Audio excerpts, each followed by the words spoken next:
could skip the first slide. Yeah. Okay, Baltimore City Council, Ways and Means Committee. We are back for Council Ordinance 22-0235, Ordinance of Estimates for the fiscal year ending June 30, 2023. I'm Eric Costello, Councilman from the 11th District and Chairman of the committee. I'm joined to my far left by Councilman Mark Conway, 4th District, Councilman Ryan Dorsey, 3rd District, member of the committee, Councilman Antonio Glover, 13th District, Councilman Robert Stokes, 12th District, member of the committee, and to my far right, Councilwoman Odette Ramos, 14th District, and Council Vice President Sharon Green Middleton, 6th District, member of the committee. We are joined on behalf of Mayor Brandon Scott by Natasha Mehu, Nina Themelis, and Sophia G. On behalf of Council President Nick Mosby, we have Nate Poole and Matt Stegman. To my immediate right is Marguerite Curran. We are here for Department of Public Works FY2023 budget hearing. First thing, Director Mitchell, how many slides is your deck? I think about 16 to 17 slides. Okay. And I think, Marcia, we talked about a half an hour. Is that correct? Okay, very good. We're also joined by Councilwoman Danny McCray, 2nd District, member of the committee. So, Director, after you get started, I'm going to ask you to keep it in the 25 to 30-minute range for your presentation. We're then going to turn it over to the council for questions. Before we do that, we are going to review your written response to the letter that I sent you back on May 19th. With that, before you get started, Director, if you could introduce each of the members of your senior team, specifically name and position. If you want, they can do it. For anyone who's speaking, 1, you can take your mask off. 2, please put your mouth close to the mic, 3-4 inches away, so that you're speaking clearly, so that the folks who are at home watching this hearing can hear what you're saying. We can hear you in here, but they can't hear you at home if you're not speaking clearly into the mic. So Director Mitchell, introductions, whether they want to do it or you, that's up to you. Yes. Then take it away with the presentation. No, thank you, Chair Costello and members of the Honorable Board. We're going to start with some introductions. I'm going to start with me. My name is Jason Mitchell. I'm the Director of Public Works. And I'm going to have our team just call out their name if you mind. So I'm going to start here with Ms. Collins. And name and position, please, or which division. Thank you, Director. Marcia Collins, Chief of the Office of Legislative Affairs. Aaron. Aaron Moore, Office of Fiscal Management, Chief Fiscal Officer. Tim. Timothy Wolf, Chief of the Office of Engineering and Construction. Good evening. Mohammed. Mohammed Rahman, Chief Technical Officer for the Bureau of Water and Wastewater. Good evening. Matt Carbark, Deputy Director of the Department. Good evening. Yosef Kabeda, Bureau Head for Water Wastewater. Yvonne Moore Jackson, Acting Bureau Head for Solid Waste. Darnell Ingram, General Counsel, Chief Compliance Officer. Good evening. Marco Merrick, Chief of the Office of Equity and Environmental Justice. Good evening. James Patrick, Chief of Utility Maintenance Division. Audrey, you can just say it out. I'm okay. No, you're not. No offense. No one at home can hear you unless you speak into the mic. Yeah. Audrey, good evening. Audrey Jones-Taylor, Chief of Staff, Acting Chief Administrative Officer. And I'm going to start here. Steve Strickland by Meter Shop. I don't know if you might want to come up one by one and let you. Yeah, just send them up one by one. Good evening, everyone. Good, Steve Strickland, Acting Chief of the Meter Shop. Good evening, everybody. Kedrick McIntyre, Administrative Affairs Manager, Bureau of Water and Wastewater. Good evening, Chief Yolanda Kaysen, Street Sweeping, Special Services and Convenience Center. Good evening, Janelle Mummy, Office of Legislative Affairs.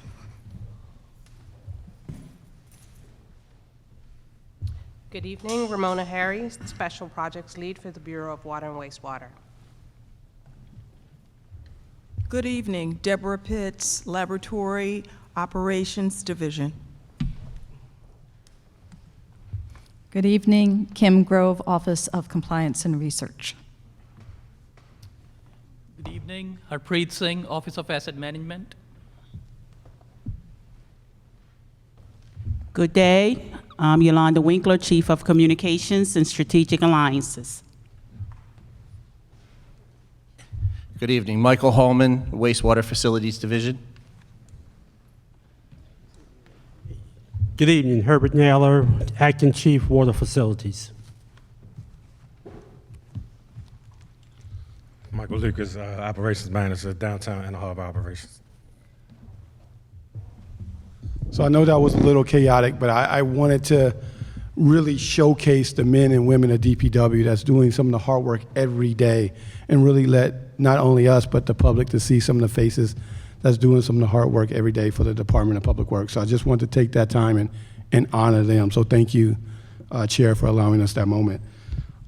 So we're going to kick off our budget presentation. First, I want to thank you all the opportunity for allowing us to present this budget to you and some of the goals and objectives that we want to do with our money and the Public Works money and the capital improvement budget. We do have a robust presentation for you, and we're going to be here to answer any questions that you have. But before, I really want to talk about the mission and the vision of DPW. And I do have the clicker here. So the mission of our organization is pretty simple. It's to support the health, the environment, and economy of our city and the region by providing customers with safe drinking water and keeping our neighborhoods and waterways clean. Our vision is simple: to be a strong proponent and protector of our environment and the health and validity of our communities. And that's key to the work that we do everywhere. If it's one department that touches on every resident in the city, it is your Department of Public Works and the work that the men and women here do today. Next, I know we did some introductions, but I do want to really give a shout out to our executive team. We will be doing a presentation in group just so that folks get to know some of the work that the men and women that you see here on this slide does.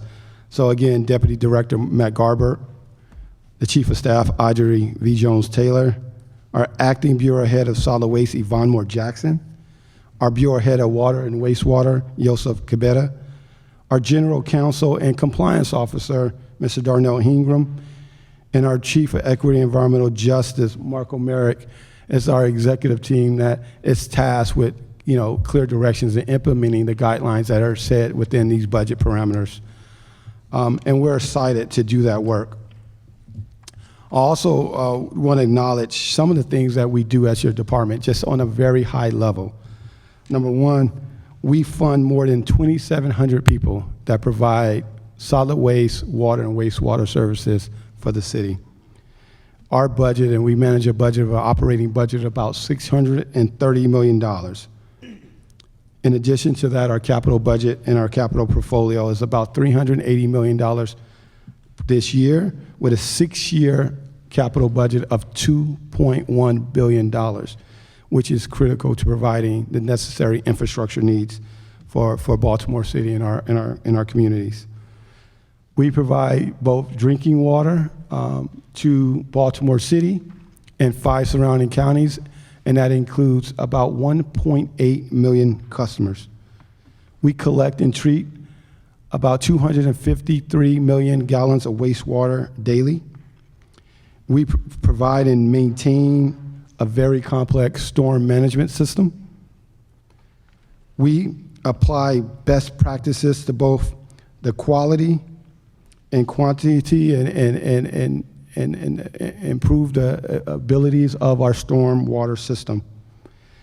We, in addition to that, we collect recycling and trash for our 210,000 customers here in Baltimore City and support our nearly 600,000 residents in keeping and collecting those trash and recyclings from our curbside in alleyways.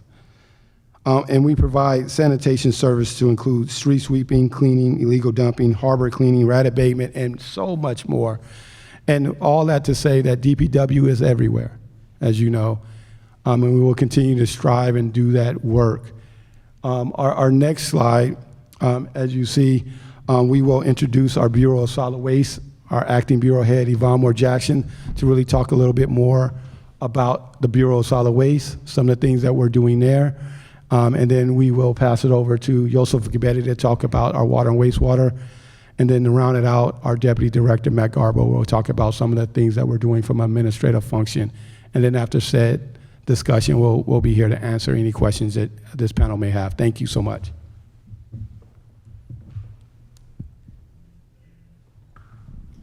Good evening, everyone. My name again is Yvonne Moore Jackson, and I'm going to be presenting on the Solid Waste Bureau. Solid Waste Administration, Service 660, funds the Bureau Head's office and administration for all operations. The recommended budget is $3.3 million.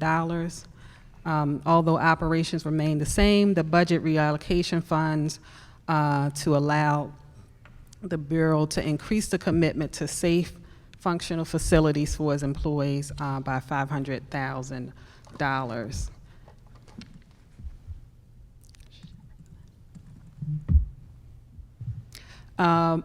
Public right-of-way cleaning, Service 661, fund street and alley operations, street sweeping, graffiti removal, cleaning of business districts, and marine operation. The recommended budget is $25.4 million. The overall budget decreased slightly from last year because of no grant funding. However, the budget for the general fund has not been reduced, and there are no cuts to this service. On the slide, you'll see our performance measure for street sweeping.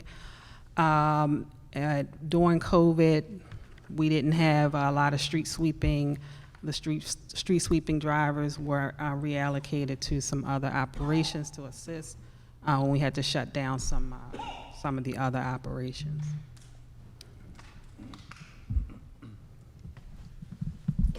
Property management, Service 662 represents our cleaning, boarding, rat rub out, mowing of vacant properties. The budget is $13 million. There are no cuts to this service. This includes $1.2 million of CDBG funding for cleaning and boarding and $1.6 million for private contractors to assist the solid waste crews and cleaning and mowing of vacant lots. The performance measures, the rat rub out program saw an increase in rat burrows found and the number of citizen complaints related to rats. Service 663, waste removal and recycling.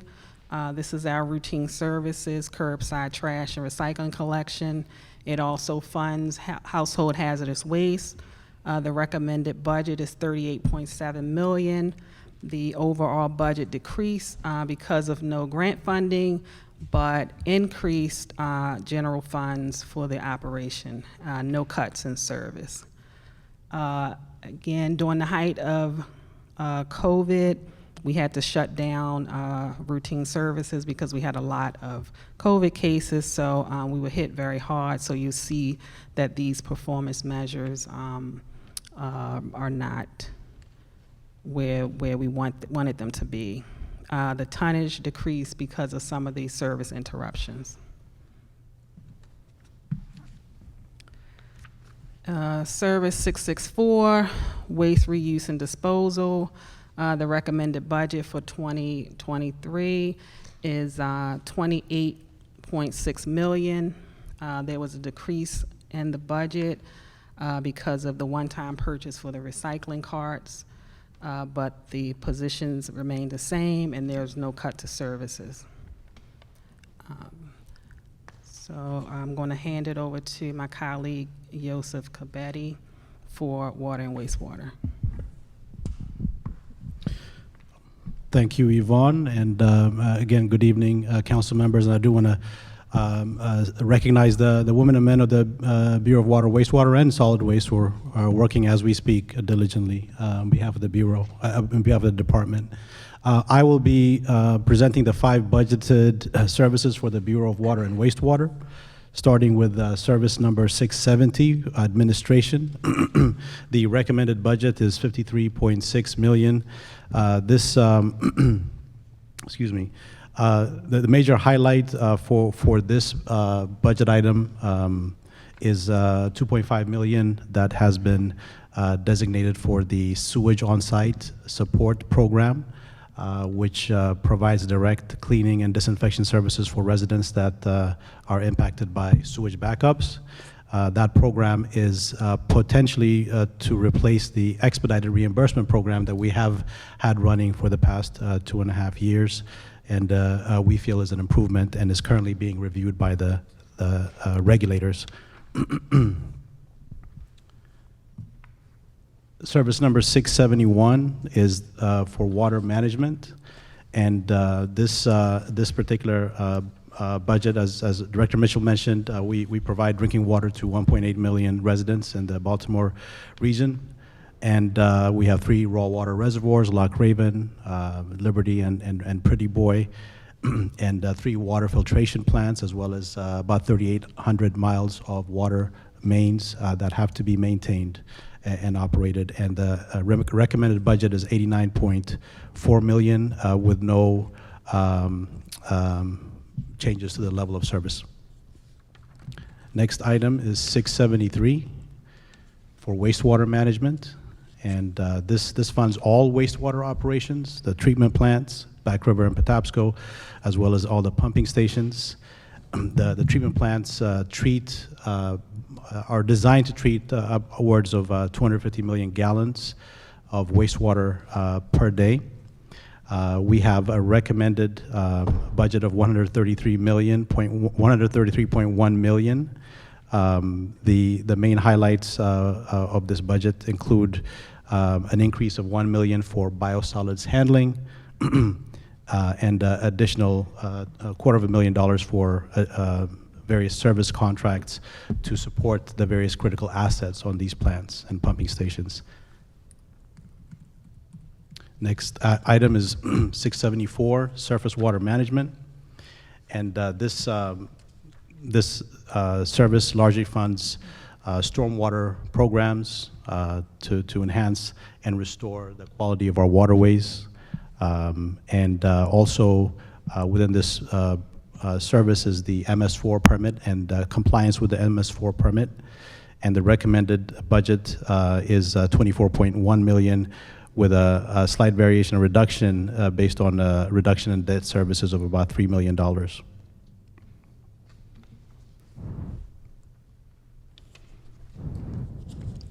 And the last service is 675 for engineering and construction management for all water, wastewater, and stormwater assets. And this fund is for the life cycle management of capital projects that the department oversees through the Office of Engineering and Construction, as well as the Office of Asset Management. There is a debt service payments of about $30 million, but in general, the current level of service is maintained, and as you can see, there are some performance measures there regarding the linear footage of wastewater sewer assets that have been replaced or rehabilitated over the past 2 to 3 fiscal years. And that completes the Bureau of Water Wastewater, and I'll hand it off to Deputy Director Matt Garbark.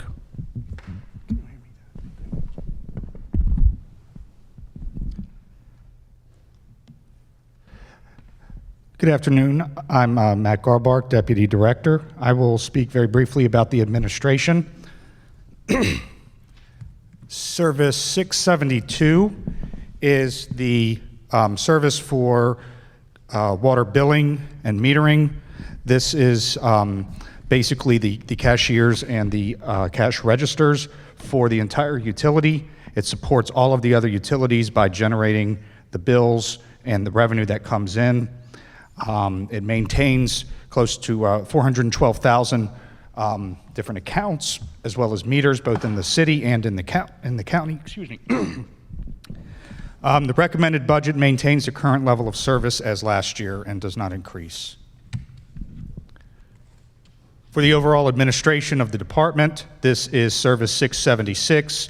These are general administrative functions such as human resources, fiscal management, our computers and IT systems, boards and commissions, contract administration, legislative affairs, media and communications, safety and training. They support the front office administration, and it provides leadership, strategic planning, and technical services. This remains unchanged. And then briefly, our fiscal year 2022 accomplishments. We resumed all services that had been interrupted by the COVID-19 public health crisis. We were able to propose the lowest utility rate increase in the last 20 years. We also have implemented the Water Equity Act, including the Water for All affordability program. We have distributed over 171,000 recycling carts to Baltimore City residents free of charge. We launched a pilot CDL driver training program, which has graduated 9 drivers so far. We're very excited about that. We've also updated various communications protocols for advanced notification of collection delays for our routine services collection.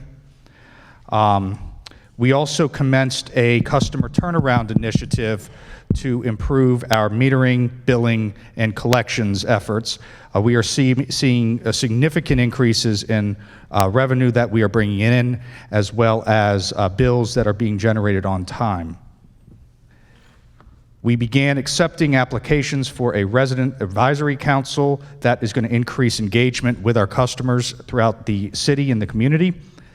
We released a comprehensive plan to combat illegal dumping, and we conducted a robust anti-contamination and recycling campaign so that we have a clean recycling stream. And with that, that is the end of our presentation. I think we'd be happy to take any questions the committee might have. Thank you. We are going to start off with the letter that I sent to you on May 19th. Started off by asking about DPW Solid Waste Division cost savings achieved during COVID-19, specifically reductions in mechanical street sweeping and curbside recycling collection. There were severe reductions in core services such as mechanical street sweeping and curbside collection during FY2022. DPW attributed these reductions to COVID-19 related factors. Please provide a complete accounting of these cost savings within the Solid Waste Division for fiscal year 2022 by no later than May 31. You responded, there are no cost savings in the Bureau of Solid Waste due to the COVID-19 pandemic. The agency experienced higher costs during the public health crisis. Funds that were not expended due to service interruptions or vacancies were redirected to facilitate essential services. For example, in the case of street sweeping, CDL drivers from that service were redirected to routine services to ensure the timely collection of mixed refuse due to the persistent decreased availability of employees. Due to the staffing shortages during the pandemic, available crews were working well into the evenings to complete their routes, which understandably drove up the overtime pay and placed additional stress on our available workers. Moreover, the agency experienced significant unbudgeted costs due to hazard pay stipends, the use of contractors to support collection routes, which are still needed to ensure route coverage, and increased tipping fees from higher volumes of mixed refuse. That question came from Councilman Schleifer and Councilman Stokes. Next question from the same two council members. FY2022 DPW Water and Wastewater Division cost savings achieved during COVID-19, reductions in meter shop activities. There were severe reductions in core services such as meter shop activities during FY2022. DPW attributed these reductions to COVID-19 related factors. Please provide a complete accounting of these cost savings within the Water and Wastewater Division for FY2022 by no later than May 31. You responded, there were no reductions or cost savings in meter shop activities in fiscal year 2022. The meter shop has conducted robust activity this fiscal year to repair, install, and maintain meters for our customers. Their efforts have led to an increase in revenue, which has allowed the utility to offer its lowest rate proposal in over 20 years. 3.0% for water, 3.5% for sewer, and 3% for stormwater for fiscal years 23 through 25. Next, from Councilwoman McCray, reinstatement of daily mechanical street sweeping on Bel Air Road from Parkside Drive to County Line. In June 2021, the administration committed to reinstate regular mechanical street sweeping on Bel Air Road from Parkside Drive to the county line. DPW resumed operations on an inconsistent basis in FY2022. Please provide a plan to reinstate daily mechanical street sweeping operations by no later than May 31st, 2022, that shall go into effect no later than the end of fiscal year 2022. You responded, solid waste services were hard hit by the local and nationwide CDL driver shortage, making it challenging to fill the driver positions. The Department of Human Resources has allowed these positions to be posted continuously, and the agency is actively recruiting for the current 7 vacancies in street sweeping, but continues to have retention issues. The agency is also working with DGS to ensure our fleet of sweepers are safe and available daily. A vendor has been secured to ensure that parts are available for these complex vehicles. Street sweeping of gateways resumed in spring of 21. Central District posted routes resumed in December of 21. There's currently no active parking enforcement on these street sweeping routes with posted restricted parking signs.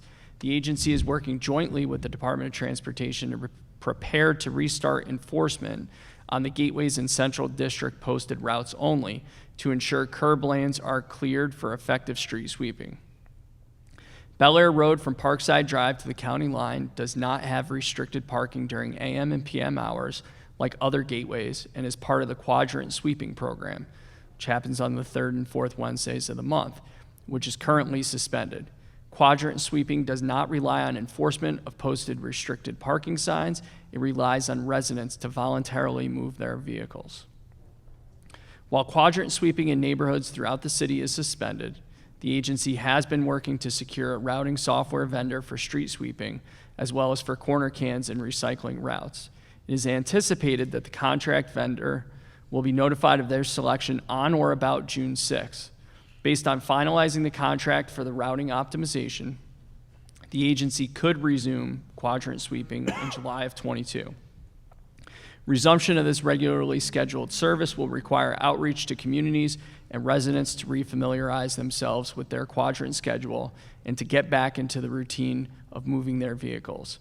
Based on the July 2022 start date, enforcement for the posted routes and gateways, not quadrant routes, would provide for a 30-day grace period before vehicles could be ticketed on these posted streets. Councilwoman McCray?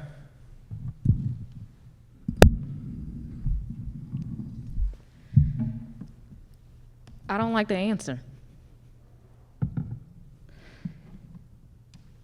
What I want is a plan for Bel Air Road from Parkside to the county line. Everyone here knows Bel Air Road is a gateway. It is a largely commercial area. Northeast Baltimore pays about 1/3 of the property taxes in the city. I represent mostly middle neighborhoods that are not receiving the services that we are paying for. And we should not be subsidizing street cleaning in the Central District or anywhere else. I'm asking for street cleaning to be resumed on a consistent basis on Bel Air Road. And it's not once a month. It's not once a month. We're talking about a commercial area. So, Ms. Mayhew, what I need is DOT and I need DPW to actually provide a plan for my residents, because that's what we deserve. We deserve core city services. It's been 2 years. That's what I want from this administration. That's what I need from DPW. Thank you, Mr. Chair. Thank you. Ms. Mayhew, when can we expect a response from the administration? If you come up to the mic.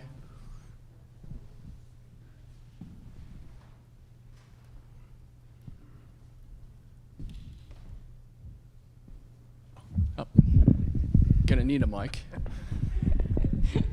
Thank you. I will consult with the team and get back to you as soon as possible with the result, a response to your question.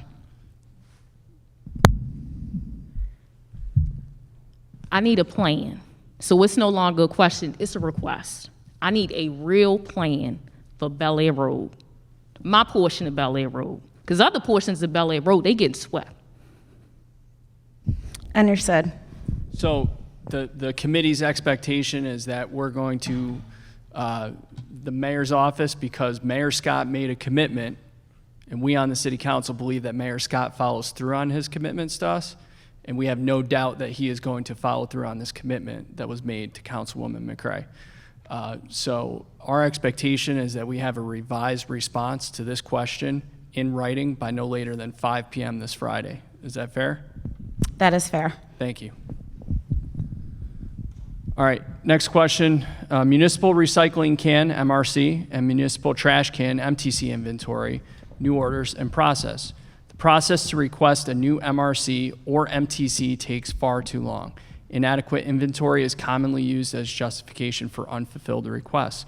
Please provide a plan by no later than May 31st to immediately increase MRC and MTC inventories to be able to honor all requests for stolen MRCs and MTCs within 1 week. The response: the agency currently has a sufficient inventory of MRCs. The agency is in the process of procuring additional MTCs, which are expected to arrive in late summer or early fall. Unfortunately, this procurement has been delayed for many months due to the vendor's own challenges in meeting our supply requests. For the future, the agency has included funding in its fiscal 23 budget to procure parts to repair damaged carts and for additional staff to facilitate the operation. The agency is also seeking a long-term contract for each type of cart and continues to fund a replacement reserve. Before we get into this, and this was my request, first I want to compliment Chief Moore Jackson on being wildly responsive to the request that I've received, that I've sent her, as well as I believe my colleagues have, for replacement MRCs and MTCs. But I also know that Chief Moore Jackson is not a magician, so she cannot come up with MTCs and MRCs out of thin air. So Director, I'd like you to talk about what the current inventory is and what this procurement for additional MTCs looks like that we are expecting in late summer. Thank you, Chair, for the question, and it's a great question. Number one, to ensure that we have that supply for our customers to be responsive should something happen to their carts, and that's both recycling and garbage. And so what we committed in our budget to do a few things. Number one, to have a crew that will solely job is to repair where we can repair those carts, whether that's replacing wheels, lids, what have you, in order to keep those carts active. But we also have put in a request to purchasing so that we will always have a level of inventory on hand, so that our customers doesn't have to wait until we'll be able to order carts to get here. In addition to that, we do have a surplus of carts, and we can get to, Yvonne can give you the exact amount of recycling carts. We are anticipating to do that same program. Currently, when we rolled out our recycling cart program, there were spares available within that count. So we do have an adequate supply there, but we are continuing to fund the idea when we get to a certain threshold that we will begin to order, because we now know that these carts are not coming in months or weeks as before the pandemic. They're coming, it's taking months and months to get here. And it's just due to that type of plastic and that distribution being slowed in the supply chain. So our goal is to get in front of it and order weeks and months in advance so that we don't get to the point where we don't have the proper supply to not only replace, but also that we have the proper personnel to be able to repair what we can, because that's going to be the cheapest cost. And so we have that model and funding associated within our current budget. If you want exact number count, Yvonne, Yes. I don't know if you know the inventory for that offhand. No, I don't have it offhand, but we can get it to you. Yeah, if you can provide a number of on-hand MTCs, a number of on-hand MRCs, and what's currently under order, as well as a written narrative explaining, more detail around what the plan is to get that stock up. Yep. That stock should be at least 1.5 times the amount of what is necessary based on what that delay is that's been brought on by supply chain issues. Absolutely. And it sounds like you agree with that assessment of what the quantity of on-hand MTCs and MRCs should be, correct? Yes, sir. Okay, excellent. Can you please provide that information as well by Friday at 5 p.m. in Yes, sir. writing? Thank you.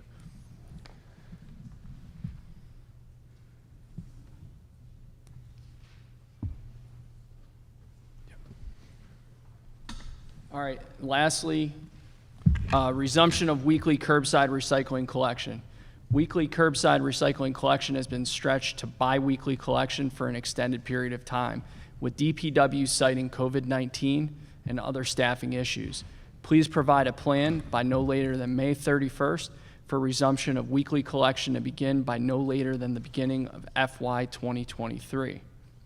The response is, we are committed to restoring weekly recycling collection as soon as possible, but the reality is that we cannot restore weekly collections until we optimize our routes and ensure we have adequate personnel and resources to effectively perform the work. Bi-weekly recycling collection has allowed the city to resume and sustain curbside collection of recyclables to better serve our residents. Since moving to bi-weekly collection, solid waste crews have been able to complete their scheduled routes within their 10-hour workday, even after the distribution of the new recycling carts that has resulted in more residents recycling. Moreover, in the absence of weekly collection, the agency has made 8 community drop-off sites available in addition to the 5 DPW residential drop-off centers.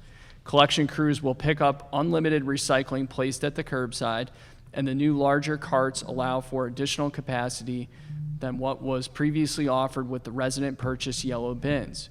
As noted above, the agency recently received approval to procure routing software through a vendor, and it is anticipated that the contract vendor will be notified of their selection on or about June 6.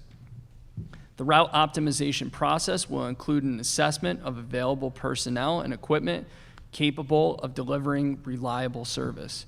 It should also be noted that the entire industry is struggling to get workers and drivers. Director, I'd like to bring your attention to the screen, specifically Baltimore City Code, Article 23, subsection 1-4. The Director of Public Works has charge of the following services as authorized or required to be done by the city. 1, the cleaning of public streets, lanes, and alleys, and 2, the collection and removal of mixed refuse and recyclable materials. B, collection frequency. For premises that receive collection services, the Director of Public Works shall provide for 1, the collection of mixed refuse once a week, and 2, the collection of recyclable materials once per week. I've also been joined by Council President Nick Mosby. Director, it is abundantly clear that the department is not following city law. The response that has been provided is entirely inadequate. It does not provide a time frame for when recycling collection will resume on a weekly basis.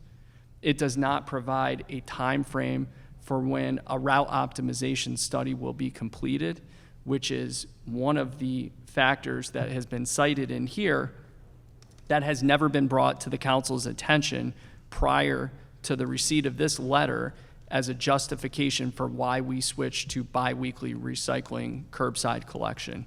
We had an opportunity to meet with the administration, with CAO Shorter, Chief of Staff Huber, and other members of the senior team to walk through our concerns with this response. Simply put, this is inadequate. And we look forward to working with the administration, the mayor and his senior team, with your department to come up with a plan that meets the needs, frankly, of our constituents. Right now, people are very frustrated. This has gone on for far too long. You have been in possession of this rerouting software, optimization software, since at least 2020. And there's an expectation that the Department of Public Works in this city, if we are going to charge people for, among other things, curbside recycling collection through real property taxes, that these services are going to be completed.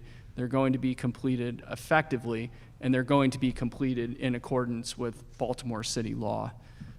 So I look forward to working with you on that. I know you're going to receive a number of questions from my colleagues. This is one issue that we are uniformly together on in terms of looking for a solution. Yes. So with that, I'll open the floor up for questions. Mr. President. Okay. Thank you. I'm going to start down here. Councilman Conway. Thank you, Mr. Chair. I don't know where to start. There are a number of issues that I'd like to start with, and I'll start with one that we've had a number of conversations on. You might know exactly what's going to come out of my mouth, and this is with regard to zero waste and the goals that we set forward as a city. Director, I know when you came in, you came from a job with a lot of experience, one of the leaders in the country around making progress on zero waste, and so I was very excited to have you on the team. I must say, though, I'm not really satisfied with progress that we've made thus far. About a year ago now, we put forward a bill, initially in partnership with you, to consider a zero waste commission. For many reasons that I won't get into, we didn't move forward with that bill. But I think one of the most discouraging things about the progress on that bill is that ultimately there were conversations had behind my back on the bill when I wanted to do it in partnership with you. I'm still eager to work with you to get towards zero waste. I do believe that a lot of your experience could be really informative and helpful to the city, but that was unacceptable. What was unacceptable? Going behind my back, sir. Going behind my back to folks outside of the city when we were trying to explore options to address zero waste, realizing the timeline that we're under. It's unacceptable. I want to work with you, but that's not partnership. I just want you to acknowledge that, that's all. Oh, okay. What I would like to see is a plan, something. Realizing that we have a Zero Waste Better Baltimore plan that came out in 2020.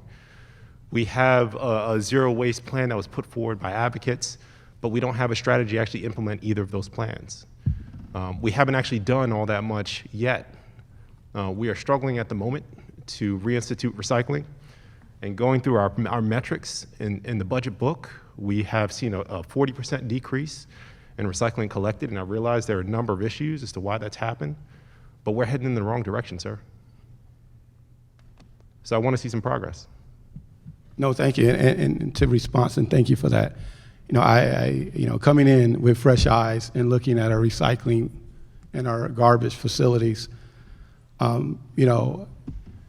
there's a lot of moving factors in being able to provide great solid waste services. Number one is being able to attract and retain talent so that we can provide good recycling services. As you know, many of our laborers make $17 an hour. Our drivers make $19, $20 an hour, which is probably 40 or 45% below industry standards. That's just fair and honest. And so inflation went up 8% and our solid waste salaries haven't. Many of our solid waste workers are in our Water for All program. They are struggling. So that's the difficulty. The facilities that Baltimore City has maintained are inadequate. They're inadequate for a zero waste solution. We have to invest. You know it, I know it. Today, I had an employee pass out and had to be treated by the paramedics because they fell out from heat exhaustion for 2 reasons. The trucks are over 18 years old and they do not have air conditioning. That's where the baseline of the service that this city and that we're providing right now. Zero waste is key to what I do. It's key to what I've implemented in the city. My kids know no different from zero waste because they have seen 3 streams, 3 garbage trucks go by their house every day for their entire lives. Many of you know that's the program that I help implement in a city such as Baltimore. I am frustrated as well, Councilmember Conway, in the fact that I want to see that progress and want to see it go a lot faster than it has. We have successfully put in our budget funding for facilities improvement, and I want to thank the administration for doing that. As you know, many of our facilities don't have running toilets. Where we fix our recycling bins, there's no restrooms. There's no showers at any of our facilities for our employees to take a shower at the end of the shift. And we just talked about air conditioning. It is 96 degrees outside, it's humid. And my employees, I have 200 employees that doesn't have air conditioning in the car. Am I frustrated like you? Yes. Am I used to these conditions? Absolutely not. We have a long way to go. And we have a significant investment that hasn't been made from my looking for decades in solid waste. And that's what we have to be committed to. You have to be committed to a zero waste future. We all are committed to that. But we also have to be committed to that investment that is needed that has been lacking for decades. So I am committed to that. I'm committed, as you know. I've spoken with advocacy. I walked South Baltimore with you. I'm hand by hand with pushing this forward. We've committed money in a budget for a feasibility study. That's going to be critical. Zero waste is no one singular way to get there. Every city, as you know, does it a little bit different. And there's different prescriptions depending on where you're at in a locale. And so that feasibility study and that vehicle for us to go forward is going to be critical. Because number one, it's going to show the possibilities for this region and this city on how to move forward with a zero-based future, and that's critical. But in addition to that, it's going to show how we pay for it, because a zero-waste future is not free. And that's going to be critical for us in that we can make those decisions that I know this committee wants to make and that we are committed to doing and pulling ourselves off of the waste-to-energy plant. And so I can tell you as your Public Works Director, I'm committed to working with you, Council Member. I'm committed to working with this whole body so that we can move this forward. But I'm also committed as we do that work to take care of our solid waste workers that are struggling with paying their bills, struggling with just having hot water and air conditioning, struggling with just coming to a facility where there's not rats running around. And so we're going to invest. And I'm working, and the mayor committed $17 million to that, as well as new vehicles, and we're excited about that. I know this body is, and we're committed to doing that work with you.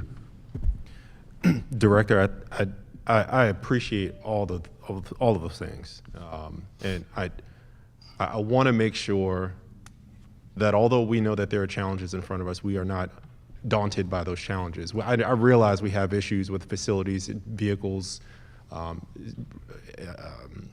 pay and otherwise, and these are things that we as a council are already talking about, and I'm sure the administration is also thinking about these things as well. We want to meet you with those challenges. We also realize that we actually don't have much of a choice. We have here in the budget, it says that by 2026, we expect that our landfill will reach capacity and we'll have to expand it, and that's actually something we baked into the budget. We can only have so much landfill. We know that this is an issue that we're going to have to tackle into the future, and it's not going to go away unless we address it. So what I really want is a plan and progress, and I am eager to be a partner with you, but you have to partner. And I don't want excuses. I want a partner. I want solutions. And we're committed to that, Councilmember Conway. Thank you. I'll pass along. Thank you, Councilman Dorsey. Thank you, Mr. Chair. I have a couple questions of my own. I also, Councilman Cohen is out sick. He would be here, and he asked me to ask a question on his behalf. And Councilman Burnett is on paternity leave. He asked me to ask some questions on his behalf as well. I have a couple real quick things for my part. This is the first I heard, maybe it's not the first I heard of the CDL driver training program. I assume that these are CUB or AFSCME positions. These are city union positions. And most in the private sector, trades work, when you apprentice and are trained through a union program or through your employer, there's some relationship where you have to agree to stay employed for a certain period of time in order for the employer to recoup the cost that they invest in you to train you. Is there some mechanism in place with this training program? Yes, Councilmember Dorsey, yes. We implemented late last year that program. Primarily, number one is we were having, as you all know, a difficult challenge with recruiting talent. But even when we were able, we have a very difficult time retaining talent. And it's because of some of the equipment challenges that we face here in Baltimore City. Folks get on a garbage truck and there's no AC and they go back and want to drive a bus, for example. And so what we wanted to do is build our own. Number one, so that we can train folks to promote into this opportunity, but also let folks know that there's a career opportunity. And so with that, we implemented this training program. But in addition to that, we have our employees sign that they will stay with the city, I think 2 years, because we'll get back that investment from them. We did have a challenge with 2 employees that we rectified and adjusted that program. We have another 2 employees coming through that program and more coming as well. And that's one of the reasons why we're able to start moving forward with street sweeping in those programs. I don't mean to cut you short. I know there's a lot of questions. If they don't stay the 2 years, what happens? Pardon me? If they don't stay those 2 years, what happens? There's a fee that we can recoup from the cost of that training. What is that amount? I think it's a few $1,000s, but we don't have the exact amount. But it's a few $1,000, but we can provide that number to you. I'd like to know what that number is. Thank you. Yes. I don't want to put you on the spot, but I'm gonna. Go ahead. When you Councilman, hang on 1 second. So what's the specific request for?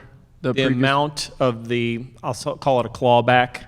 Yep. Related to the training costs for CDL driver training. Got it. So Sophia, Natasha, Nate, everyone got it? Thank you. Thank you, Mr. Chair. We talked when you were first nominated for the position. I said we have a recurring problem where at the time of the change of ownership or of a property or the change of address of a resident customer with the water billing account, something happens and bills start going all over the place. Happens over and over again, and there's like strange permutations to this. If I have a bill at my house and I move to another house, suddenly I start getting the bill for the new owner of my old house with their name on it sent to me at my new house. Or the people that I bought my house from start getting my new bill at their house, or all kinds of really weird things that happen at the point. And I've asked if we've sussed out what the root of this problem is, where something happens at the point of the change of ownership or change of address, the bills just go haywire, or they just stop coming. And I get emails from people saying, I moved into this house 5 months ago, I moved into this house 9 months ago, I've never received a bill, things like that. Have we rooted out the source of these problems, and is it resolved? Yes, we rooted out the source, and that's Councilmember Dorsey, excellent question. For example, myself, I bought a house in West Baltimore, and it took 3 or 3.5 months for me to receive my first water bill. I think, and that's the same root of issue that I think you were referring to. I think what we found out the root of the cause is when the property changed ownership, if you will. It takes some time for that state records to get to DPW. We use the state records to make that change of ownership because the bill goes to the property owner at that address. What we have done and what we're doing right now is cleaning up some of those real estate things within our billing system, but also we're looking to automate the process. So for example, when we receive the weekly, from the state, with the weekly property changes, our system, UMAX system, will automatically be able to update that.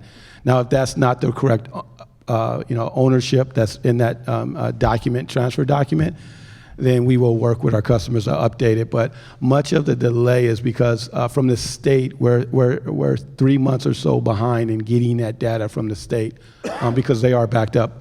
But once we get that data, we're going to be automatically updating our system for that. But there has been a delay there. Thank you. Matt, this is in your wheelhouse, yeah? Yes, sir. Who is the next person under you that's in charge of this stuff? That would be LaToya Curtis. Can you and I and LaToya meet about this? Certainly. All right, we're going to do that. Mr. Chair, can I ask one question on behalf of one of our colleagues? Hang on. Yeah. Matt, can you work with Councilman Dorsey to make sure that by the end of tomorrow you have that meeting scheduled? Certainly. For some time before the end of Tuesday, June 7th? I will do so. Thank you very much. Thank you, Mr. Chair. Yes. But actually, hang on one second, then I'll come back to you, Councilman. Actually, go ahead, Councilman. You got it. Thank you. All right, I have a whole bunch of questions from Councilman Burnett, but I only have one from Councilman Cohen, so I'm going to ask this one. Due to the pandemic, we stopped picking up recycling from Baltimore City Public Schools. This sent a chilling message to our children, many of whom are deeply committed to a green future and will directly face the effects of the climate crisis. On May 3rd, you committed to Councilmember Cohen that DPW would resume collecting recycling at schools and, quote, come up with a plan to address the issue for next year with city schools. To date, we have heard that pickup at city schools has been inconsistent. It is happening some places, but not others. How many schools have seen a resumption of recycling services?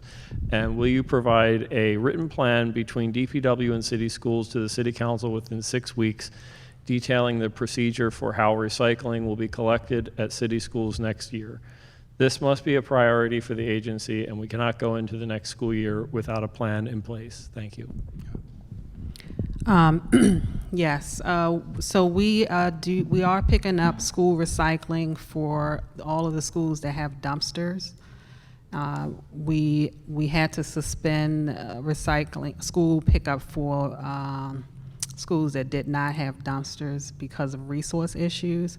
But we have created a service request for those schools that is going to go live shortly. I spoke with 311 about it. So that even during the summer, schools can use 311 to request the pickup of recycling. And then, yes, we have committed to making sure that when the next school year starts, we're able to pick up at all schools that want to recycle. Great. And can you just send that as a maybe an email to me and Councilman Cohen? Yes. Appreciate it. Thank you. Director, you mentioned $17 million before in terms of new vehicles. Did I hear that correctly? It was money put in the capital budget for facilities upgrades at the solid waste facilities, facility upgrades. Oh, it's for facilities, not vehicles? Yeah, we are in the process of, per the master lease, to purchase new vehicles. That's some Packer trucks. But the $17 million, sorry to interrupt. Facilities. Facilities, got it. And what was the source of those funds? $17 million, I think it's the capital budget, which is the general obligation bonds, if I'm not correct. They're GO bonds? Yes, sir. Okay. Why wasn't that ARPA? Why did we not, or why haven't we supplemented some of the concerns that the director raised on behalf of his employees with respect to facilities and vehicles with ARPA funds? Did you make a request? Our request, we requested in the capital improvement budget during that process more dollars for our facility improvements, and that's what we receive. But did you make an ARPA request? Yes, we made many ARPA requests. Many? Yes, we made some ARPA requests. How many? I don't know that number.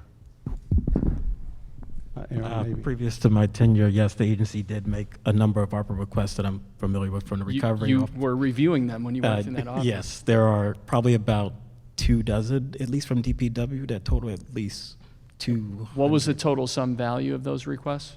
Likely close to $200 million. $200 million? And how Possibly. much was awarded to DPW? This is still in discussion at this time. So has any money been awarded to DPW yet? DPW will benefit from a number of ARPA programs that are forthcoming that are funded through other agencies, but at this time, DPW has not received a formal ARPA award. Okay. So this is the whole point here, right? When we talk about ARPA funding, and I think that I'm going to take a point of personal privilege as the chair of the committee to speak on behalf of my colleagues here, and any colleague who disagrees with me is welcome to raise their hand, and I'll call on them and recognize them. But this is what I'm talking about when we talk about basic core services and core functions, where we had a once-in-a-generation opportunity to make investments in those things to help provide a safer workplace for our employees and provide them with the equipment that they need to do their job, basic equipment like with heat and air conditioning in vehicles. So it's really disappointing to hear that that is the current status of the ARPA requests that have been made by DPW, the nearly 24 that somewhere in the neighborhood of $200 million.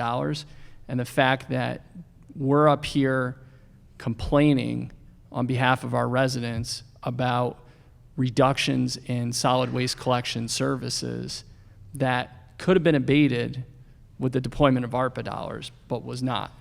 So it's incredibly frustrating to hear, and I believe that's the sentiment of every one of us up here, as well as our colleagues that aren't able to be with us this evening. I'm sure we're going to continue to discuss that. Director, it's my sincere hope that you're going to be reaching out to the administration as early as this evening to talk about the sense of urgency that you're communicating to us, to the administration, in an effort to lobby to get ARPA spending in order to start to chip away at these backlogs with respect to facilities and vehicles and things of that nature. And I'm certain that we can count on you to do that, correct? We have always worked in partnership with our administration. Lobby for money.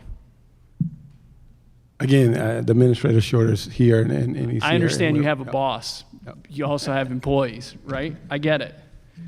Your employees need this equipment. They need these facilities. So what I'd like for you to provide the committee by no later than 5 p.m. on Friday is an itemized list of all of the ARPA requests that have been made to date of the administration. I'd like a dollar amount. I'd like the date that that request was submitted. I would like a brief narrative explanation. I'm assuming there's those one-paragraph explanations that the council were provided. Is that correct? Or were the proposals that were submitted to the ARPA office, were they more in-depth than that? Who submitted the ARPA proposals on behalf of DPW? Someone sign off on that? That would be the Office of Fiscal Management and the Office of Grants Management working in partnership to submit to ARPA. Who's in charge of those offices? That would be me, sir. But you were at the ARPA office when these were submitted, so. But we do have the records. Okay. So who oversaw that, though? Who oversaw that before you were at DPW when those were submitted? So our chief of the Office of Grants Management, Ann Haskins Brookover. Yes. Is who? Ann Haskins Brookover. We can provide that information. Is Ann here today? No, she's not. And who's the chief of the other office you referenced? Office of Fiscal Management. Yep. Currently, that is myself, but previously it was another individual. Who was that other individual? That was Troy Brogdon, formerly. And Troy's no longer with the department? I'm sorry, Aaron, can you speak up a little bit? Sorry. Yes, previously in charge of the Office of Fiscal Management. And Troy's no longer with the department, correct? He's still with the department. But he's in a different role. Is Troy here this evening? No, sir. Okay. Marcia, did you get eyes on these applications before they were submitted to the ARPA office? No, sir. Director, did you? Yes, I did. Okay. So these are going to be more in-depth than just a paragraph, like the summaries that the council has been provided from the ARPA office. I believe our ARPA requests summarize our needs, but again, I can take a look at that and we can get you whatever information that we can. Okay, and Mr. Moore, from your time at the ARPA office, were all of those ARPA requests that DPW submitted on behalf of the agency, right? Not the other stuff that you had referenced where DPW will be a beneficiary, but the requests that DPW submitted specific to DPW, all 24 of those were denied? They were not denied. So they're still under consideration? I believe so, at least at my time during the office. Very good. And when were those ARPA applications submitted? As early as the portal opened in May, we worked closely with all of our agency partners. In May of 2021? That's when the portal opened, but we didn't officially, begin the office, I believe, until later on. But we did Okay. So encourage as agencies to start beginning the planning, if you will, to start thinking about it. So it wasn't official, but DPW was likely planning at that time. So as I understand it, your department submitted ARPA requests a year ago. My understanding Clarified, they began planning Yeah. and thinking about it as the announcements were made about ARPA, and then when the office formally opened and applications were accepted, beginning in August. So applications were submitted in the beginning of August? Yes, that is Okay. when we formally began accepting applications, I believe. Okay, so 10 months ago, right? August of 2021? 10 months ago, your department submitted approximately 24 ARPA applications? I want to make sure that we verify the data when we submitted. We made multiple submittals at different dates. I don't believe they were in August. I believe they were later in that calendar year. But again, I want to make sure that we verify and give you that correct information. I'm going to be generous and say they were submitted in December for the sake of conversation so we can move past the semantics here. So we had 24 ARPA applications that were submitted in December. Is there any disagreement? Are 24? Yeah, 24. And none of those have been approved yet. So those are all 24 of those are sitting in limbo? I don't believe our department has received a response yet, whether it was approved or denied. When did you when did you end at the ARPA office? I began at DPW early December, first week of Early December. To your knowledge, were any of those ARPA applications denied? They were under consideration. You are absolutely certain that none of those ARPA applications were denied, is that correct? Not at that time. None were denied at that time. They were being evaluated for eligibility. Do we have someone that the administration can get in touch with now, at this very moment, who can tell me the status of those 24 ARPA applications? Mr. Shorter? Good evening, Mr. Chair. Thank you for the question. My understanding is that there were 37 total proposals submitted in the amount of $205 million. When the U.S. Treasury issued its initial and interim rules, at that point it was not clear that city services would be an eligible expense. It is clear now, and as the Director of Recovery stated, and we all acknowledged, we are still very much in the middle of evaluating proposals, especially for city services. The administration has made a number of commitments, and we have not made any final commitments totaling the full amount issued via recovery. Thank you, Mr. Shorter. And Sure. just to clarify, in response to my question, you indicated that it was unclear based on U.S. Treasury's guidance as to whether or not city services were covered. I want to be clear, the original intent of this question was based on, this goes back about 12 minutes now, to my original request for clarification on the $17 million. So what I'm talking about is ARPA requests that were directly related to facilities or vehicles. So you, of those 30, you said 37 at a total of 205 million, correct? Correct. How many of those 37 proposals had to do with vehicles or facilities? Do we know that? I would say at least a half dozen. At least 6? Yes. So, Mr. Shorter, the U.S. Treasury Department guidance never had restrictions on the facilities and vehicles portion. It was. That is correct. Okay, so there is at least a universe of 6 out of these 37, perhaps more, that have been sitting generously since at least December of 2021. Is that correct? Let me be clear in terms of how the Recovery Office has been directed to provide guidance and approval for proposals. I would not characterize proposals as sitting.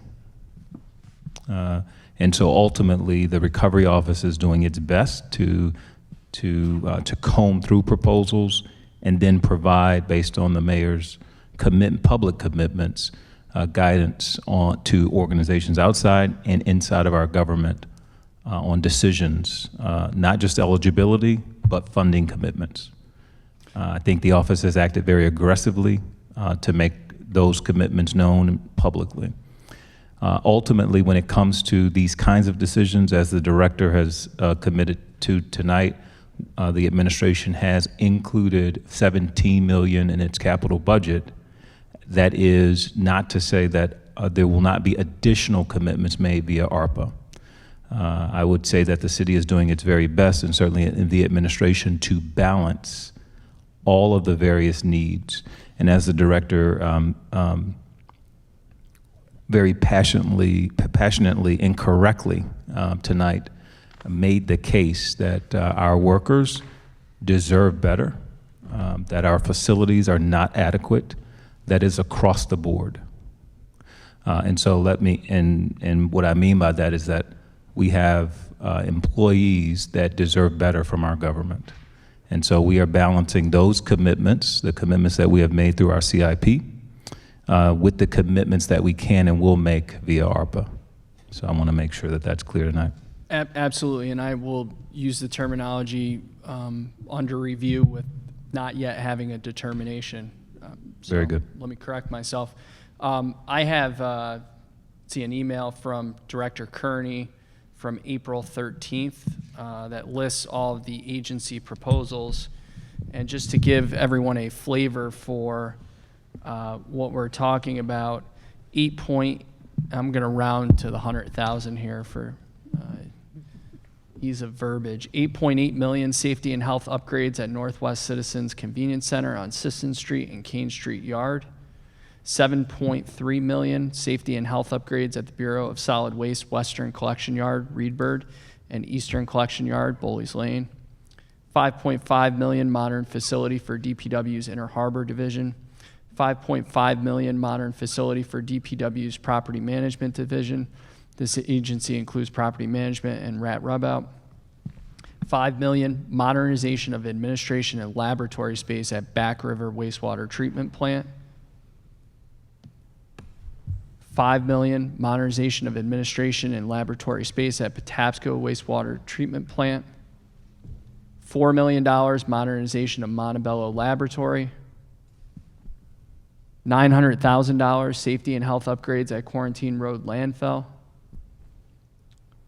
$700,000 upgrading residential drop-off centers to improve visitor experience and safety.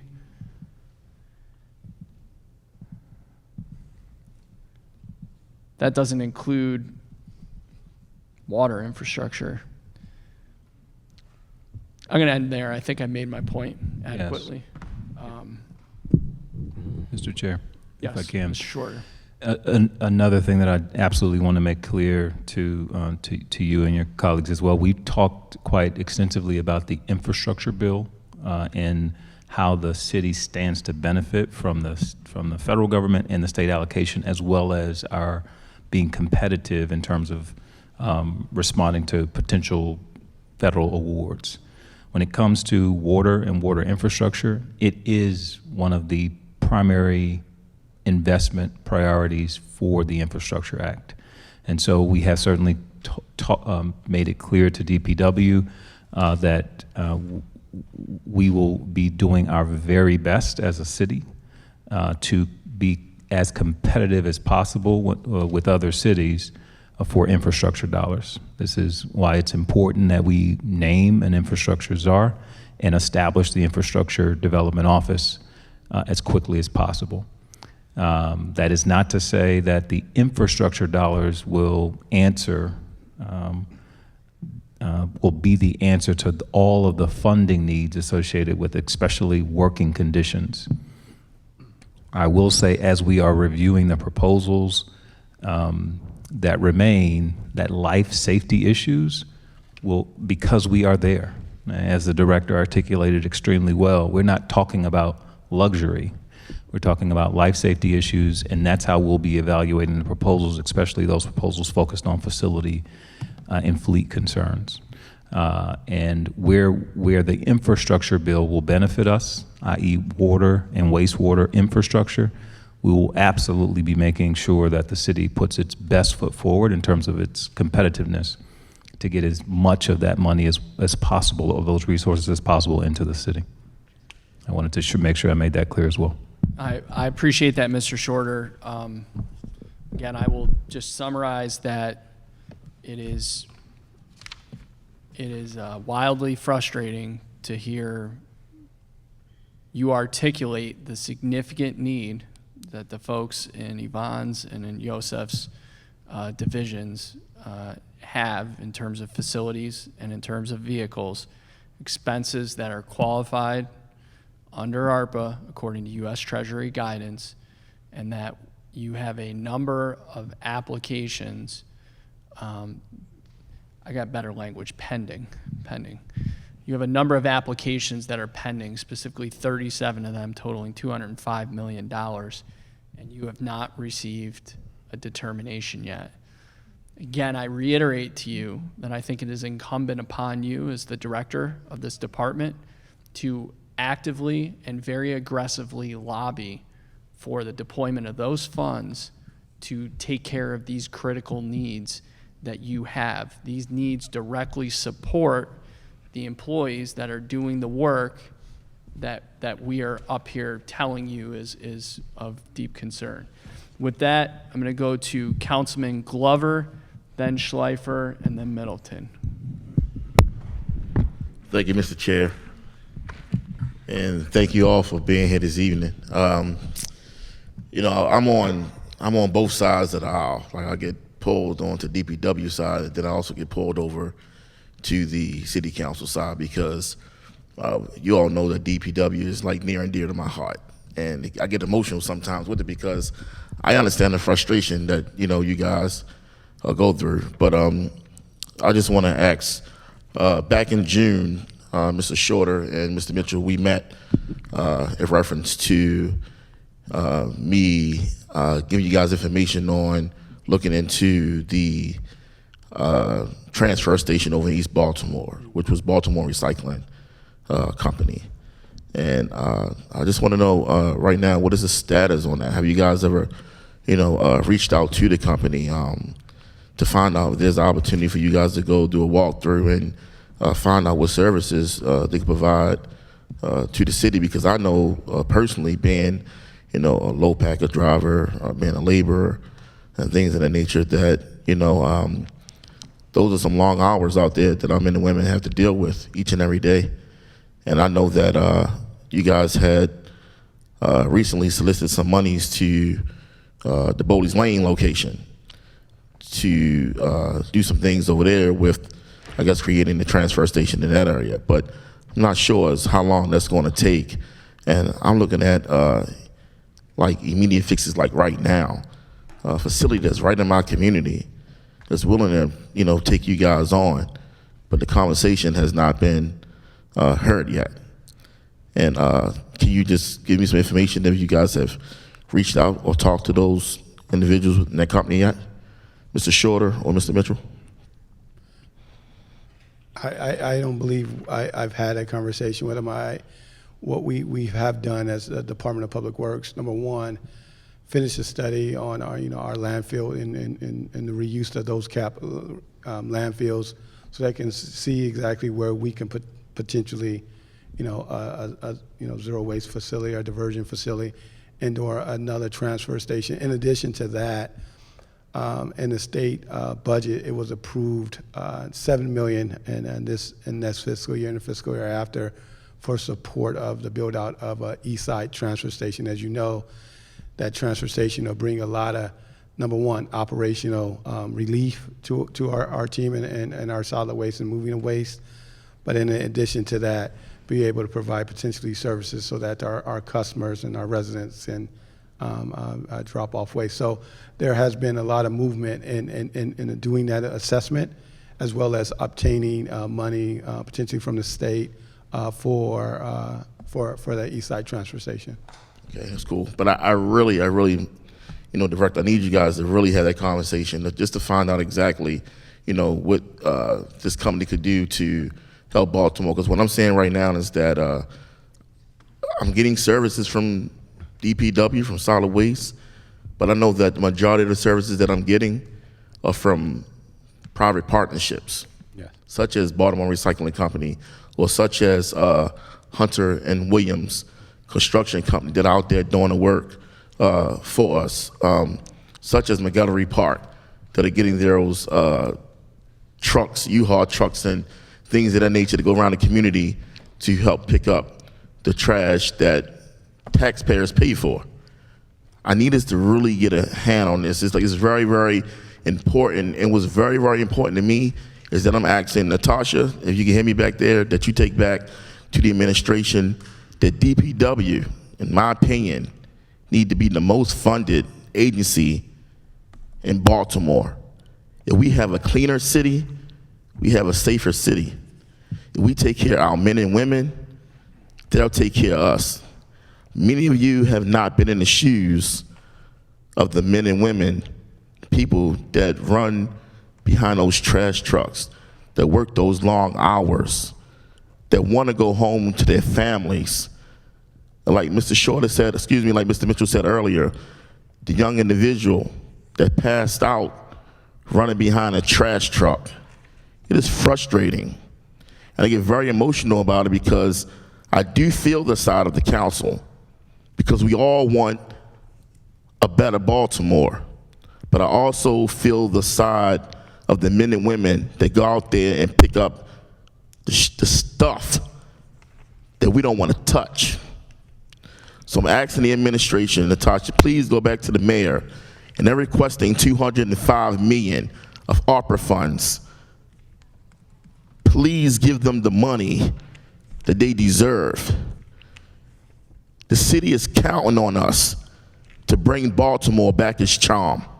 So I'm asking you to please, I'm pleading with you to get this administration to give the Department of Public Works the money they so deserve. And I'll have other questions for later. Thank you, Mr. Chair. Thank you, Councilman. Councilman Schleifer. Thank you. Good evening. So before I ask my questions, I want to echo what Councilman Glover was talking about. The men and women that work in solid waste division behind the trash trucks are some of the hardest workers in city government. They have an extremely difficult job, which is why this council has prioritized those men and women. Previously, myself and Councilman Cohn and this entire city council lobbied for additional salaries increase for the temporary workers, for all of them to become full employees, full benefits, everything that comes along with being a full-time city employee. We were successful in that. We also asked for $5,000 of the first round of federal funding related to COVID for each solid waste worker to get a $5,000 bonus. Unfortunately, previous administration, only gave $500, but at least that was $500 more than they were going to get. And so this council has really advocated and put our priority behind the men and women of the department. And what we've been seeing time and time again, and what I've hear countless times from the men and women of that department is they don't feel supported by DPW leadership. And I'm over at the transfer stations all the time. You guys get tipped off to it multiple times. I know you guys hear when I go down there. Sometimes I try to go undercover so that you guys don't know I'm there, but I go down there all the time, which is why I've sent you recommendations on many ways to improve the Northwest Transfer Station, none of which have been implemented. But I also understand that DPW of every single city agency takes the longest to respond to any questions. And so in anticipation of that, in anticipation of this hearing, I sent over some questions 3 months ago, which I was hoping to get responses for. Not only did I not get the first round of responses until this past week, I then had a follow-up meeting today with some of DPW leadership trying to get those answers, and still 3 months later, I don't have any of those answers. And so I'm going to ask them now, and I'm going to be here until I get those answers. And I think it's important because we're here, we're responsible, we have to answer to the residents of Baltimore, to our constituents, and every single person on this city council has heard from countless residents. I thought water billing would be the #1 thing we heard about in our careers on the city council, but congratulations, missed recycling and missed street sweeping and everything else that DPW has failed to deliver on has now taken first place.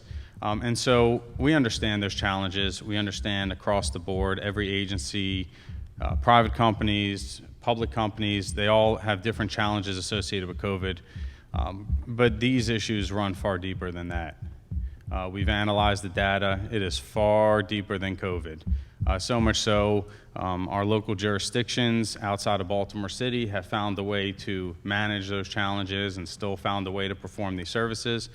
Yeah, Baltimore City has not found a way to move on from that. And, you know, as I'm sure you guys have seen by now, there's an obligation in city code, the city law, to perform these services on a weekly basis. Department of Public Works, has not been following the law and has not been performing those services. And we're all reasonable people up here, so we can understand when there's certain challenges, but it runs deeper than that. And so my questions from 3 months ago, and I'll start with today, were understanding that challenges come up and understanding that recycling has been cut in half, so only half of that service is being provided. I asked what savings have been incurred. That was my first question, what savings have been incurred? Not overall, overarching DPW, where you had increases, where you had decreases, specifically related to recycling. Every single week, a recycling truck would pull up in front of approximately 200,000 residences in Baltimore City, and now it's only happening once every other week. So there's a lot of different savings associated with that, and I would like to talk about those savings. So if you can, if somebody can answer what the savings were for cutting recycling in half, I would like to start there. Bob, I don't know. I will let Bob deal with the budget and numbers. I do. A little closer. Oh, I'll let our budget director to speak to the numbers and our financial officer. I do want to say regarding recycling, as you know, with the rollout of the 170 plus containers, what we have seen since our final container was pushed out in March and April, that we're seeing a tremendous amount of increased participation in that program. And what does that mean? That means where before there were yellow containers and now there's blue containers. And as you just can see, just driving in any neighborhood in Baltimore City, you're seeing a lot more blue containers out there. So what does that mean in general terms? That means that we're excited that the public is utilizing the service and engaging in a recycling service and having that increase in service. But what we're also seeing that our routes are getting longer. If you can imagine, if a crew, say for example, can do 200 units a day, and then we have a new rollout, and that same crew now has to do 500 units a day, then there's going to be impact on that route and that service delivery. And so that's one of the things that we have in that vein. In order to keep us at right now recycling and garbage routes being 100% in this calendar year, I think we missed 2 routes, but it wasn't city crews that missed those routes. That we've been able to stabilize the route itself and being able to ensure service. And I do understand, Councilmember Slifer, that's not good enough, and that the public demands and the expectation is for more.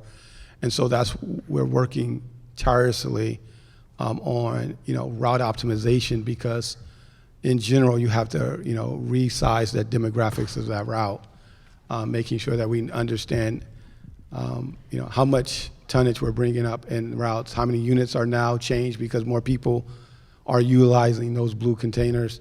And so we're doing that. But as we were going through the pandemic, and I'll let Bob talk about the numbers, much of the service and some of those, I wouldn't say savings, the redirecting of staff was happening there. We also saw overtime costs, as you heard in the memo. Overtime costs went up. We also spent dollars for contractors to supplement our work so that we can stay on task and meet the expectations of the public for refuge and really trying to stabilize the service for solid waste, for recycling. So I don't believe, and I'll let Bob communicate, because I believe that some information from 2009 to 22 projections were provided, but I want to make sure that I'm correct, and I'm going to hand that over to the budget director.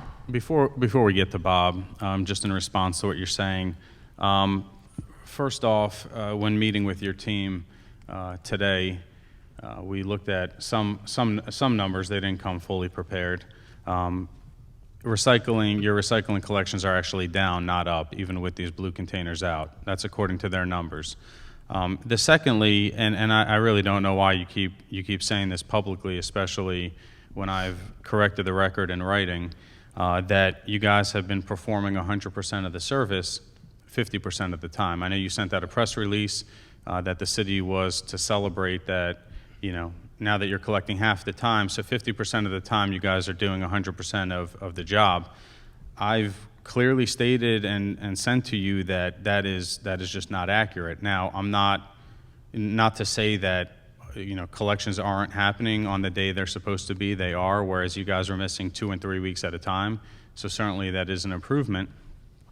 But I think we just need to just stick to the facts. And there's streets in my district that are picked up by DPW workers that have been missed multiple times in the past couple months. And I want to thank Yvonne for addressing that. When I reached out, she'd send somebody out there to pick it up, and I appreciate that. But those routes have routinely been missed time and time and time again. So it's just not accurate to say that right now in this new structure, 100% is being done. 100% doesn't leave room for even 1% or any percentage from being missed. 100% is the entire, every single curb side is being picked up. That's just not happening. So I just want to set that straight so we can just stop saying that. Well, I do want to clarify for the records that from what we're seeing with calls from City Works and City Service, I do agree that we're not providing that service weekly. By weekly, we're doing it.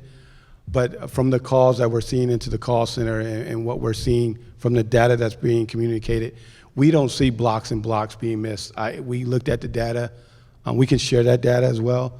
We don't see blocks and blocks being missed. We do see some households being missed. I think we were getting 200 or so plus a week on that. And Yvonne, as you know, and our service are going out and remedy those issues where there's some discussion about a missed collections. But holistically, we haven't seen any blocks or neighborhoods being missed. So that vantage point, yes, you're correct. We are providing that service 100% of the time, but what we're seeing from routes, that our routes are being completed, are there 1 or 2 containers can potentially be missed, whether the resident pushed it out late or we may have missed it, yes. But we're not seeing high numbers of that. and we're definitely not seeing blocks of that. So I just want to clarify for that. But you just literally just repeated something that I have informed you and shown to you and proven to you is false. It's not 100% of the time. So I'm not saying blocks and blocks. I don't know how many blocks you're talking about. When you say 100% of the recycling is picked up, and I can confirm for you that those blocks had their recycling out prior to that, because in fact I had a meeting out there with some of the agencies on that block for another matter, and they were still sitting out there. And I pointed out how it's been stacking up, because I think that one block that I'm referencing went 3 weeks without getting picked up. So my point is that it's not 100%.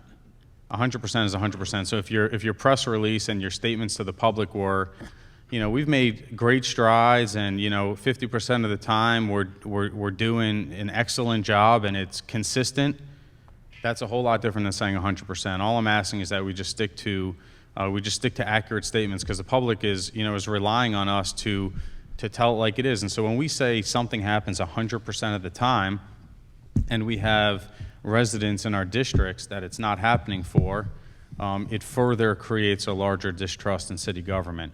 And before we get to Bob, also, I just want to clarify something. You had mentioned that these containers that have been rolled out in March and April, I think it was 171,000 of them, that has contributed to the problem we face today. So I know I shared my concern with you prior to you guys making a decision to roll out these cans, and I know other experts in the field expressed to you the concern. So I'm just curious why you made the determination to roll out these cans as opposed to holding them back until the current recycling levels was stabilized, when you knew, because we had this conversation and you shared some of your prior experiences as a solid waste expert in the previous city, how when this happens that there is, the short term at least, we hope at least that there's only short term, a high level of contamination, which we know is happening all the time. And it also, our goal is to increase recycling. But what we're actually seeing, according to your numbers, not mine, is that recycling is actually down with that. So why was the decision made to roll out these cans when the current recycling levels wasn't stable? So I thank you for that, and I want to answer both questions. We mentioned that we have completed 100% of our routes.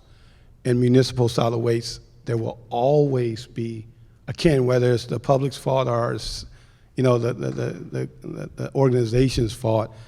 There's always a percentage of missed cans. And so when you look at, we're providing services to, say, 100,000 residents every week and picking up, say, the recycling and garbage, and we're getting about 400 to 500 complaints.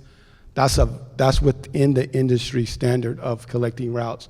Some of it is because someone put it out late and they called. Some of it is because we may have missed it, but that is within the industry standard. And second, to your question around the decision to roll out the blue cans, I'm sorry, I was in the city of Oakland at that time when that decision was made. But because that decision and the funding for that was happening when I was in another city.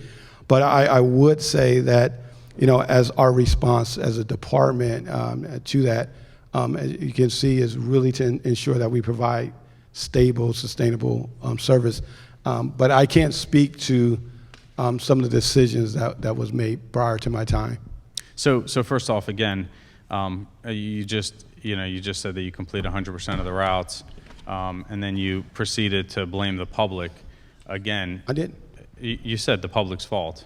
That was your exact two words you just said when referencing about recycling not getting picked up. So I think that's part of the problem, is that instead of blaming other people or blaming the public or blaming somebody else, let's just accept responsibility and understand the situation that we're in so that we can work to improve that. So, my constituents who, as recently as, last week or 2 weeks ago, whenever it was that I emailed you directly on this matter after you sent out the press release that was inaccurate, it wasn't my constituents' fault.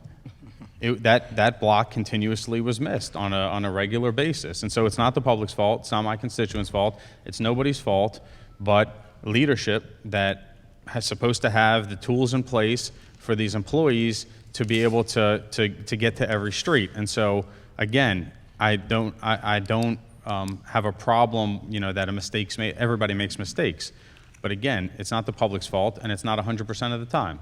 And as far as the containers are concerned, you and I discussed this when you came in. So, are you saying that the cans started rolling out before you got this position? No, I was saying before I came to the city, as you know, the funding for the cans and the decision to roll out the cans came before me. As you know, when I came to Oakland, my job was to roll out those containers, and it was a delay in that process because of the being able to ship. But as when you ask the decision to roll out the containers, and I could be wrong with timing, but that decision and that funding was made well before my tenure here in the city, and I think we all can probably recognize that. Yeah, I recognize that the funding and everything was in place, and the cans were ordered prior to you being here. I do acknowledge that. Again, you're the leader of this agency. Your level of expertise, as you shared with me, was that you're a solid waste expert. I think if maybe you recall what I said to you the first time you said that to me, I said, "Oh, you're not also a water billing expert, because we can sure use one of those." And you laughed, and I said, "You know what? At least solid waste is very important, and so I appreciate having a solid waste expert." In fact, my first thing I said to you when you told me you're a solid waste expert was, please make it a priority to fix the Northwest Transfer Station. And I shared some of my ideas, which I've shared with you multiple times throughout the course of this year. Again, none of them have been implemented. But again, you've actually rolled out the cans, as you mentioned, in Oakland. And so you have been there, done that in this process. So you knew, essentially, you told me. So that's how I knew. You told me some of the challenges that were going to be associated with it, some of the pros, some of the cons. And so it shouldn't surprise anybody, the additional issues. So when we hear now in the month of June that the most basic city function, the functions that literally touch the residents of Baltimore more often, your agency, these functions, recycling and trash pickup, touch more people in the city of Baltimore more often than probably every other function combined. Absolutely. And so people judge the city, and I shared this with you, people judge the city based on the most basic city functions. That's what people are paying taxes, and you guys have cut that. And so you're sharing now that part of that issue is because of this can rollout, but not a single can was placed at a single curb until you were the director. And so I saw there was some really great, shiny, great photographs, out there rolling these cans out. I get all that, and I understand the pros and cons, and I'm very interested in recycling. In case you haven't noticed, it's a priority of mine. Improving our environment, but you made that decision, because if you felt that what was going to happen now was going to happen, then you had the ability to put a halt on that. So I'll move on from that, but I'm saying even though the funding was there and the cans were in order, you were the director when the decision was made to take cans from a warehouse and throw them in front of people's houses. But Bob, if you can please share with us the cost savings associated with picking up recycling half the amount of the time. Bob, hang on. I want to recognize Councilwoman Felicia Porter, 10th District. Councilman, after this question, we'll cycle back to you. Bob. Hi, good evening. To address your question, excuse me, Councilman, so as we discussed earlier today and earlier this week, we had pulled data. You had asked originally to me of cost savings within the Bureau of Solid Waste. I understand that you are getting to wanting to get specifically to recycling. Looking at the data, we sent over all of the costs for the Bureau of Solid Waste from fiscal 19 to 22. When we looked at the data, we explained some of the things where there were increased costs, some of the things the director mentioned in terms of disposal, contractual support, stipends, and things of that sort. There were some savings on vehicle repair, which I think makes sense given that there were fewer vehicles at times out on the street. The data that you're looking to that level of detail, I'm not sure if we can we're able to get that. And the reason is that during COVID, we were sharing resources, DPW was sharing resources across different services. In the budget, we have an activity called mixed refuse collection, which includes personnel that are doing both trash collection and recycling. So there's not an actual specific activity for just the folks that go out on the routes in recycling. I think, based on what we're hearing tonight, I think it would be reasonable for us to probably create that breakout in the budget, an additional level of detail so that we could see that data going forward. But the challenge in giving you that detail is when I see an activity called mixed refuse collection, I know that there's people that were doing, some of them are doing collection routes, some of them were doing recycling. So I think your logic totally makes sense. Obviously there was, once a week collection before, there was once every 2 weeks collection later. So obviously there are some savings, so to speak.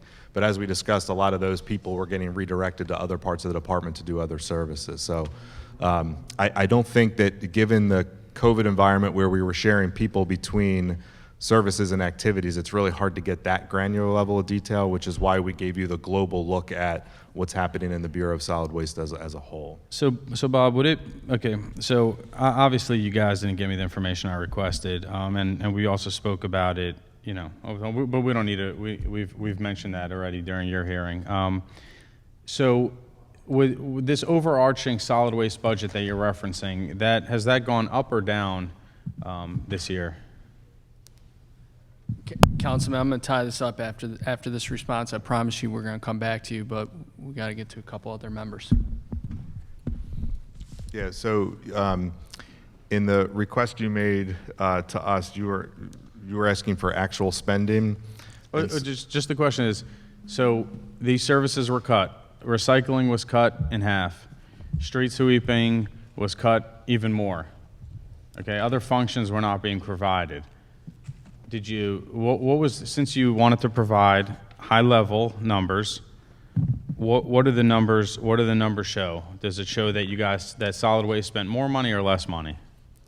So I'm looking at the actual spending here, the spreadsheet we sent you. In fiscal 19, they spent 86.2 million, 89.5 in fiscal 20, 95.5 in fiscal 21, and then 96.7 in fiscal 22. Understand that there were some cost of living adjustments on salaries in those years, of course, so you should see some growth over the years, but they spent significantly more in fiscal 21 versus fiscal 20, and then it leveled out, so to speak, in fiscal 22 is what the data shows. And again, there's multiple. And I'll close with this, and we'll come back to it. But I want you to understand something, that the fact that these services were cut in half, and street sweeping was cut by even more than that, and you guys are still spending the same money. What that tells me, had you not cut that you would have been way over budget.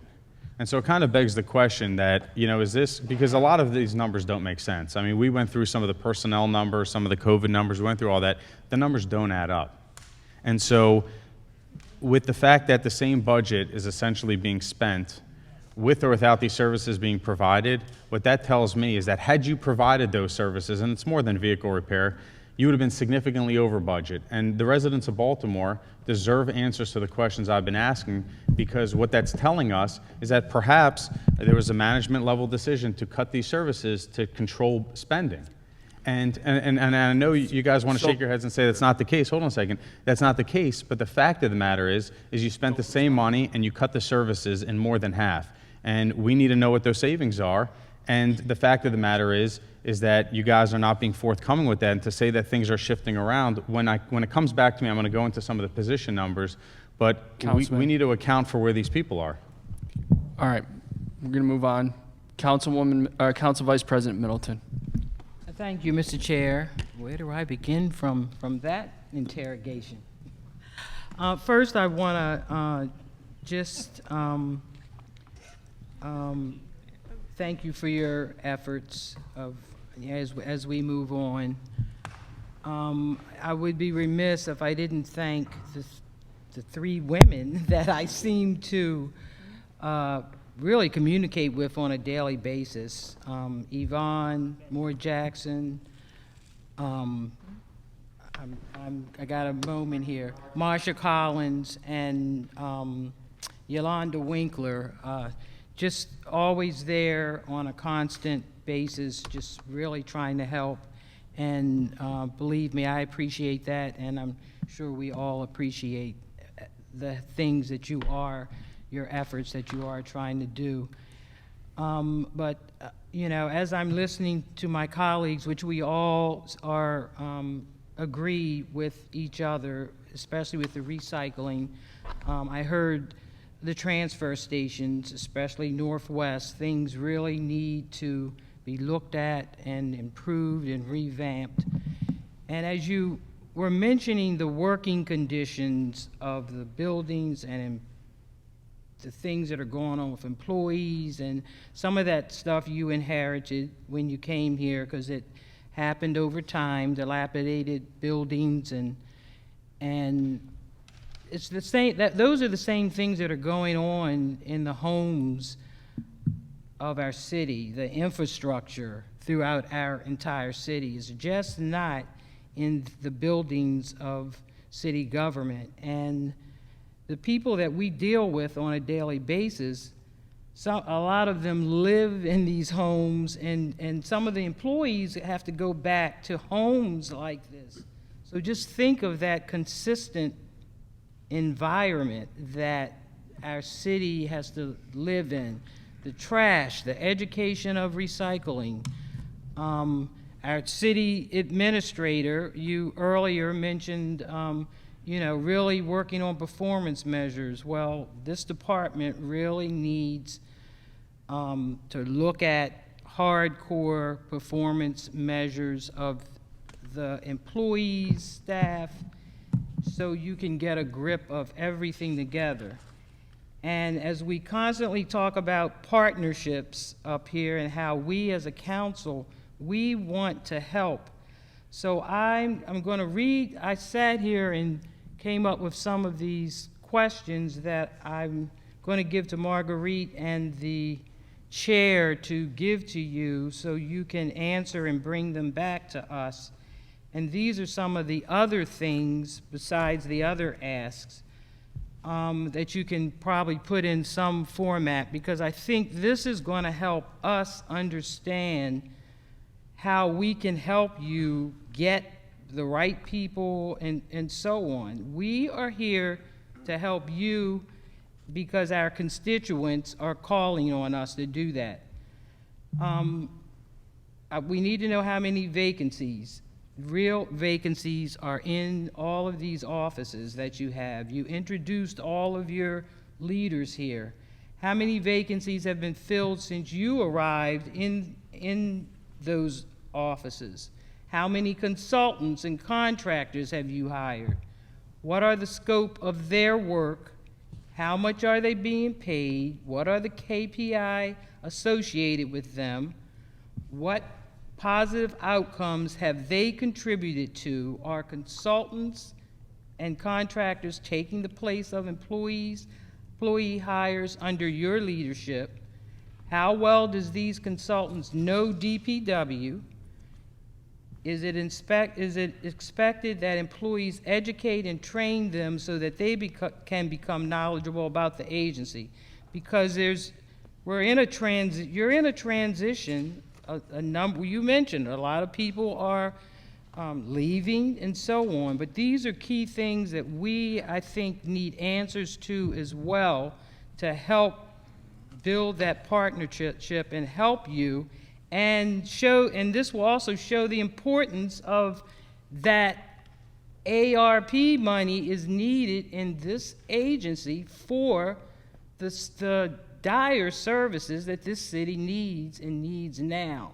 And again, that's the recycling needs to come back. These are things that the people in the city of Baltimore are consistently asking for, so they can take care of the needs and the working conditions within their private homes. If you want to respond to some of the stuff I said, but I'll send that email to the chair, and then they'll get that to you. And if you want to do it in a chart form, I don't care, but I think those are some more things that we need. your response? No, I think we'll be able to provide that response, Vice President, as soon as we can, to you regarding, our vacancy rate, some of the challenge in filling the positions, and any people that we brought on for hiring. So we'll get that information to you as soon as possible. And Mr. Administrator, any response to anything that I said as well as far as what we're asking for DPW?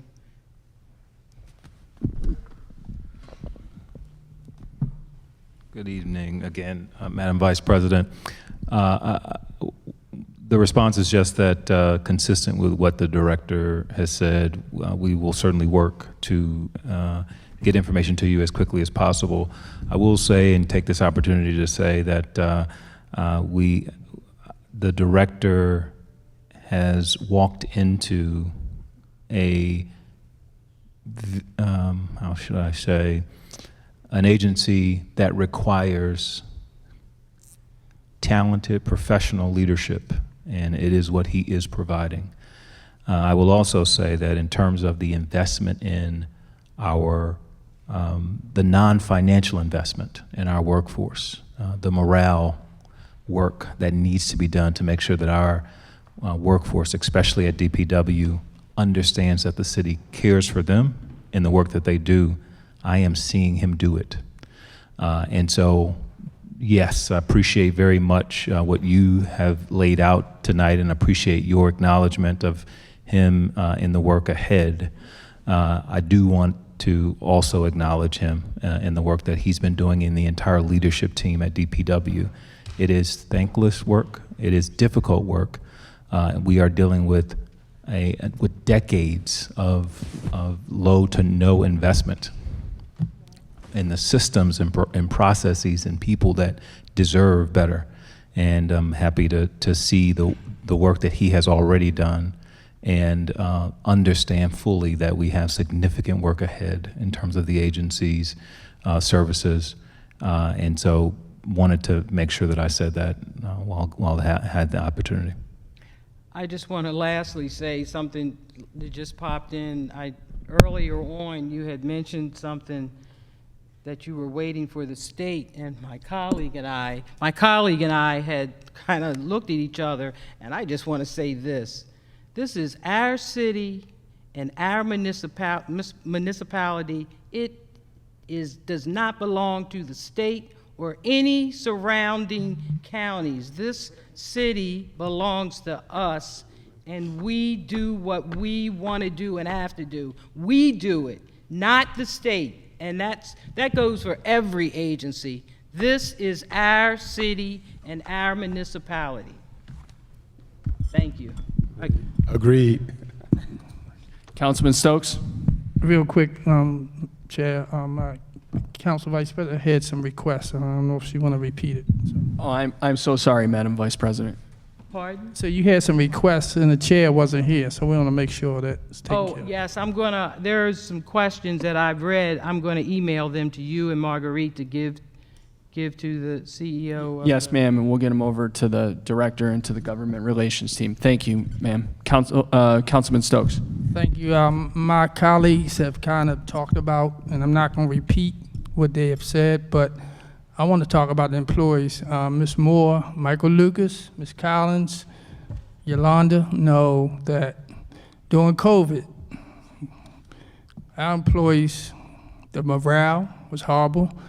Director Mitchell, you told me, and I didn't realize, that we got trash trucks with no air conditioning on. Who want to work for a company like that? I wouldn't. And even if you bring them in and give them $12 an hour and tell them they got to pay some money back, they ain't going to stay there long anyway. I would leave too. There's a gentleman now that worked in DPW. He left.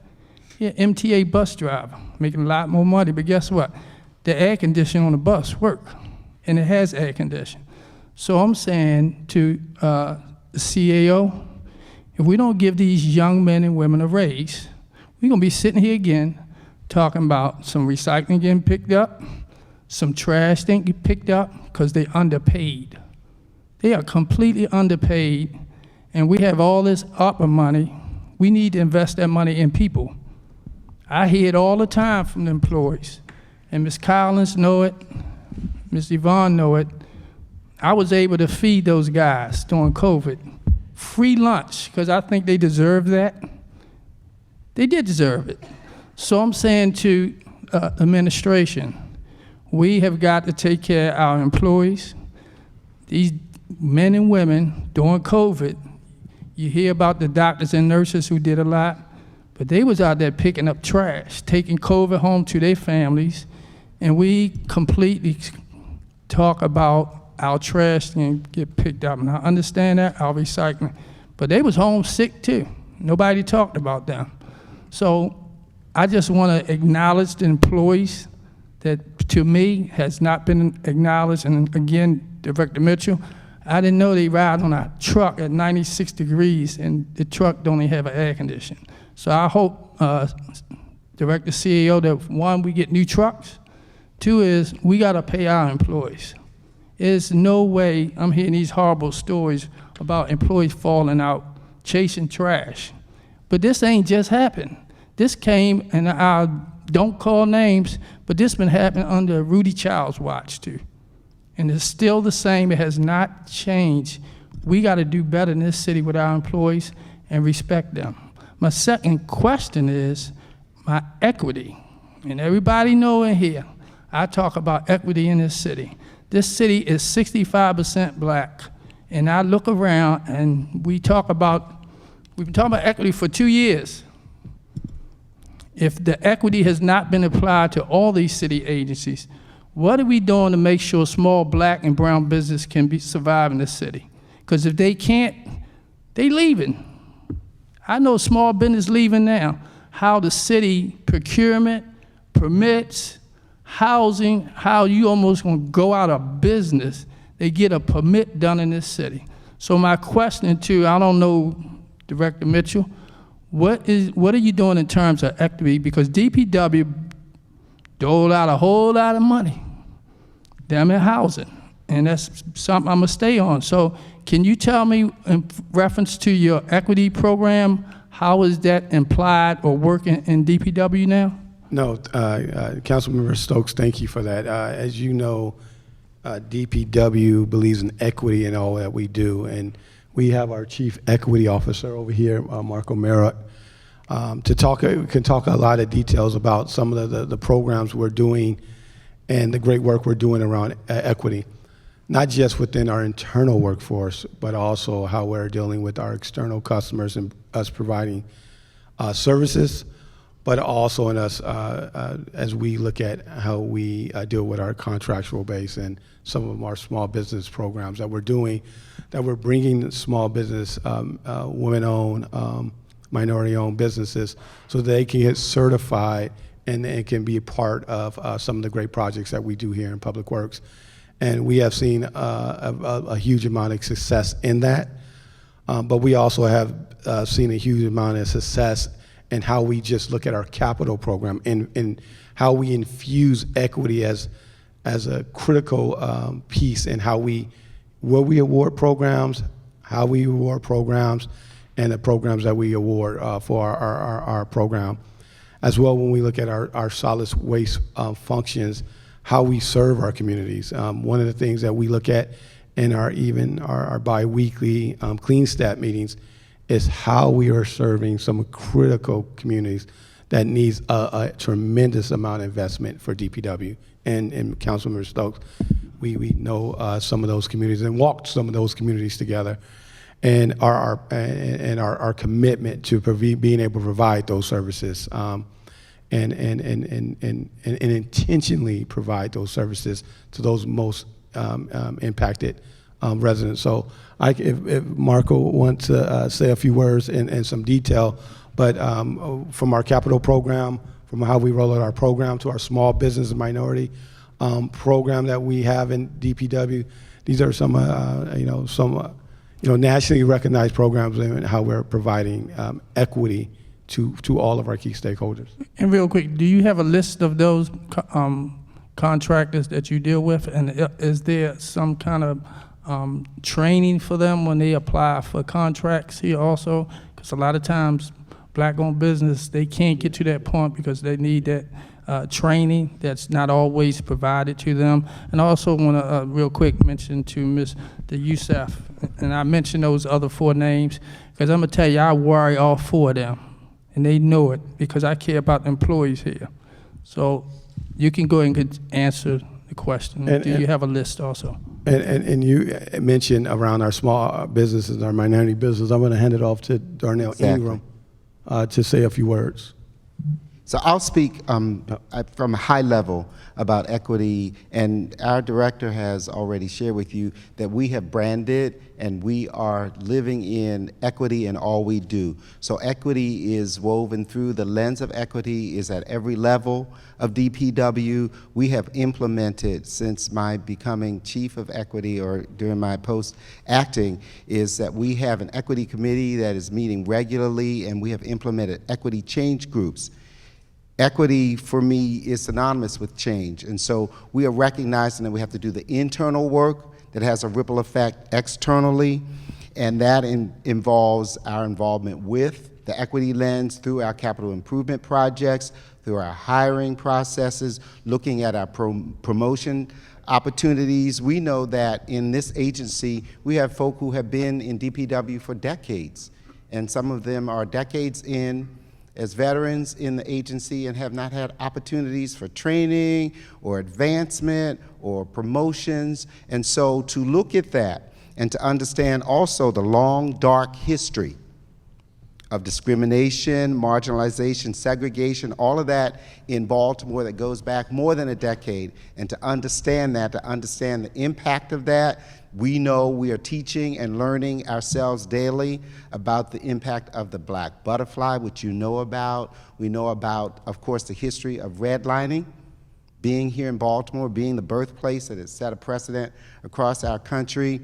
We have also looked very importantly at how we are integrating equity in our education and training initiatives. We are collaborating with our onboarding process, working with HR, working with DHR to enable for everybody an understanding, a core understanding of equity.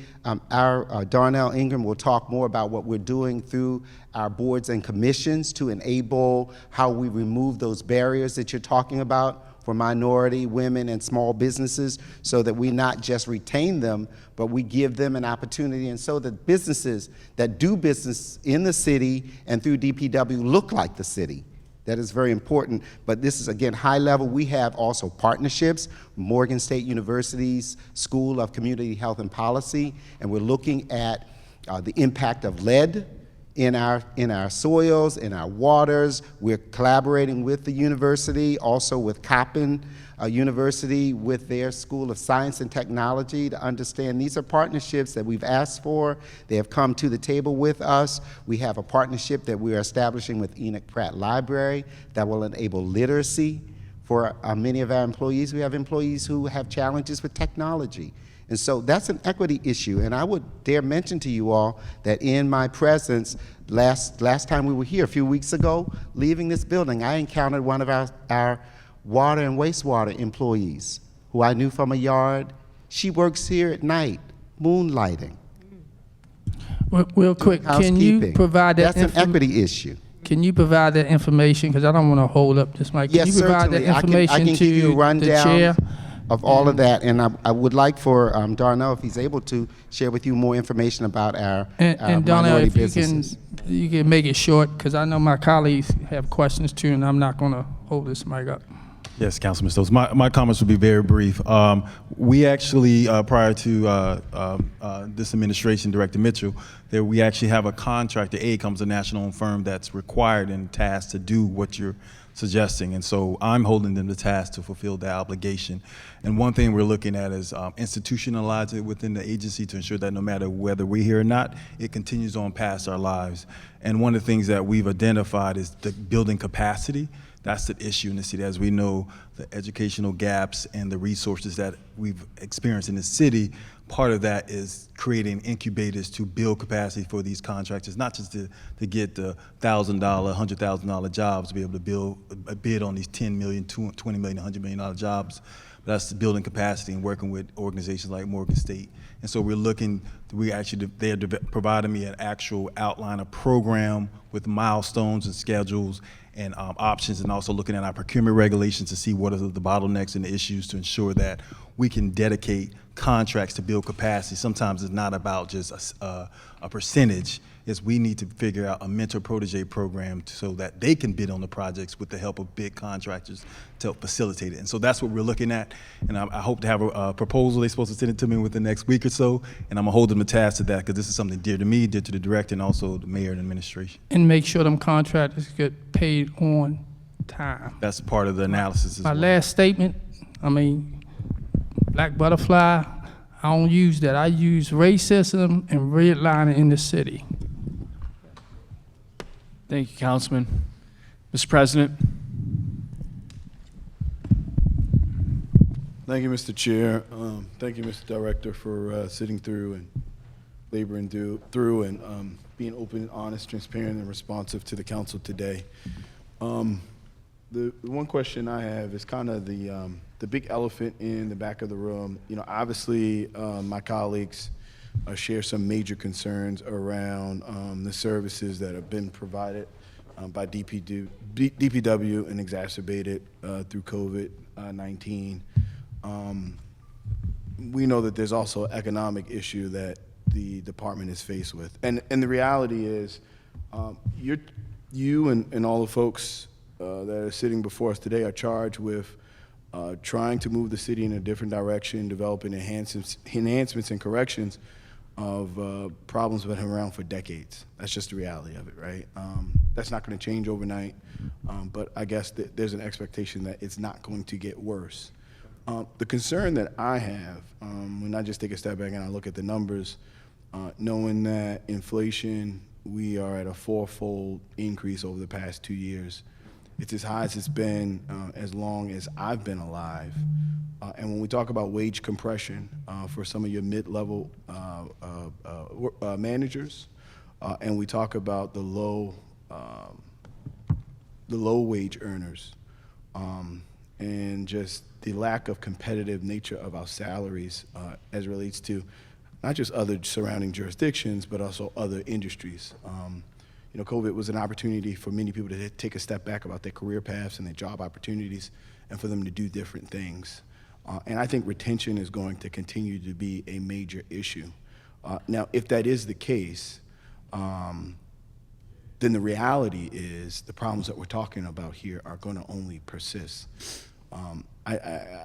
Again, I say the large elephant in the room because at the end of the day, the core city services, DPW is the poster child. When we talk about the disproportionate amount of disinvestment as relates to services, DPW definitely ranks very high in that level, as my colleague just talked about equity. So with all that said, is there a plan in place, from a budget perspective, from you, outside of improving the conditions, which I think is a primary concern of this council that we've heard today, but specific to wage increase or trying to create a competitive environment to ensure that we are being as proactive as possible going after the retention issue that I foresee. No, thank you for that. And I'll let the budget office talk any about the numbers. But the environment in DPW, what we want to create is an environment where people want to be there, right?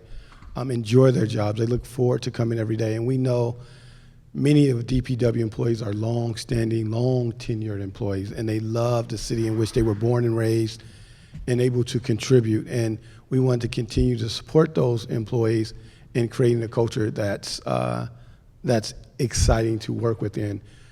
Part of that culture is providing opportunities. I think the reason why the CEO program and other programs that we have for promotion opportunities is so, I would say so necessary, is because we're giving folks an opportunity from work, say for example, on the back of the truck to be the driver. And when you're able to provide that opportunity, then you're able to be able to supervise those crews and then manage that division and move up to potentially to be where I'm at in the director seat and other seats within the agency. So being able to train our workforce effectively and being able to train them so they can promote and be great contributing members is great. And what we are seeing internally, we're seeing a lot more internal promotions, and that builds morale.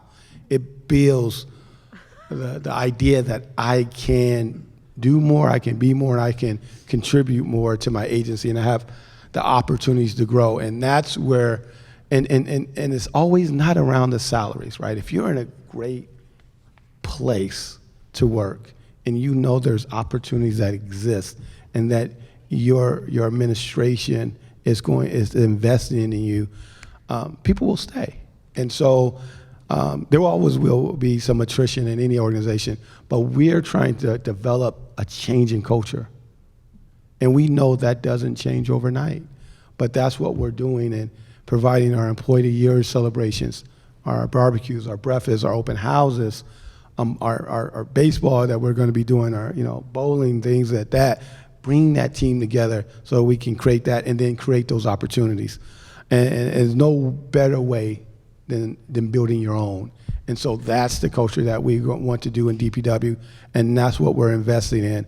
And then I will transition over any budgeting to the budget director. So my concern is that the sky is potentially falling as it relates to low-wage workers, and retention is somewhat anecdotal. I guess, do we have like real data that shows that that's not necessarily the case, and that there is not a problem that we should be alarmed with, and we shouldn't be developing a plan right now? Well, I'd say a couple things. I think it is, we have to acknowledge that it is a problem. The approach we've taken is, we negotiate with each union individual, and we bargain for wages, of course, within what we think we can afford. We have chosen to target some dollars, including in this year's budget, to classifications of employees that we know are kind of out of whack with the region on a competitiveness basis. And we did that this year. It was the Cub union, which there are some employees in DPW, especially like frontline supervisors that are Cub employees, that we chose to direct more money at. There's about $2 million citywide in the budget in fiscal 23 for that. So our approach is, we use HR does salary studies, broader salary studies on a cycle to figure out if there are competitiveness issues. But I think we need to acknowledge that right now we're in a different environment. I mean, for the last 10 years, as long as I've been here, when we do our cost of living adjustments, they're 2.5%, right? And What's inflation at? Close to 9%, right? I mean, yeah, it's been 8%, for a couple months, and those are month over month, this month versus the same time last year. But yeah, it's been 8% or so for the last couple months, and so that's putting a lot of pressure on, a lot of organizations, ours included, on wages. So I can't say that we have a perfect solution for that. I think we need to, again, be as aggressive as we can to do some of the things on the facilities improvements. I think the director makes a good point that it's pay is not the only thing. If you have a good environment, you're more likely to get people to stay. But we've tried to take the approach of target the money where we have classifications that we see based on analysis that are out of line with the region, but I think that's going to become, more and more challenging over this year and next year. No, I appreciate that response, and I'll just say to you as the budget director, as well as we have the CAO here, it is of great concern of mine. It will continue to be. I think that we absolutely need a plan right now. As we see violent crime going through the roof, as we see other issues that are plaguing our city, the one thing that we cannot see fall to the wayside is core city services to the men and women who pay taxes, who live in the city, who keep this city. And the reality is, many of our workers are going to go from struggling or actually surviving to now extreme struggle when we talk about that level of increase. So, we have to do the things to get the facilities right. We have to do the things to ensure that we're building morale throughout the department. But the reality is we have to find a way of paying some of our workers more money to keep and retain them. And this is something I asked at the BOE, and I'll continue to kind of look over this. But I'm concerned that we do not have a specific plan in place as it relates to wage compression and as it relates to our low-wage workers, as inflation has hit us in a way that most of us in our adult livelihood have never seen. Yeah, I think it's important to remind folks, too, at this point, when you look citywide at the budget this year, there was a slide in the overview about our increase in costs this year. We faced an enormous increase in costs for education, right? And so I think part of what is happening, we have to acknowledge, is that we took a lot of time in our planning cycle to make sure that we could meet that commitment, which I think there was a collective agreement that we wanted to do more on that front. Other counties surrounding us didn't face that same increase. So they have, they're seeing an growth in their revenues just like we are this year. We had to take a lot of those resources and put it towards a mandated cost from the state. Again, one which we think will all do a lot of good. But I do want to acknowledge, I think it leaves us a little bit at a disadvantage right now because we're hearing anecdotally, we're hearing from agencies like, oh, somebody's, another county or another jurisdiction is offering, signing bonus or, higher COLA that we weren't able to, necessarily to support this year, and that's part of that reason. So that's a little bit of the dynamic we're facing, is that we had to put all of our effort into making sure we could meet that cost, which could lead to some competitiveness issues. But again, our approach is we've got to target the money, across the board pay for everybody. COLAs can't really afford to do that. You really have to look at a more granular level and see what are the positions that are really, not in line on a competitiveness basis with other jurisdictions, and try to target some of the pay to those areas. Yeah, and that's just an issue where many of the problems that, again, we've seen, and no one here was the originator of those problems. Cans were just kicked and kicked and kicked down the road. But the reality is, when we compare ourselves to other jurisdictions around us, we didn't have our skin in the game as it relates to paying for education.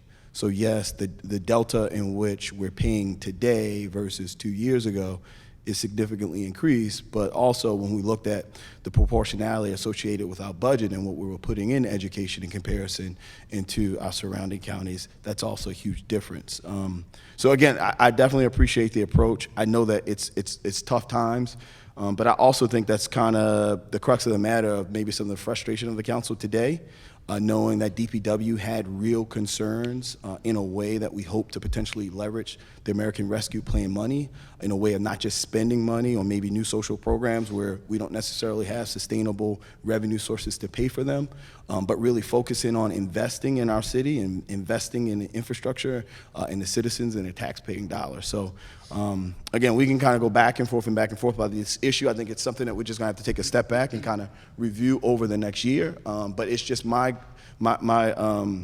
sincere hope that if we don't address it, that it's not gonna have dramatic impacts to some of the issues that we have today as it relates to curbside pickup and the job that you guys fight for every single day, and have this merry-go-round of employees in and out because we're just not competitive to the surrounding place. And I'll say this for the last time: we can't afford for DPW not to be exceptional. That is the reality of this city.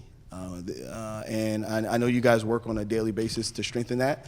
I think that this is council that's trying to push to help to support you with that as it relates to resources. So thank you.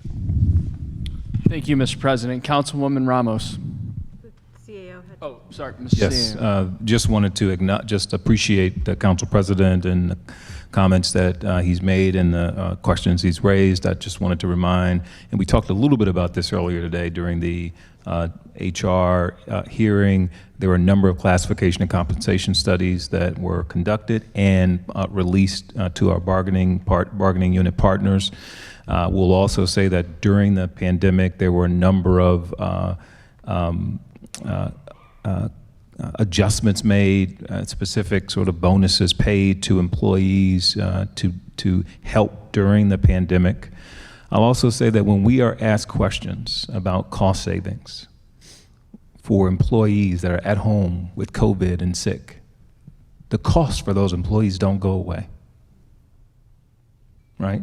So when we pay for employees that deal with the trash of collecting, that deal with the trash of our city, that those employees, when they're homesick, and I know, Mr. President, you didn't ask this question, but I wanted to correct the record that the reason that it is difficult for our director to answer that question is because those costs aren't savings. Those costs are people, and they don't go away.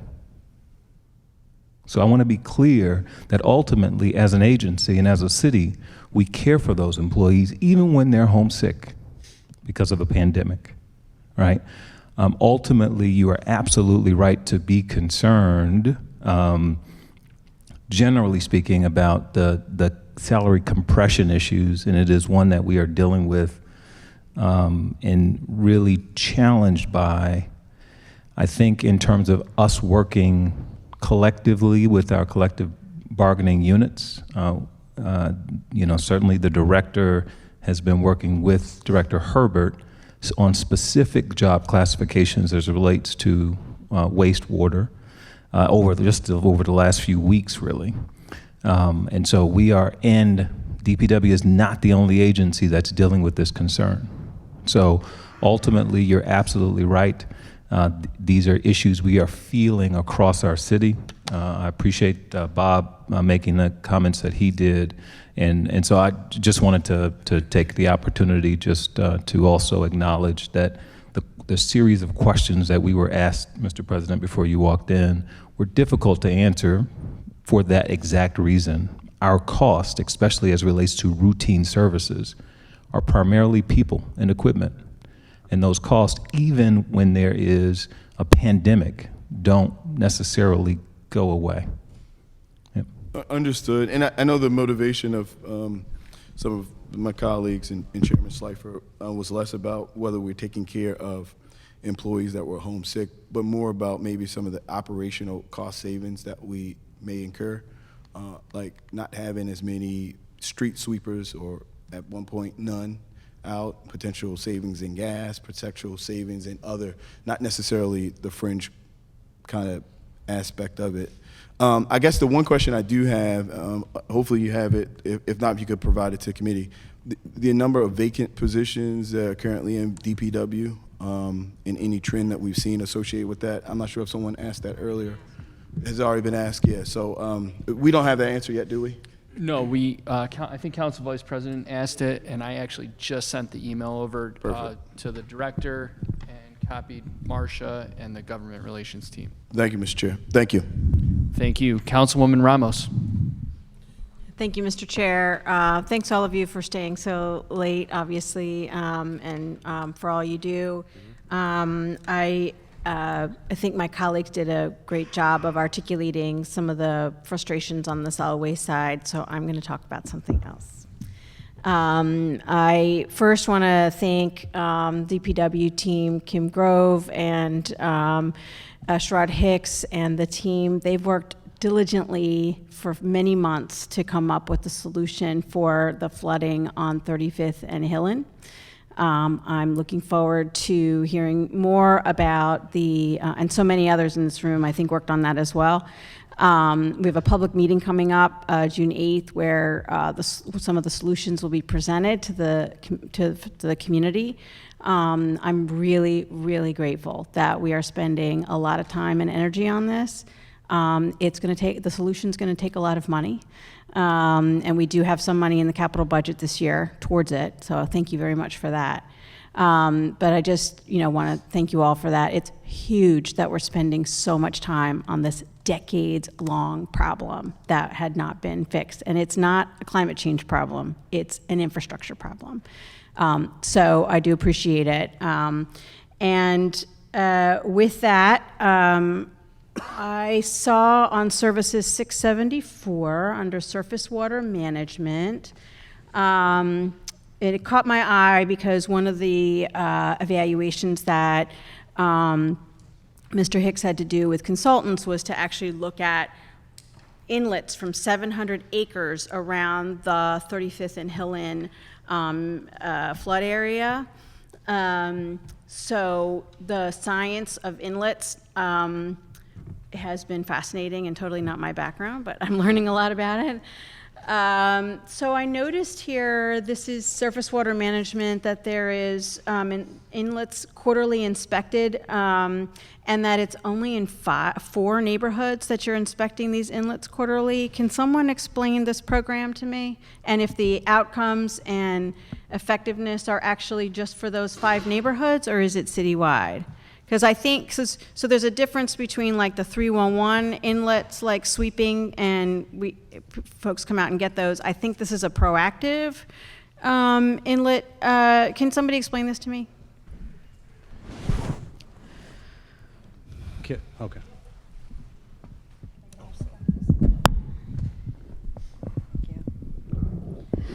So when that performance measure was created, it was during a time that we were doing a pilot project in which in 4 neighborhoods that had the highest number of service requests related to dirty streets and alleys and choked inlets, as well as not flooded street, it was just those 2 SRs. We did a GIS analysis, came up with a heat map, looked at those 4 and identified those 4 neighborhoods, and that's where we had done a pilot project of putting screens in the inlets at certain locations where street sweeping would be routinely completed. And then that work, though, as far as proactive inlet cleaning, was done as a contracted service under the Office of Asset Management. It does not reflect all of the inlet cleaning that is done by both asset management as well as utility maintenance division. And I want to highlight this. It's also in our annual report for the MS4 permit that a few years ago, the utility maintenance division started to proactively clean several inlets that are in sump areas. And we do we do report on that in our annual reports for the MS4, and then how that compares to overall reactive cleaning as well that's there.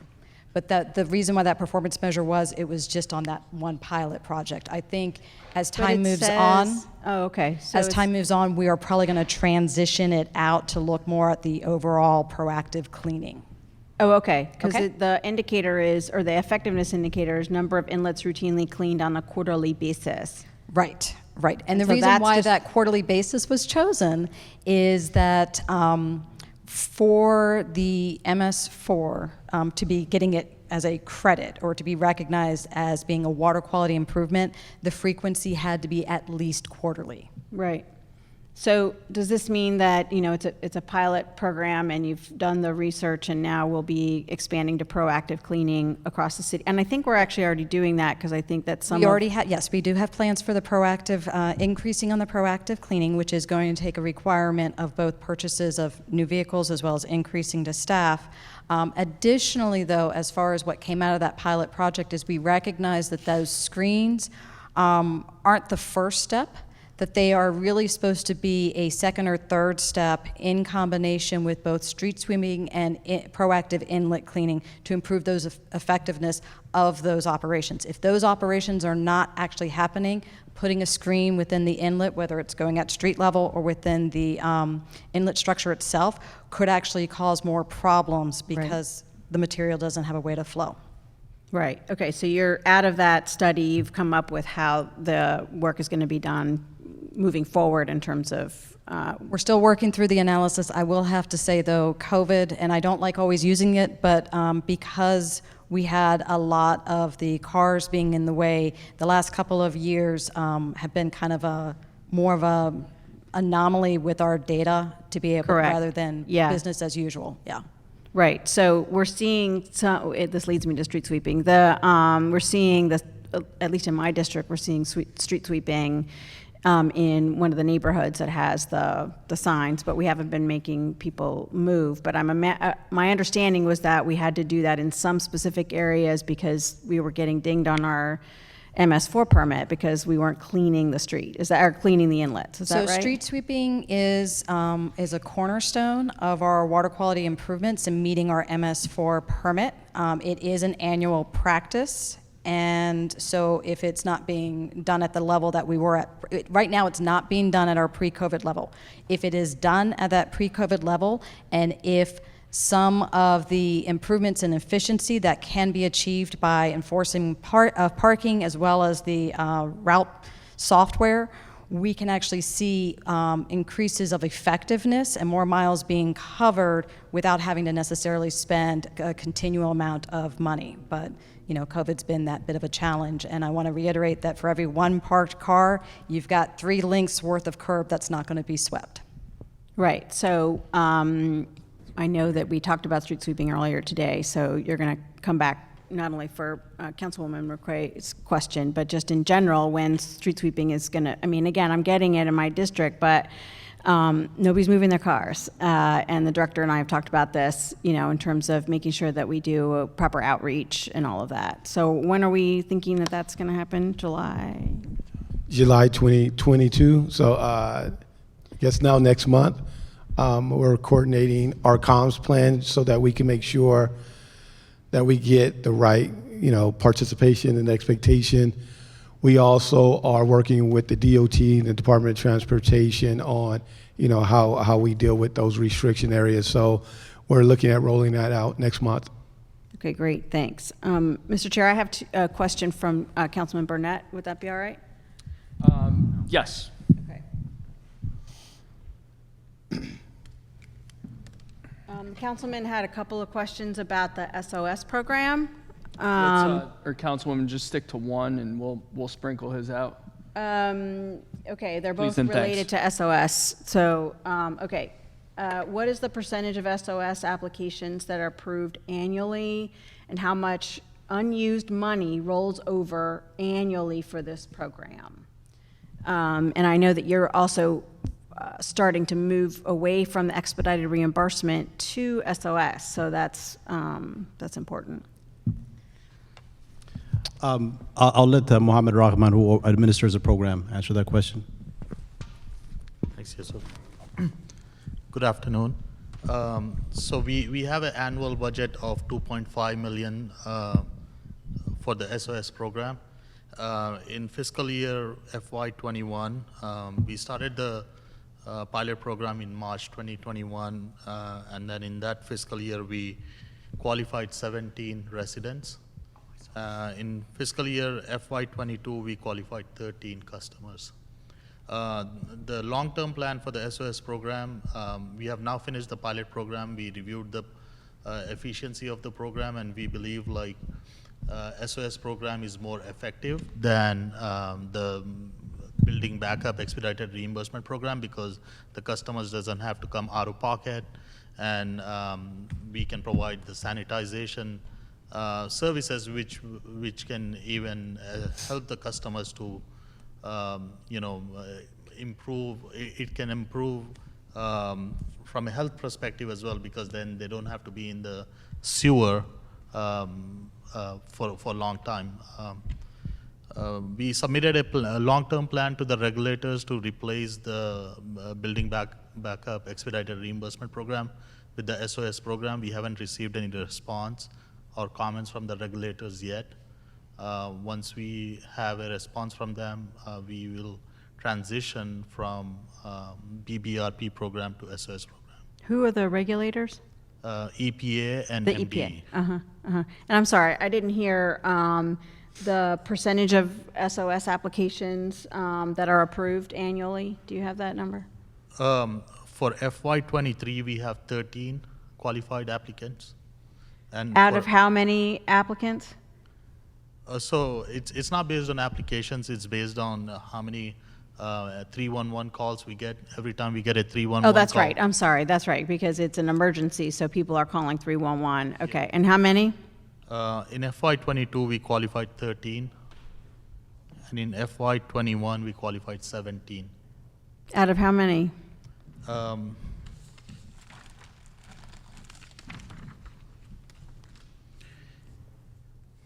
In FY21, we had a total of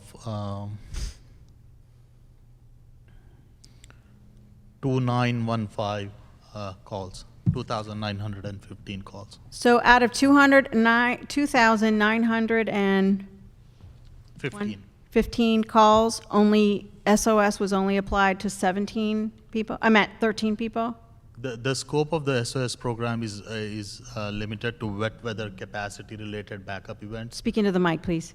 The scope of the SOS program is limited to wet weather capacity related events. And if you look at the number of wet weather events in general, last year were 526. Out of that, only a portion of that scope applies to that 526. Right, I understand that the SOS is applied narrowly. The challenge is that then if we're going to be also transitioning over to SOS and there's, 2,900 311 calls for water in the basement, how are we helping all these other people? So as the consent decree is limited to wet weather capacity related events only, our scope is limited to that. We did submit a feasibility report on expanding that program and what is the legal requirements for expanding that SOS program to all wet weather and all dry weather backups as well. The report has been submitted to the council and the mayor. Yeah. Can you just spell out what SOS means? I'm sorry I used the shorthand, but if you could tell us the whole thing, that would be good. Sewage on-site support. Right, sewage on-site support, right. And that's where when somebody can call 311 after an event and try to get the city to clean it up for them, as opposed to shelling out the money and then trying to get reimbursed. That's correct. Okay.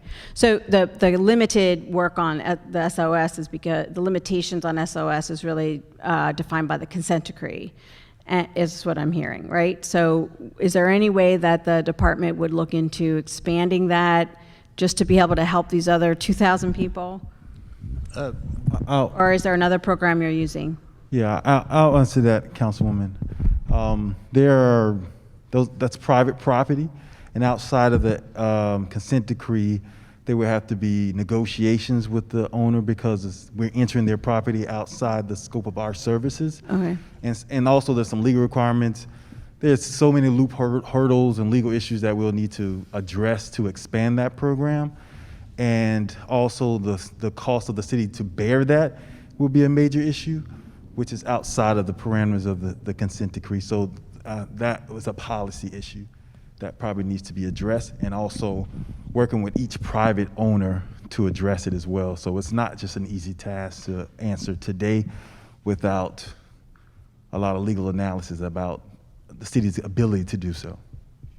It would be great, I know we just asked you to do a bunch of stuff, to try to come up with something, because what I'm curious about also is that when somebody calls in desperation, oh my gosh, I have the sewage and everything else in my basement, and they describe what's going on, an inspector comes out and then says, oh, sorry. Like, what happens? I would say for the lateral, there could be many issues with it. I know what we're dealing with the SOS program is around wet weather overflows, meaning some type of I&I inflow infiltration may be causing that backup. There are other times where that private lateral or some clog in their utility or toilet is causing that. It is not the cause from the city system itself. It's more of a private related matter, and that's why in many of these cases we have our inspectors go out and assess those sites and see what was the cause. Was it I&I or capacity within the system? Was it a blockage or a break within our system, or was it a private property matter? And those things are being looked at before some of the determinations to make sure. But you articulate that to the consumer and say, hey, we can't do SOS because of this, but here's our solution. I mean, 2,000 people not having their basements taken care of. I'm sorry, 200,000 people not getting their recycling. Our inspectors do engage with the public and clients when we go out there. And we go out and look at our infrastructure to make sure that it's operating and flowing. Mm-hmm. And we do have a conversation with our clients and say, hey, this may be you may need to get a certified plumber to do this work, to unclog that system so that that sewer or that line can continue to flow. Yeah, I hope that we can take the rest of the conversation offline to try to figure out like what's the best way to, 2,000 people calling and saying, almost 3,000 people calling and saying, hey, I need help with my basement, and they're not getting it. Is, again, you're constrained by what you're constrained by, but I would like to figure out how to address it. The question then also becomes, okay, so you've got $2.5 million for this program and only serve 13 people. What do you do with the rest of the money? It is funded on an annual basis. So right now. So it goes back into the general fund at the end of the year and reallocated. Not the general fund. This is the enterprise. Excuse me, enterprise. So it comes from the enterprise, and then it's reallocated. It's reallocated. And don't forget, we also, because we haven't gotten the approval from the regulators on replacing the SOS program, or replacing the expedited program with the SOS, that we do have the funds for the expedited reimbursement program also. So right now you're running both? That's correct. Okay. Thank you, Mr. Chair. Thank you. Councilwoman Porter.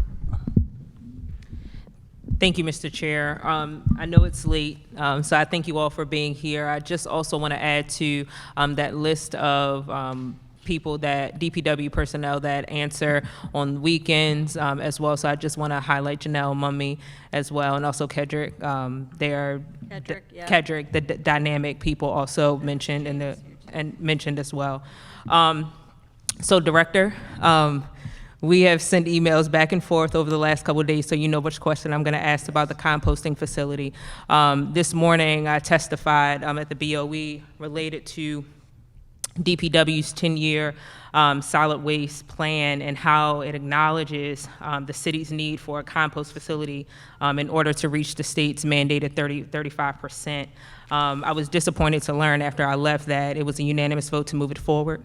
And so without any addition to the plan as it relates to establishing community support explicitly written in the plan as requested, I want to know what are the community engagement strategies that you all are going to execute to ensure that community-based organizations similar to the ones that you all have been talking to are included in the plan, not only just verbally but also written-wise as well. I understand that there was a conversation with said community organizations after the meeting where you agreed to kind of include them in the process, but what we are looking for is an explicit written statement in the plan that not only includes them but also mandates that any agency that comes thereafter includes them as well.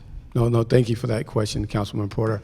I think as we move forward with our 10-year solid waste plan, and even to Councilmember Conway's point around our zero waste, we can't do it without a significant engagement from our communities, from our policy stakeholders, internal, external, our regional partners that use some of our facilities as well, to get it right? And we know that, our public is very well educated on some of these, and we have to lean on that. I think since I've been here, I've met, as you know, with the groups at least a dozen or more times, with the idea that we're sitting at the table to figure out exactly how that will work. We did communicate after said meeting and reiterate it, not only at the meeting, but even publicly, that we are committed to doing that in our next 10-year plan, which we will begin work on very shortly. As you know, it's our current plan is in 2023. So the foothold will be in community. We're working on how that language and how that interaction will be. So to your point, that information will be communicated very clearly on that type of engagement. So we're committed to that. Thank you, sir. And so, just so that I'm clear, we have a firm commitment from you and or any administrator that may come after you from DPW that said community members will be included in the next DPW plan related to zero waste or any other plan that comes thereafter. We definitely will have community members and an engagement process for this. Explicitly written in the plan, though? That's what we're looking for? Yes. Okay. Yes. Okay. Thank you so much. And so next I'm going to ask Marcia, you have been an amazing person to work with, and I know you're working on the Filbert Street Garden land deed acquisition. I want to publicly ask, one, is there a timeline associated with the completion of that work? And if there's anything that we can do as a council to kind of move that along. Thank you, Councilwoman, for that question. Yes, we are at the point now where I'm going to clear the decks with the Department of Real Estate to make sure all of the processes we have to follow when we release a city-owned property for sale, and it's sale in parentheses. Yes. And so once those, I've confirmed that all those activities have happened, and then what we do next is do a sales ordinance. And at that point, I'm sure you would like to be on that sales ordinance and to help us get it through the process and approved. And once we get the sales ordinance approved, we create a deed, and then the Board of Estimates transfers the deed to the Filbert Street Garden. Yes, ma'am. Do you have a timeline? I'm looking for specific benchmarks that I can share back to my community. We've been waiting for this land deed acquisition since 2019. Yes. And so I know you've been working hard on it. The former councilman has been working on it. I have been working on it. And so now it is time. When the grandma say when the rabbit gets the gun, we got to start having some firm dates associated with it. So if you can provide a timeline to that, that would be great. Okay, I would say at this point that we can start working on the language of the sales ordinance so that we could get it introduced, if not this month, next month, and then push that through the process. I will say I have a minor PhD in how you create a lot, and how you go subdivision, and how you get that through, and how you put it on a plat. Yes. And so I think a lot of the pace has been my processing to learn and make sure I'm doing it correctly. So that will be my commitment, and I would hope by September we could get all of this wrapped up. Yes, ma'am, and I appreciate that, and Mr. Chair, or whoever's chairing, if it can be a matter of public record that we have that timeline documented, so that by September we at least have some sort of response and or completion back to the community. Mr. President, are you chairing? I guess I am. Okay. I got Thank you, the Mr. order. Thank you. No worries. Thank you, ma'am. And I'll make sure. I think that's probably going to go through the economic. Yes, it is. My Yes, ma'am. committee. Yes, ma'am. So it will definitely be done. Yes, I know ma'am. that former Councilman Reisinger has been. He needs to be invited to the. I've been trying to get him in council here, but he's in retirement. He's not trying to come.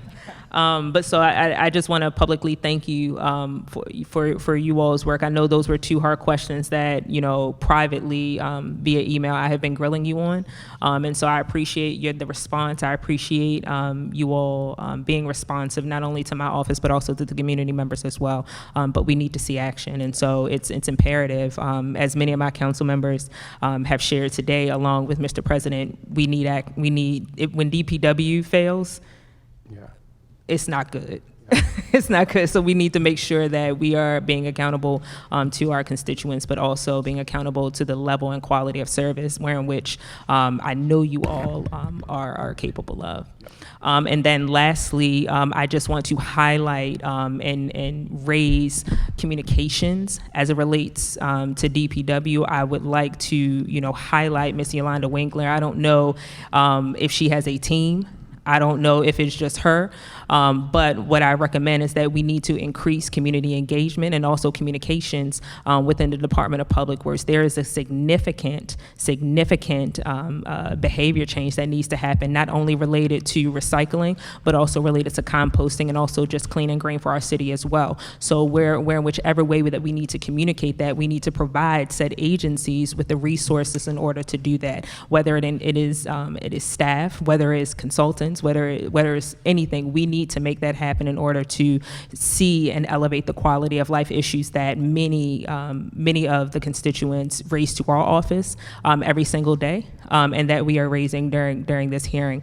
I'm not sure if you can comment the funding level for education and or communications in the Department of Public Works budget, but I'm sure it needs to be increased as well. Yes, and we're making a investment. We added more positions for our community liaison because we do recognize that that's a significant investment, as well as our communication strategy and plans. There's going to be a significant investment because we know that we need some resources to get better, but we also have a lot of information to communicate clearly to our public, and we want to continue to improve in that area. Thank you. And then my last question has to do with route optimization. I know that Yvonne Moore Jackson has done a yeoman's work as it relates to getting routes optimized, not only across the city, but bringing on new people. Can you speak to how we're using, I believe Councilman Schleifer brought it up a hearing ago related to a data optimization system that you all are supposed to be using as it relates to routes and kind of route optimization across the city? Yeah, I can speak to it, and Yvonne can jump in. I think 2 years ago, and the city invested in Rubicon to do route optimizations for our garbage routes. And that was the only program that received what we call route optimization, looking at what we were doing and how do we do it more effectively. The outcome of it, I think, was that we needed one more crew to be more optimal. But what we know is that we still have many other routine services, such as recycling. And that program, as you know, has shifted in the last several months from, yellow containers to blue containers, and that shifted the work that we have doing, the type of work that we have to do. But we're also looking at our sweeping operation and corner cans. And the reason why, number one, we want to make sure with the resources, the limited resources that we all have, right? How do we use it as effectively and efficiently as possible? And then two, making sure that the resources levels that we have meet the needs and our expectations. And so that's what the route optimization does. But it also makes it easier for our staff. We're bringing in, as you know, a lot of new staff. We're trying to retain it. The critical part about optimization, you get a device similar to this, and it tells you left, right, forward, backwards. And it makes it easier for us to train our staff and get them used to routes so that we don't have missed streets, to Councilmember Schleifer's point, that we are more efficient, but more important that we can track how and what we're doing our routes so that we can have right KPIs for those programs. And Director, I appreciate that, but with all due respect, we've been talking about this for a number of months now. Yeah. We've been talking about this for at least since I've been in office, and the number of missed trash, not even recycling, but missed trash that I send to Ms. Moore Jackson is just.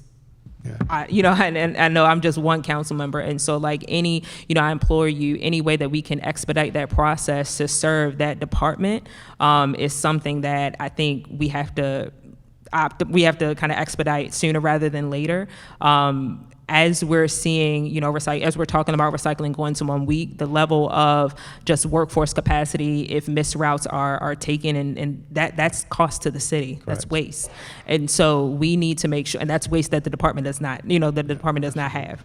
And so this is an opportunity for us to begin to leverage technology that we already have on the books that we have been, said optimizing for the past 2 years, to get it in motion and in motion now. Yeah, and when you look at our recycling routes, to do the real optimization, you have to wait until all those carts go out, because what we did 7 months ago and how we, dealt with the route demographics has totally changed, right? Some routes are longer because of a lot, and so we waited until all the blue carts were out to do it. We also received our funding. We will receive our funding July 1st for it. We meet next week, and Yvonne Moore Jackson is doing a lot of that great work, meeting next week to select that vendor so that they can be ready the first day that the money hits our budget. And when so, is that? July 1st. July 1st. Okay, Yeah, perfect. so we meet with the vendor next week, and then Okay. with the, hopefully that all the contract will be worked out by July 1st. Okay, Mr. Chair, are you chairing? Who's chairing? I was just going to ask Bob if we could get an advance. Yeah, I was going to say if we can get an advancement of that or a report out. I'm not sure the council meeting after July 1st, so we can get that information. Because if again, I understand quality assurance, understand operations. If we've been planning for something for 2 years, we should be ready on day one to go. And so the expectation is that we are ready on day one to go. Okay. Thank you, Councilwoman McCray.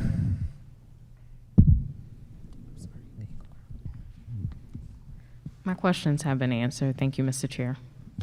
Thank you, Councilwoman. Councilman Conway. Thank you, Mr. Chair. I've just got two quick questions, and I'll be brief, just in the interest of time. A number of an issue that we've come to you before about, as people come to us about corner cans, particularly on York Road is my example, but I'm sure this is an issue across the city. We brought this to you a while ago, where these corner cans, specifically the ones that are solar operated, have been overfilled, and you guys were initially very responsive, and I think we saw a lot of really good progress on that. But it's an issue that started to kind of get worse again. We had an opportunity to meet with someone on the team recently and maybe look at some other options there. But what's going on there? Why are we seeing these cans, which I believe are supposed to be cleaned out every day, being missed? And I think you're referring just to the corner cans in general, or the big belly cans that you're referring to? You can tell me the difference, but I'm talking about the cans on York Road are the ones I have in mind. Okay. Yeah. So you're talking about the solar cans, the big yellow and black ones? Solar cans and the big black ones with And the open Victor top. Stanley? Yeah. So we tend to see overflowing and then essentially dumping just outside those cans if they're not filled. So that is one of the gateways that is picked up once a day. So we shouldn't see overflowing unless people are putting in household trash and it's either clogging the solar can, the top of the solar can, or stuffing in the ring of the Victor Stanley cans. But we do have a once a day pickup on York Road. So I just have to look into that to see what's going on with that. We'll make sure that that we may, I don't know, I was just checking with Mike because he's back there. It's his program We had to see an if he was going to opportunity give me to a meet. nod or anything. But I want to just make sure we will make sure that those cans are taken care of. Sure, I appreciate it. And we had an opportunity to actually walk out there with Mike. He was excellent. He had some suggestions on maybe adding additional cans, knowing that the overflowing has been an issue. If it is, though, an issue with folks putting their own trash or businesses putting trash out, maybe we might want to consider additional communication or otherwise. I'm just curious what's leading to that problem and what we can do to resolve it, because I know other business districts have had that issue as well. Yes. And so just, as Yes, think we about can definitely work on that. Okay, thank you. And Yvonne, I'll give you another tip of the hat. You've been doing a phenomenal job. You're incredibly responsive, and I'm incredibly thankful for you and my team as well. My last question is actually for the Water and Wastewater Division. I got a bill in there up for consideration about Back River. And I understand now Patapsco is being looked at as potentially being taken over by the state. I know you can only say so much, but I know we've had some conversations about staffing. We've had a conversation earlier with DHR about how to prioritize and think about the needs, especially within DPW. I know staffing has been an issue at some of these plants. What are we doing in the short term, long term? What are we doing? And what can we do to make sure that this does not happen again?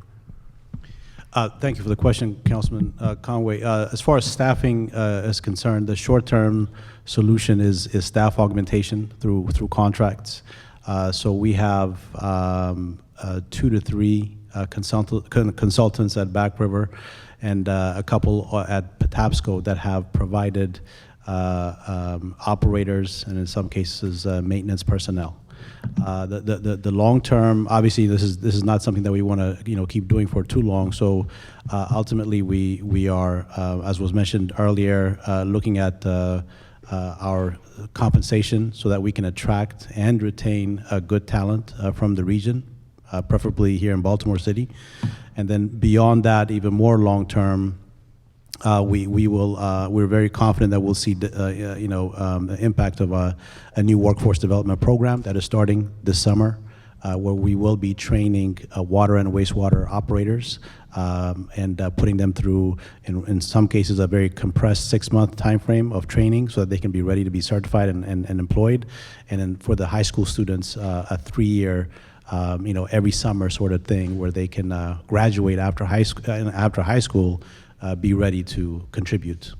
I see. So that sounds like a much longer term, but it seems like we're thinking about immediate term and in the next couple of years, things that'll help us shore up those. Yes. I'll make this an official request. I think one thing I would love the opportunity to do, and I'll invite anybody who's interested, I'd love the opportunity to have a tour of both wastewater treatment centers, to see where they are, how they're going, and what things we as a council can be thinking about in order to support and make sure that this doesn't happen again. So I'll put that in as a formal request. Thank you. One second.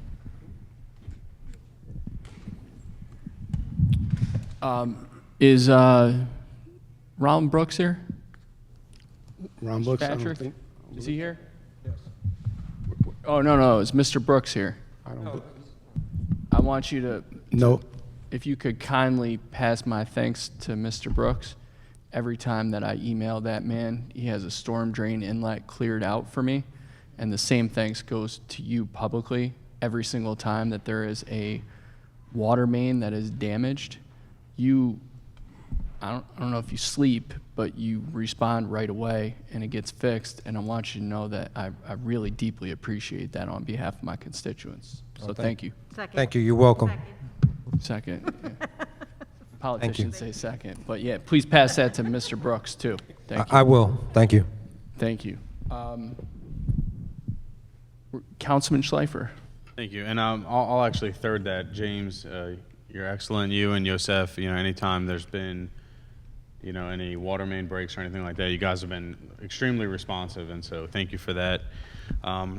So a couple, I didn't get any answers to the questions I asked about recycling and street sweeping. I got responses, just no answers. So I'm going to come back to that. I'm going to ask some low-hanging fruit because I have a lot of questions for you guys. So I just want to get some answers to some Councilman, of the more basic we're going to keep this at 2 questions, but I know you're here for. Okay. So 2 things.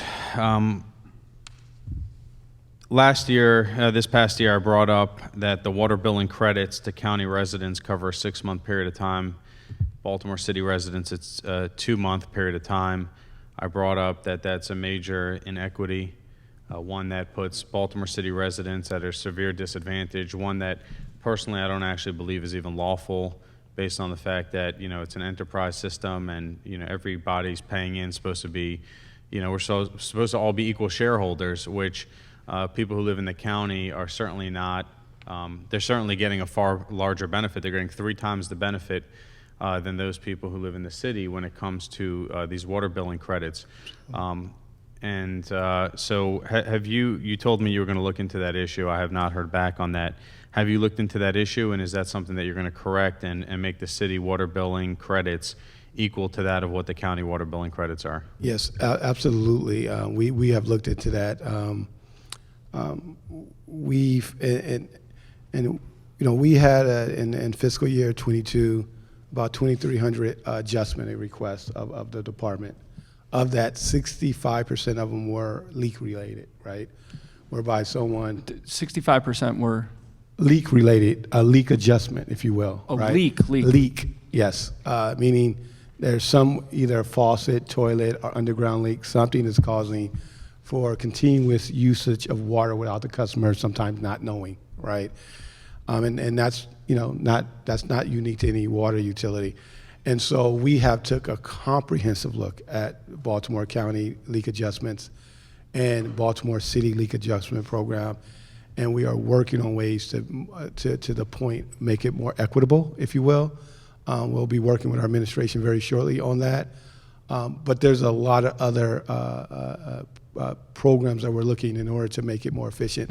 It's not just the adjustment, it's for us to, when we see a leak, and our system has the ability to see those and know that when they're happening, so that we can notify those customers that, hey, before you get your bill, we're seeing that there's some high spike in usage of your water consumption, and we wanted you to do a few things. Walk around your property and look for these things. Look at your toilet and see if it constantly, your flap is operating, seeing if your faucet is leaking, so that we can check off some of the main things that we see around that leak, so that we could offhead a potential high bill. So we're looking at both of those things, notification, a better notification, and so we're going to be encouraging people to sign up to our portal and get engaged with that. But also, once that bill is received, how do we triage it? And so we do have a comprehensive plan that will be shared with our administration shortly. So right now, if somebody contacts you with a water billing issue that comes from Baltimore County and it's been ongoing for 6 months, their neighbor who lives on the other side of the line into the city for 6 months, will they get the same water billing adjustment? Matt can speak to the nuances of it. There's a different, you're correct, there's a different adjustment to the utility. Baltimore County water bills are distributed every quarter, if you will. Baltimore City residents are distributed every month. And so the notification of receiving those bills are quite different. So traditionally, there has been a difference in the timing in which. So why wouldn't you just fix the problem like, I don't know, 8 months ago when I brought it to your attention? Just, it's very simple.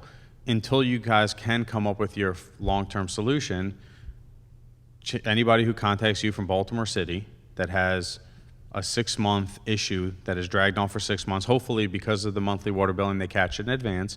But in the cases that it's dragged on for 6 months for whatever reason, and we're all familiar with those cases, why not just make it equitable tomorrow and, you know, look at a 6-month period of time for Baltimore City residents as we do with Baltimore County residents? No, we have process regulations and process that we have to adhere to make those adjustments. But we are fixing those problems, and I do just want to articulate that. As you know, the city's water bill rate increase has been the lowest in 24 years. Been the lowest. And how that has happened is fourfold. Number one, our team is getting better at being responsive to the point. I think last year we heard about our responsiveness, making sure the meters are fixed, making sure that we are responding to customers' complaints. And we have seen tremendous improvements in that. I think in September of 2021, we had 8,300 cases, and on average, the time of those cases was 3,160 days. Right now, we have 10,000 cases that we are taking care of, and the average age of all those cases cumulative is about 112 days, meaning we're getting them and closing them faster. In September 21 as well, we had a total of 82 one-call resolution of complaints, meaning when I call, and that one call in September of 2022, we only had 82 cases being closed. Right now, we see 6,031 cases being closed within that first call. That's critical to what we talked about before. Training our customer service representative on our processes, our systems, so that we can, when someone calls, we can resolve those services. It took on average 109 days in September 21 to close a billing dispute. And in May, it's taking on average 4 days. That's why you see the water rate decrease. Number one is because we're getting better at responsiveness. We're getting better at fixing those meters quicker. But more importantly, we know that we have to be a department that's really improving our process so we can do better. So on all those things, including its adjustments, we have been working hard on that. Wow. Okay, so I mean, I'm going to get to the water billing issues in my next round, but you're comparing meter issues and when it's resolved from now, when there's a meter shop, to previously when the meter shop was not functioning for 9 months and all the employees were paid to stay home for 9 months, which I'm going to get to later on, but I'm just saying that's not a reasonable comparison. Is there anybody from the law department here? Actually, I would say that the meter shop, since I've been in DPW, has been coming to work every single day. The meter shop that's been out wasn't during my time. I was actually in another part of the country. But I would say that since I've been a director, not only has the meter shop been coming to work every single day, and these numbers are just us fixing that backlog that we knew we had because they were out for a while. But also, within a month or two of me starting at the Public Works Director, I brought in back to work all of my customer service representatives back to the office so that we can get these numbers, so that we can improve, because we knew we would be better training our representatives in the office, and it's harder to do it at home remotely. And so these numbers are from when our staff was actually working here on site.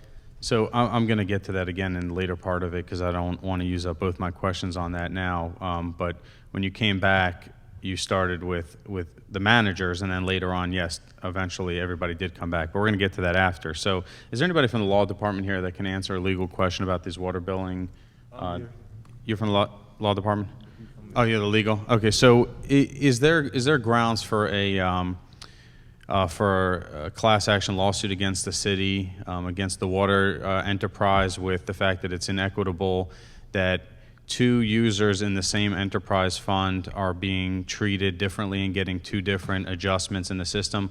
Would the citizens of Baltimore have a massive class action lawsuit against the city for their water bill adjustments, that they only got adjustments on 2 months, when Baltimore County residents right up the street with the exact same issue that they have, whether it's a leaking toilet, whether it's an underground leak, they're getting a 6-month adjustment? Do those residents in Baltimore, are they entitled to that 4-month differential, or 3 times the credit? Are they entitled to that based on your legal opinion?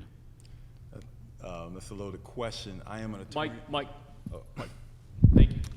That's a very interesting question. However, I want to advise I am an attorney for the mayor and city council, and it'd be unethical for me to advise another party to sue Hold the on, city. hold on, stop.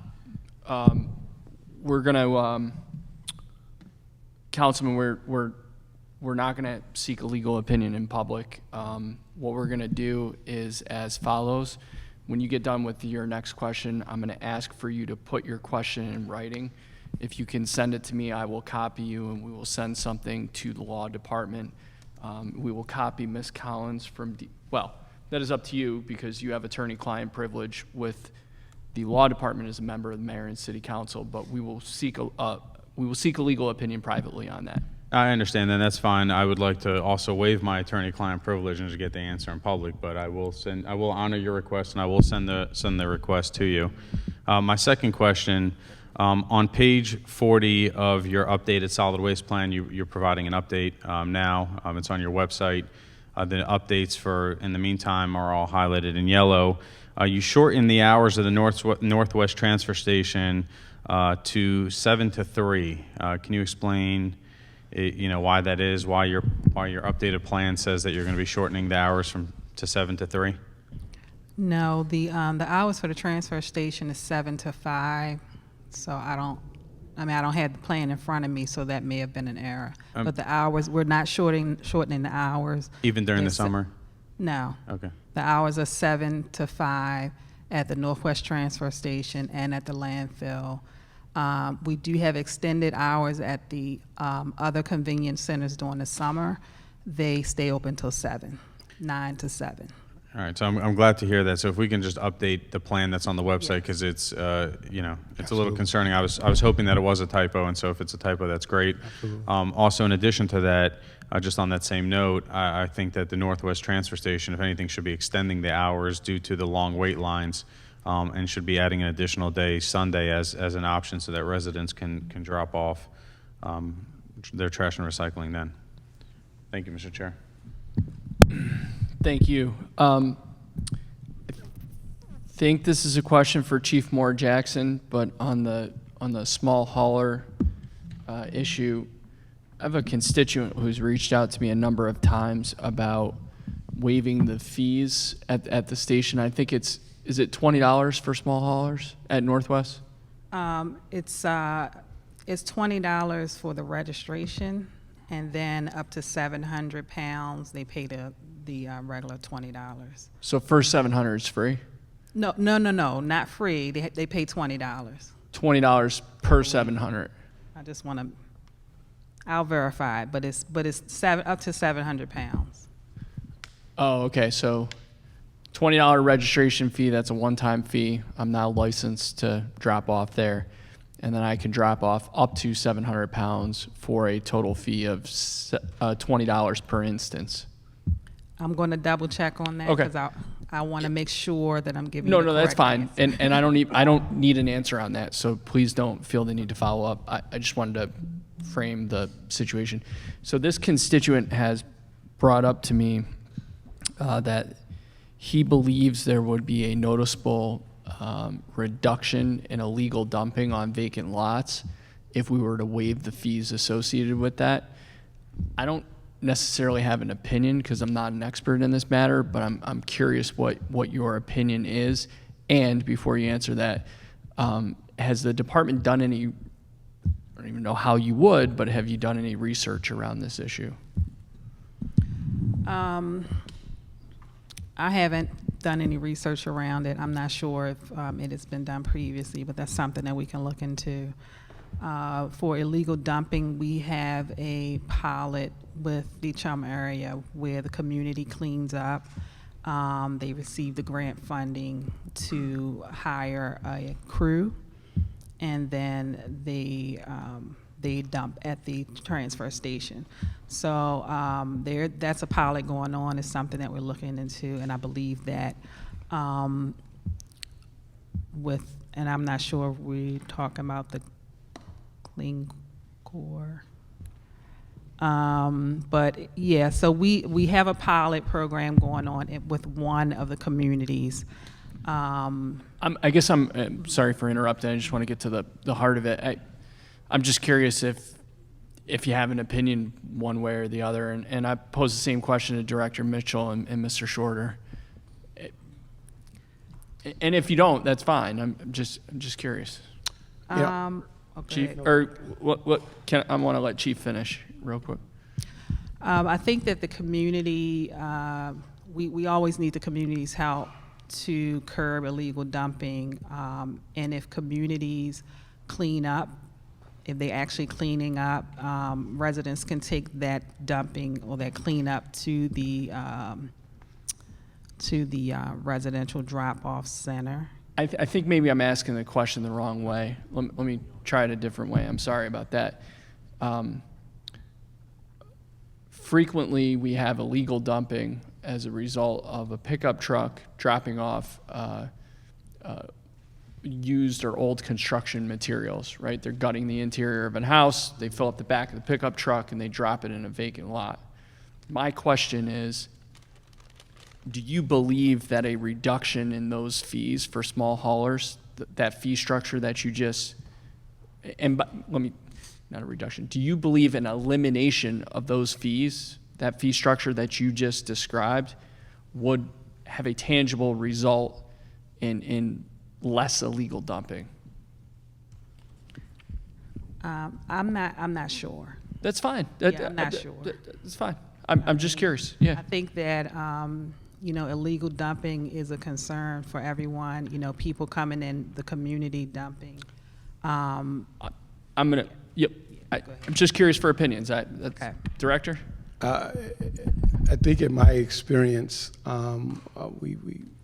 we tried to do something where we gave free dumping tags for folks to be able to dump based upon community cleanups.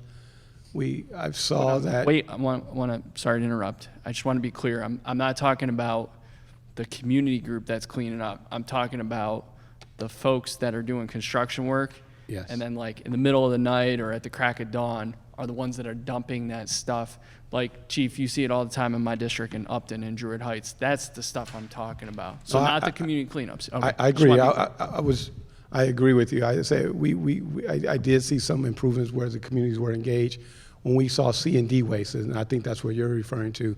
Someone that's doing some unpermitted work, maybe at night or so, or permitted work at night, and trying to save $1 by dumping it somewhere where they should be dumping it at one of our requested locations. I mean, I didn't see a big uptick in that because what we noticed in some of my past life was that those bad actors that they were just bad actors. They didn't have time. But I do believe that DPW have done a pilot around this many years ago. So let me research Councilmember Costello and see what we found in that pilot, if I'm understanding that to be the case, and then see what those results are, because that may be helpful in what our findings for Baltimore City. Just curious, looking for ideas. Mr. Shorter, can you comment on that? Yep. Do you have an opinion, just out of curiosity? You don't have to have an opinion. I will leave it to what the director just said and look forward to his response. Yes. Do we know how much money the city receives from small haulers on an annual basis? Is that a Bob question?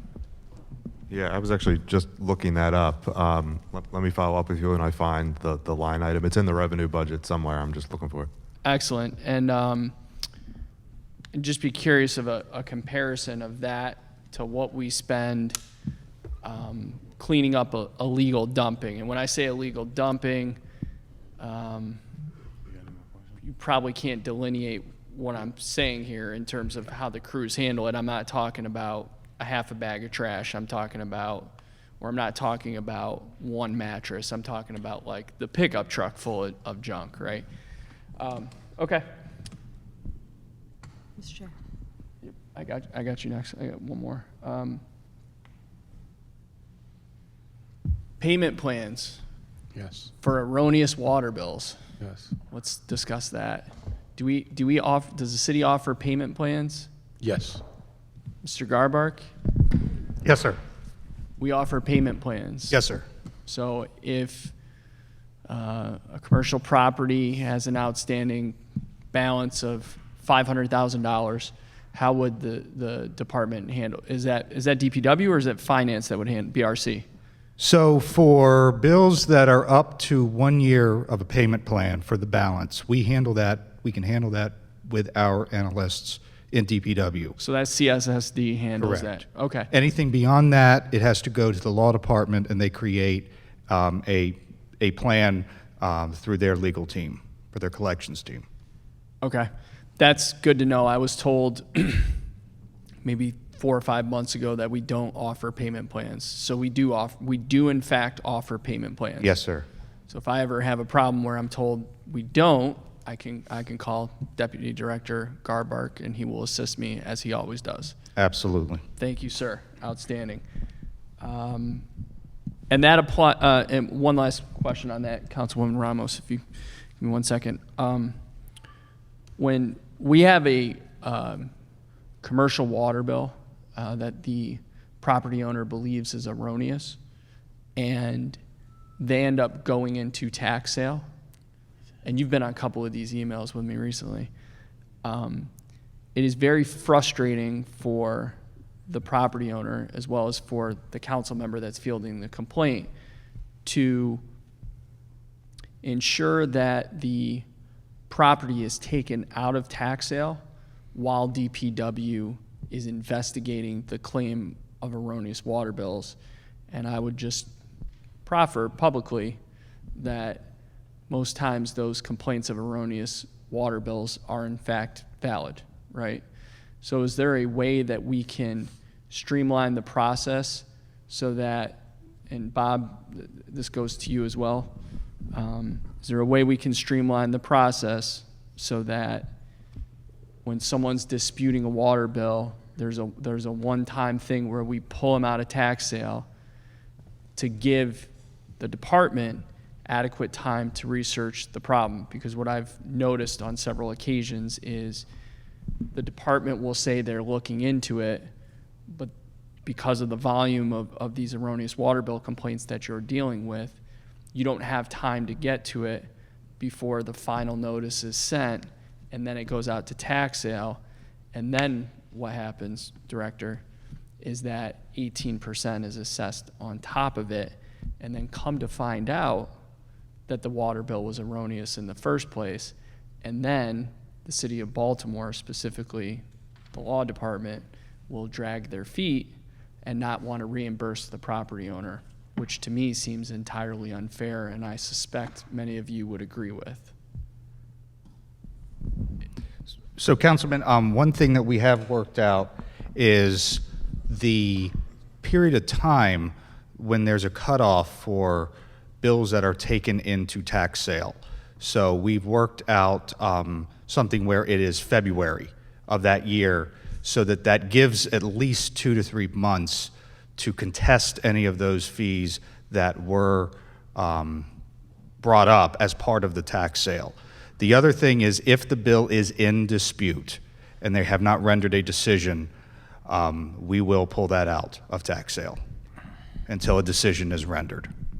And Matt, just to clarify, because we're talking about commercial, obviously a residential water bill cannot send one into tax sale. That's correct, yes, sir. That is Delegate Nick Mosby's bill from his time in Annapolis. Yes, sir. Thank you. That bill, I guess this question's for the council president. That bill, while it does not apply to commercial property, does it apply to commercial property that is multifamily, so that those residents do not have their water bill turned off? And I don't know that you would remember that. I think it does. Okay.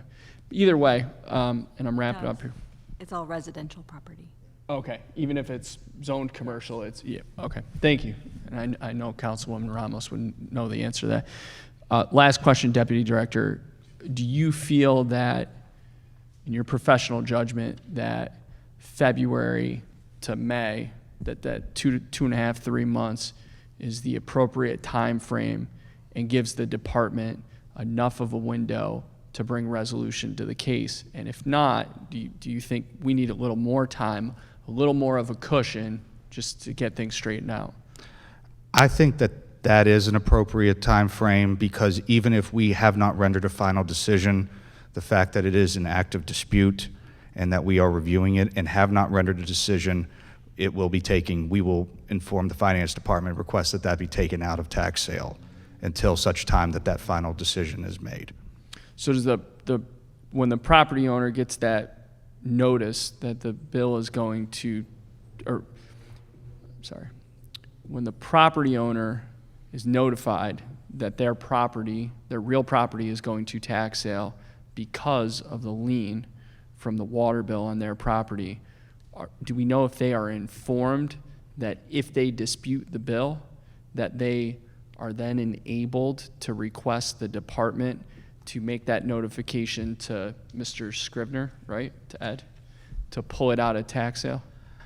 I am not sure of that. I would have to research what is on the notice. If you could get me an answer, and there's not a rush on that, I don't need that before the end of budget hearings, sometime in the next 2 or 3 weeks. Sure. I know you're really busy. I appreciate that. Councilwoman Ramos. Thank you, Mr. Chair. First, I just wanted to make sure that we articulated here in this meeting, the Councilman Burnett's office made a request relative to the SOS fund that you'll see in your email. Mr. Chair, I just wanted to make sure we had it listed. He had said that he wanted all of the documentation of the reasons why for those 13 that were approved. Hang tight, Councilwoman. Kimmy, is this in the list that I sent up, one of the two Yes, lists I sent them? it is. We're good. You're welcome to repeat it, but I did send the list over. Yeah, I just wanted to make sure that they may not be looking at their inboxes. So, you'll see in your inbox a request from Councilman Burnett's office, just so that everybody knows. And Mr. Chair, I don't know if you sent it over to the mayor's office, so. I copy Nina and Natasha on every single email I send the entire All right, week. then I'm not going to keep going on that. Okay.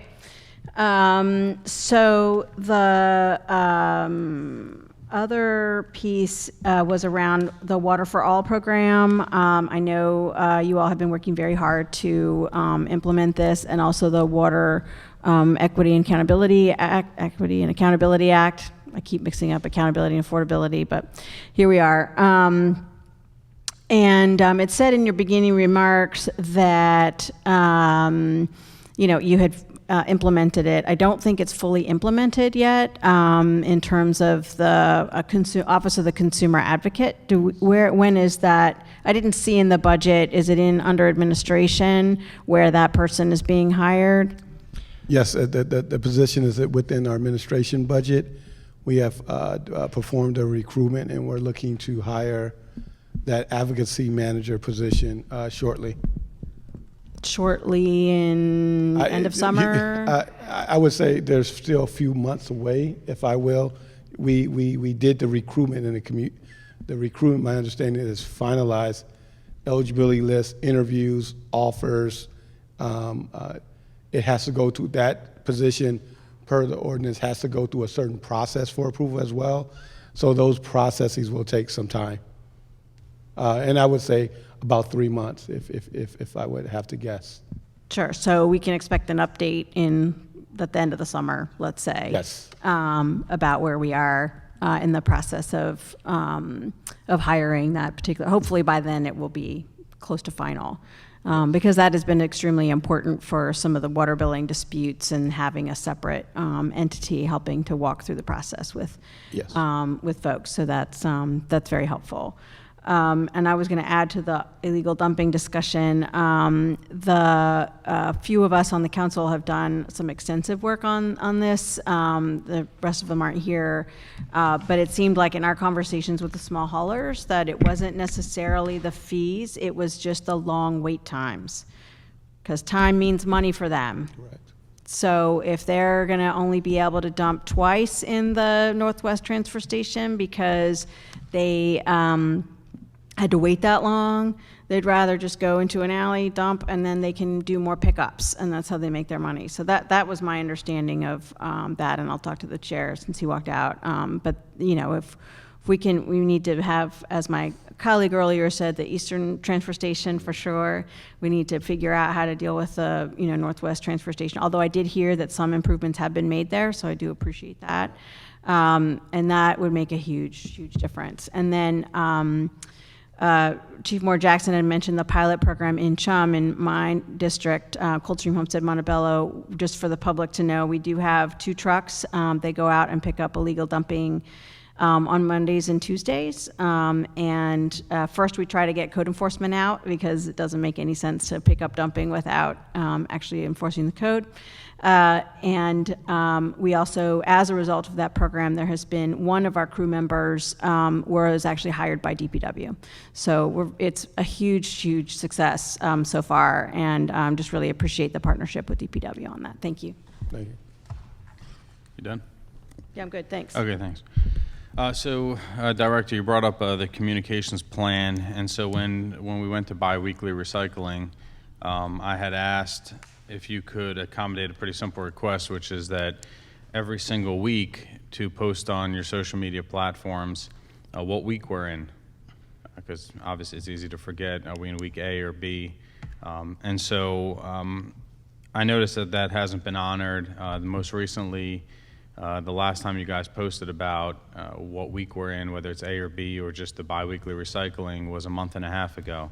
So is that something that you're able to commit to every single week, making sure there's a post that can all be scheduled in advance? We should be able to. Director, Yes. it is on the calendar. Use the microphone.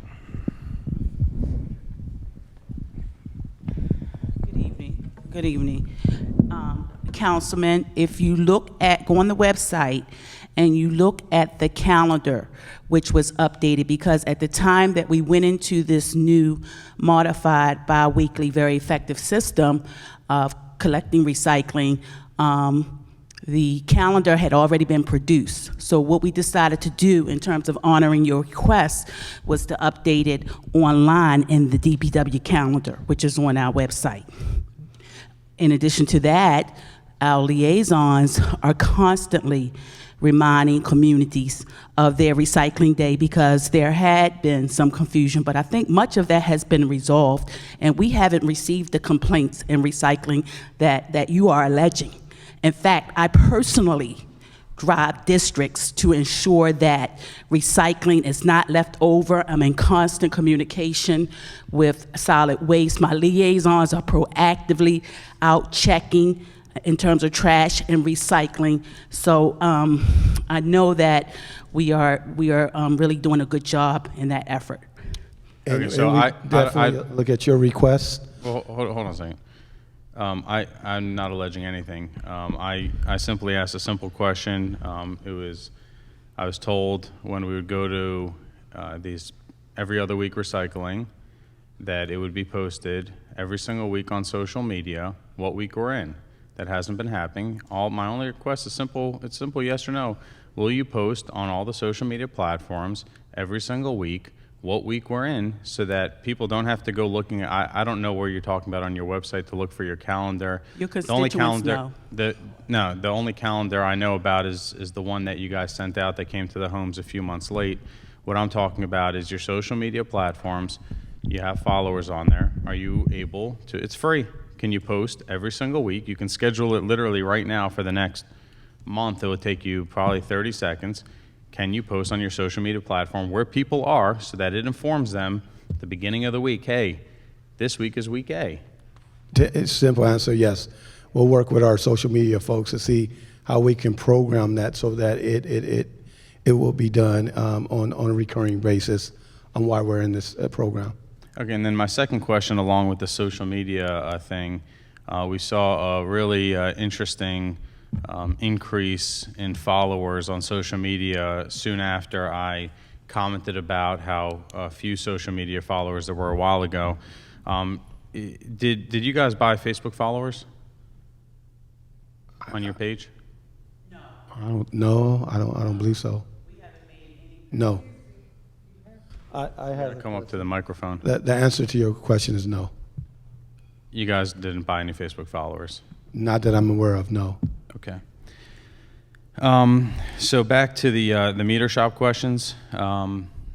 So you had mentioned that we know the meter shop was offline for 9 months. I know that started before you came in. I know when you came in, you started bringing them back. You started with the supervisors and later on with the full meter shop. We appreciate that. Can we get some answers as to why the meter shop was closed for 9 months? I know the meter shop started coming back, I think, in February or March of 2021, which is a few months prior to my arrival here. I don't know the circumstances, just because I wasn't here, of why they were off, but Matt may be able to provide some more information. Yes, sir. Thank you, Councilman. At the time, it was, they were services that were not deemed essential, and there was a limited amount of meter shop staff who did come in. The rest were working remotely, or a few of them, as you mentioned, technicians were sent home for a period of time. Is 9 months accurate to say that the meter shop employees were sent home and told not to do any work? A few of them. The meter shop was still operational, but there were a handful of people. How many people are in the meter shop? Steve Strickland? Steve? How many people are in the meter shop? Oh, Steve, grab the mic. Thanks. How many people are in the meter shop? How much what? How many people are in the meter shop? Total staff, around close to 50. Meter 1 technicians. 5 or 50? I didn't. I'm sorry, sir. 1 5 or 50? I didn't hear if you said 15 or 50. I apologize. Could you 50. speak a little louder? Steve, close, Mike. 50? Is it 50 or 15? We're close to a total of 50 total overall staff. Gotcha. And how many of them were sent home for 9 months? That would have been prior to my time. I'm not sure of those exact numbers. It would be the technicians who are non-supervisors, so I don't know how many you have It of would have them. been, if it was all the technicians and supervisors, it would have been 35.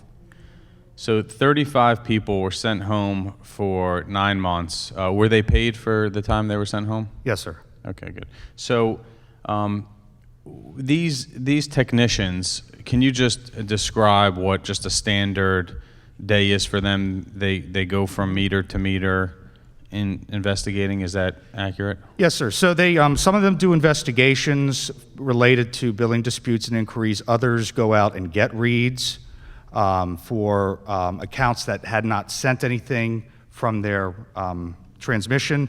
Or for Baltimore County, our technicians go and ride the county every day for collecting reads for the county on a quarterly basis. So do they go, when they go to read a meter, is it one person going and reading a meter? For meter technicians in the city, yes. For driving in the county, it needs to be 2 people in the car for per city policy, because they're operating a computer, which is considered a electronic device. But I would say that the technicians doesn't technically go in Baltimore City and even in the county to go and read the meter. Our AMI, automatic meter technology that read from the meter to our network is done multiple times a day automatically through our network. Our goal is to make sure that those meters are reading to the network itself, but the reads itself are done through a network and transmission. Director, Councilman, hang on one second. Do we have any other questions for the water and wastewater division? Yeah, I mean meter shops separate. I'm talking about Yosef, Mr. Patrick, et cetera.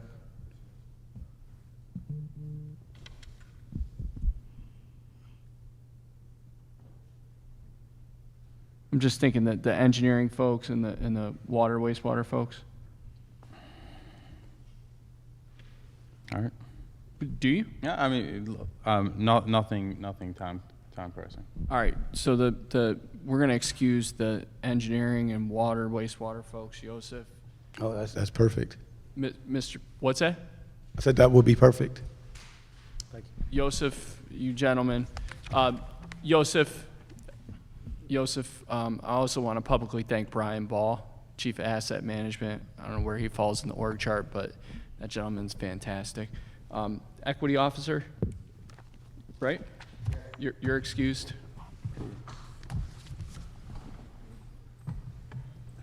Well, Director Mitchell, why don't you dismiss who you want to dismiss, but we want to keep solid waste and we want to keep meter shop. Well, if our team, you're not dealing with solid waste or the meter shop, please. Councilman, does that cover everything? Please spend time with your family.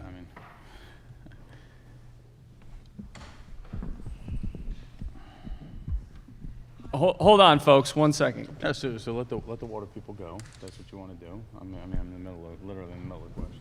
All right, folks, please sit back. Let the water people go. The water people are good. Okay, I'm saying, whatever. If that's what you want to do, you already did it. So let them go, and then we'll just continue with the other. Okay, the water people are good. Have a good evening. Thank you all very much.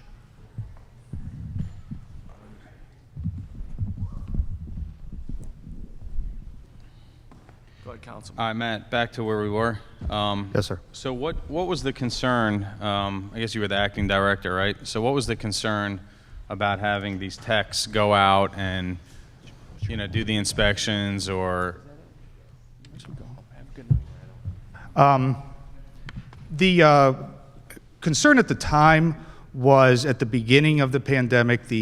If my memory recalls, we didn't think it was going to last a very long time. We thought it was initially going to be 2 weeks, then 3 weeks, 4 weeks. And the idea originally was that non-essential city services would go home for that period of time. And as that started to evolve into longer-term working from home, we did bring supervisors back in. And one of the concerns we had is we did not want to shut off water. We have a lot of old pipes in the city, and if we shut off water, in some neighborhoods, there is a high likelihood that the plumbing of the house will collapse. And one of the concerns, we did not want people to go without water during the pandemic. So any major water shutoffs, which are required when you're doing meter changeouts, we suspended those. And so in that time, and the director outlined, how large the backlog became, which we're all aware of because we had a hearing on that as Yes, well. Obviously, that is pretty essential because the sooner you can troubleshoot an issue like we were talking about, the inequitable water billing credits, certainly this lends to that. The longer it takes for a tech to get out there, as you know, when there's a leak, the water's just gushing out. And so how much money did the city lose? How much water, forget about money, how much water did the city lose from those accounts that did not have somebody go out there and troubleshoot because of that extended period of time? Well, the good thing about our system is we were able to keep all of that data. So when we did go back out there, we had all the data on the meter, so we were able to bill that. So the county was billed and the city was billed in full. And if there was an emergency, then we did give authorization to go out there, and our maintenance shop and our meter shop worked together to address those for emergency situations. But on ones that we found that there was a leak and a credit had to be issued, and obviously those credits were issued for extended periods of time, we're aware of those because there's been a lot of them, especially, there's some commercial ones that have been quite large. So, I mean, how much water does your analysis show that was just wasted during that period, during that 9 months? Because certainly having, techs go out now in 4 days, that's what I would consider a reasonable amount of time. 9 months is not reasonable, and so that's part when we get into legalities and stuff with the city and responsibility of the city, it gets into a lot of what's reasonable, what's a reasonable expectation, and what's not reasonable. Sure. So certainly the city, somebody made a conscious decision to send these guys home and send them home for 9 months.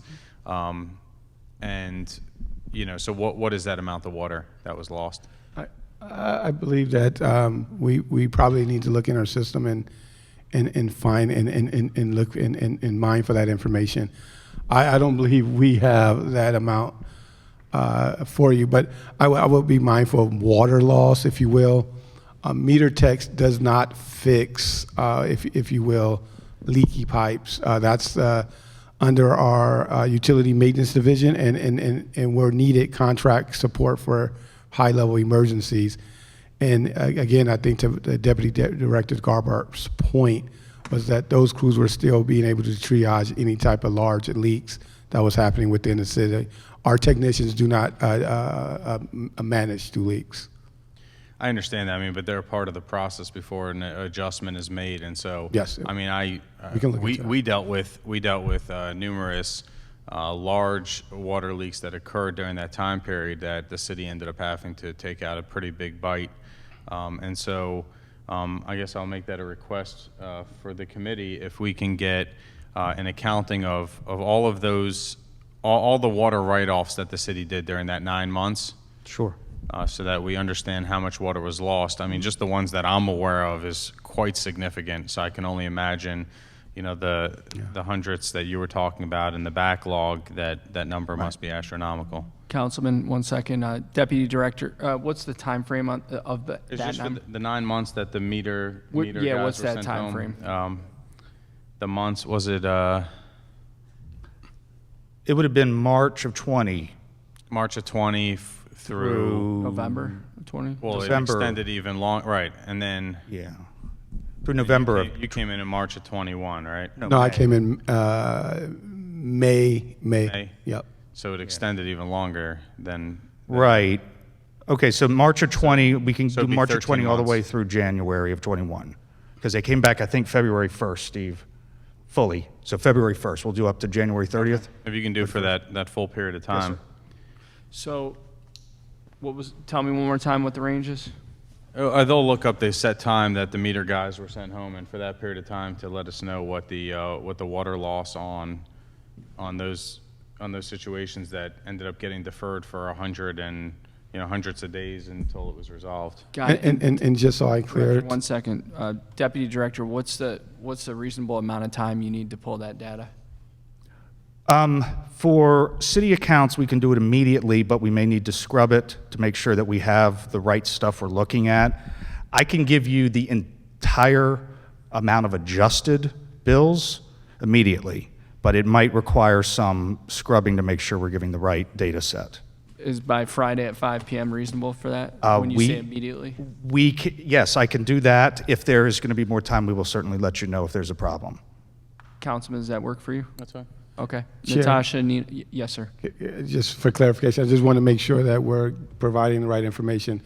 And that's the amount of credits that our adjustments that we made per leaks for that time period. Is that what we're understanding, just so we can understand what the ask is? When you guys worked to clear out the backlog from all those outstanding, all the claims that came in during that period of time, you guys started working through that backlog, which I think you mentioned that you guys recently caught up on. So all of those cases that came in, those are the duration that I'm talking about. When had somebody been there in 4 days and said, yes, I'm thinking of a commercial property in my district, there was a massive leak. When a meter tech finally got out there, they identified the issue immediately, but it took them months to get out there. And in the meantime, obviously the water had been gushing. So certainly, those are the accounts that I'm referencing. Yes. That's going to take longer than 4 days. That may take longer. We can get you the total adjustments during that time period immediately, but that particular data set will require longer than 2 days. Okay. If that's okay. That's fine. All right. Can I keep going, or does the debt have questions? If I could also ask, just really make a statement. This was a policy decision made by the previous administration. Operational concerns that were dealt with by the previous administration. I'm not sure that, and ultimately, previous administration may have made those decisions based on whatever the economic situation was at the time. I'm not sure that we are in a position today to be able to answer questions based on those decisions. And I feel like the information that's being requested, while we have indicated we can't provide it in 2 days, that we may not be in a position to answer the question of why and what operational considerations were being taken at that time, because they were policy decisions made by people who were not currently in this room. Yeah, respectfully, this administration was in office for a significant duration of when some of these things were there, and so I think the mayor in December, one of the first decisions he made was to bring the meter shop back. And so what I would say is that there was not a few months that ultimately the decision was made, the policy decision was made rapidly, that we would change and pivot direction in terms of the guidance that we were giving to DPW and how they would deal with not hiring a third-party consultant and a contractor, but instead bring our employees back. So who brought him back? Because the director said that when he came in, that was one of the first things he did was bring him back. That was many months after the mayor took I think office. the director is referring to physically bringing the employees back into the office from an operational perspective. The policy decision to not let go of our employees and instead hire contractors was made by the mayor weeks after being sworn in and before I got here from Texas. But there was still there was still months of a lag from when that policy, and I'm familiar with the policy you're talking about, because yes, the previous administration wanted to scrap the entire meter shop.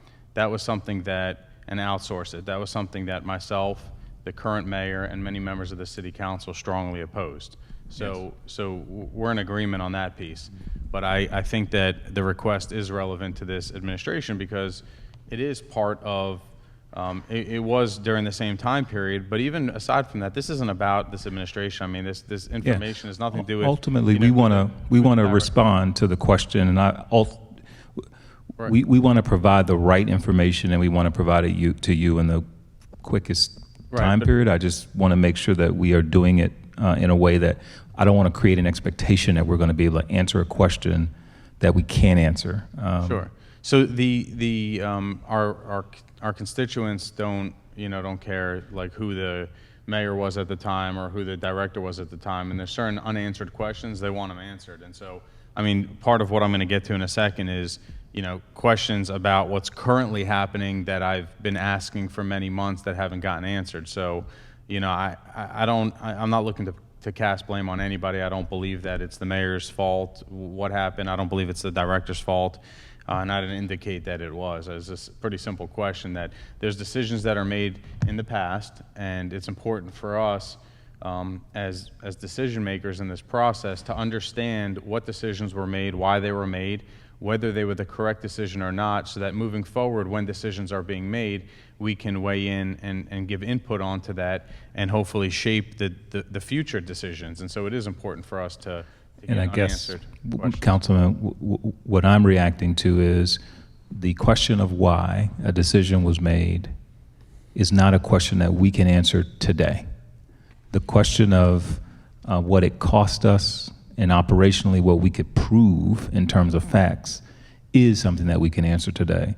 And what I wouldn't want to do is leave this room with the false expectation that we're going to be able to answer questions that we can't answer. So I just want to make sure that we get the question right so that we can provide good information to you. Right, and the deputy director is familiar with the question. He was the acting director at the time, and so if you needed more time on that, I'm reasonable on that. I understand that it might take more than Friday at close of business Friday, like was suggested by the chair. That's fine. It's just an answer. It's a question that I think needs to be answered at some point. Understood. Okay, and so getting to my next question, so I've gotten hundreds of emails, and I'm sure my colleagues have also gotten hundreds of emails from constituents about this current budget process. The sum of what the emails have said, a lot of them have said about suggesting to cut $100 million from the city's highest budgeted agency. And so DPW is the city's highest budgeted agency. I'm not sure if they're talking about DPW or any other agency. I'm not suggesting, obviously, to cut $100 million from your budget, but it does lend the question of, our constituents really, they should be paying for the services that they're getting. And so, this budget is basically keeping, basic current level of service moving forward. So why should we include in this year's budget full street sweeping budget, full recycling budget, functions that are not being provided fully? So shouldn't we have a prorated budget submitted here? Do you have a plan of when street sweeping and recycling is going to resume? Yeah, so thank you for that question. As you know, this last year, many of our programs have resumed. We resumed our graffiti operation. We resumed our bulk pickup, trash pickup, that you can put your trash out on the curb. We discussed earlier in the meeting that July 2022, street sweeping, and we're talking about quadrant sweeping, which is the Wednesday sweeping, will resume sweeping Monday, Tuesday, Thursday, and Friday for our gateways, and our central district has already resumed. Our recycling program, our crews are going out every day to get the recycling. There's no lack of crews not going out and not getting recycling. What we have communicated is that even though all the crews are getting recycling, there's a lot of units or trash cans that are getting out that's causing these routes to become very large, if you will. And we are committed July 1st to do that optimization to make sure that we right-size those routes so that we can continue to provide stable, consistent, reliable services. And so I think the residents, their public works department with the resources that we're having and even the changes in the programs, we're working hard to get folks back to work, get them employed, and providing those services. I think after July, the only services that we still will be learning more about, and just because of the shift in our recycling services, but all the other services are on and going within related to the Bureau of Solid Waste. So we are working hard to continue to get back to the weekly service levels. When did you resume street sweeping in the Central District? You have that number? Yeah, in December 6, 2021. And is that just main arteries or side streets as well? It's all of the posted routes in the Central District, so it is side streets, it is some of the gateways. So can you explain why you would be doing street sweeping in the Central District and the Central District alone? Who made that decision? Well, we started based on our resources, we wanted to start some street sweeping and also make sure that we get some street sweeping done for our permits. So we started initially gateways, then the Central District, and now the quadrant. And much of those, as you know, gateways and Central District are your most heavily traveled streets and road arteries, if you will, of your rolling structure. And that's where you're going to see the more travel you see, the more usage you see on the streets, potentially the more litter and different things. And so that provides you not only a return on that investment as far as making sure that we get as much litter, but also I think to Yvonne Moore Jackson's point, within our resources. And now we're expanding it out to the Wednesday program, now as our resources, and we're able to get more drivers on. Before we get to the future stuff, so you're telling me for the past 6 months, you've had street sweeping in full in the Central District, and all the other areas in town, in the city, haven't had that luxury also. We can show you via a map in our routes what Central District means to us internally and what gateways mean, so that you can know what streets those are located. So we can share with that. And the reason why what our maps may show around the Central District may be different than what yours. So we'll be able to share what we've been doing since December and before that with the gateways, so that you are familiar with what we're doing. I'm pretty sure I'm familiar, so just to make sure that things haven't changed. So you have 3 districts for street sweeping, correct? You have downtown, Central District, and Quadrant. Is that correct? Has that changed? No, that's correct. That is correct. Okay, so I am familiar with it. So based on the law that we cited before, the Public Works to provide sanitation services, the Director of Public Works has the charge of the following services. The cleaning of public streets, lanes, alleys, and then it goes on to the other stuff that is not being performed. So if I can ask the attorney again, is that legal to provide street sweeping and provide services that are, why'd you just tell him not to answer the question? I think we provided the answer to that question around legal opinion around that already. Okay. The law states that these services need to be provided. We understand. You're in violation of that law. You're not providing those services. It's highly illegal to then pick and choose who's getting these services that are required by law. Well, you are telling the council, which I did not know until you just stated this, that the Central District has been getting street sweeping since December. That tells me these other 2 quadrants, these other 2/3 of the city essentially, have not been getting the services as required by law, and somebody in DPW has made the decision to pick and choose what parts of the city get clean and which parts don't. I'm asking, obviously you've already advised your attorney not to respond to us. That's pretty crazy, but please tell me who made the decision that for the past 6 months, 1/3 of the city should get street sweeping, as opposed to doing it in an equitable fashion. It's a shame we let the equity officer go, but in an equity fashion where you say, oh, if we can provide these services, we can provide full services in a quadrant, why not say, this month we're going to do one, next month we're going to do the next month we're going to do the next, and then over the past 6 months, the whole city would have gotten clean twice. I thank you for that, and that's a great question. I think the city solicitor's office will provide a legal brief for that, not the department. So we want to make sure that your law question goes to the right department to answer that. So I just want to be clear regarding our service. We have continued to roll out our services based upon our needs, and our service levels increasing based upon how we're getting staffing on to be able to roll out those services. As we stated, we were able to do a CDL program and be able to qualify 9 people that then got promoted to the street sweeping trucks so that we can begin to provide a higher level of services. We have been able to hire more staff over the last few months.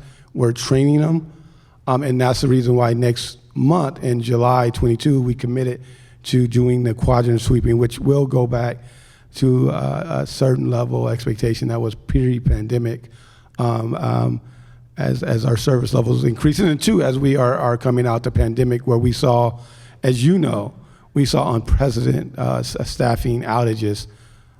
Here, we are seeing a national staffing challenges around commercial drivers, and DPW is not immune to those challenges, and we're trying our best to get those resources to our public as quick as possible, and we are doing our best through some of the serious challenges that we do face. What I know is that all these other jurisdictions have figured it out, and what I want to get some clarity on before I move on to the recycling piece is, and also to find out which part of the city you're going to choose that can get clean next, but. How have you been doing street sweeping for 6 months in the central district? Has the parking stuff been enforced, or did we tell them we were coming, or has parking been enforced? Because DOT's been saying like none of that's been enforced. So is it being enforced now? No, there's no enforcement right now. So That's we what just we're talking to DOT about. I'm sorry, go ahead. I said that's what we're working with DOT with now on the enforcement. But we're in June now. You said you started in December. So for 6 months, you've been doing street sweeping in an area. I assume hopefully they appreciate it. And I know I would appreciate it if you picked my district as the winner to be a clean district. I would certainly be, I would have been grateful. Councilman, they're in my district too. All right, They so, are. and are you appreciative? I am. Okay, and I would share that appreciation if it was my district also, but somebody made the decision to pick Councilwoman Ramos's district over mine, and there's only one reasonable explanation I can think of. I would beg to differ. We have three major components of a street sweeping operation. One is your gateways, right? That's sweeping your major gateways. The other major component is what we call the central district, and then the other component is your quadrant sweeping. And so as we are rolling out, we're not rolling out based upon districts and this. We're working based upon we were hitting our gateways, and then we're dealing with our I guess those restricted areas, and then now we're rolling out our quadrant sweeping based upon zonage. A lot of that is your gateways is where you're going to see a heavy amount of litter, as you know, right? Those are some of the areas that we talked about earlier in this hearing. And so selecting it is not selecting it based upon neighborhoods, it's selecting based upon where we know a major portion of that sweeping is needed in those areas, just because of the amount of traffic and that goes in there. Councilwoman Ramos, are they street sweeping side streets in your district? So they're in the Coldstream Homestead Montebello community, which normally gets 2 days of street sweeping on, alternative days, Tuesdays and Thursdays. So it's not only Hillen Road and Hartford Road, but all 32nd Street, 31st Street, residential area. So side streets are getting street sweeping in your district? If that's what you just think of as a side street. then- So, okay, I mean, like I have constituents who are literally looking at me right here as part of this executive team. What do I say to my constituents when they're watching on Charm TV and they see that DPW has picked winners and losers, picked which laws are going to be, who the law is going to be followed for, right? Why don't my constituents deserve to have clean streets, but Councilwoman Ramos's constituents deserve to have clean streets? I think we said we want to provide the service to all districts. But you did it for 6 months. Let me finish. I'll let you finish. I'll just say that also they're not doing enforcement, so they're just going around the cars. I'm going to jump in. I have a question. I'm not finished. Oh, I'm sorry. He's going to answer a question. Sorry. No, I was just going to say our approach in equity and all we do is to provide service to our community and provide great services. And when we talk about street sweeping, that's why it's so critical for us to get out and start July 22nd. Now that we have those resources, additional drivers that we were able to graduate through our program to get this program started, that's why it's so critical for us to do it, so that we can make sure that we're providing the program throughout, as we were doing pre-pandemic. Councilman, may I jump in and ask a question? Thank you. In the response that we received on the curbside recycling collection, you all had indicated there was a piece of software that you were using for route optimization. Is that correct? There's a vendor that we're looking to use. Okay, so I just want to get down to the brass tacks of it. The council's starting position on this matter was we would like to see a plan by May 31st to reinstate weekly curbside recycling collection by July 1st. We received a response that basically said, we can't do that right. I'm just going to paraphrase, and you let me know if I'm out of pocket, Mr. Shorter or Director Mitchell. We can't do that right now because we have to do this route optimization study. Is that fair?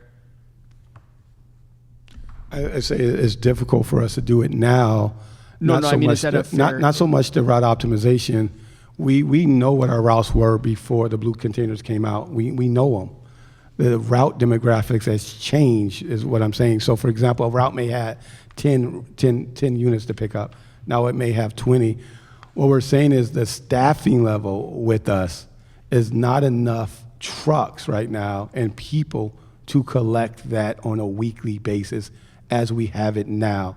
Now, what the route optimization will do is two things. Number one, help us find the most efficient route possible, but it'll also help us communicate what resources we'll need it to get to where you're saying. But we do know the routes. Now, there's other ways that we will talk about to fill that gap in ways that we can do that in the interim. But I think we're starting those conversations. And so I wouldn't say it's inhibiting us, but the route software does make it our teams as efficient as possible, if you will, if that makes sense. It does. Let me summarize.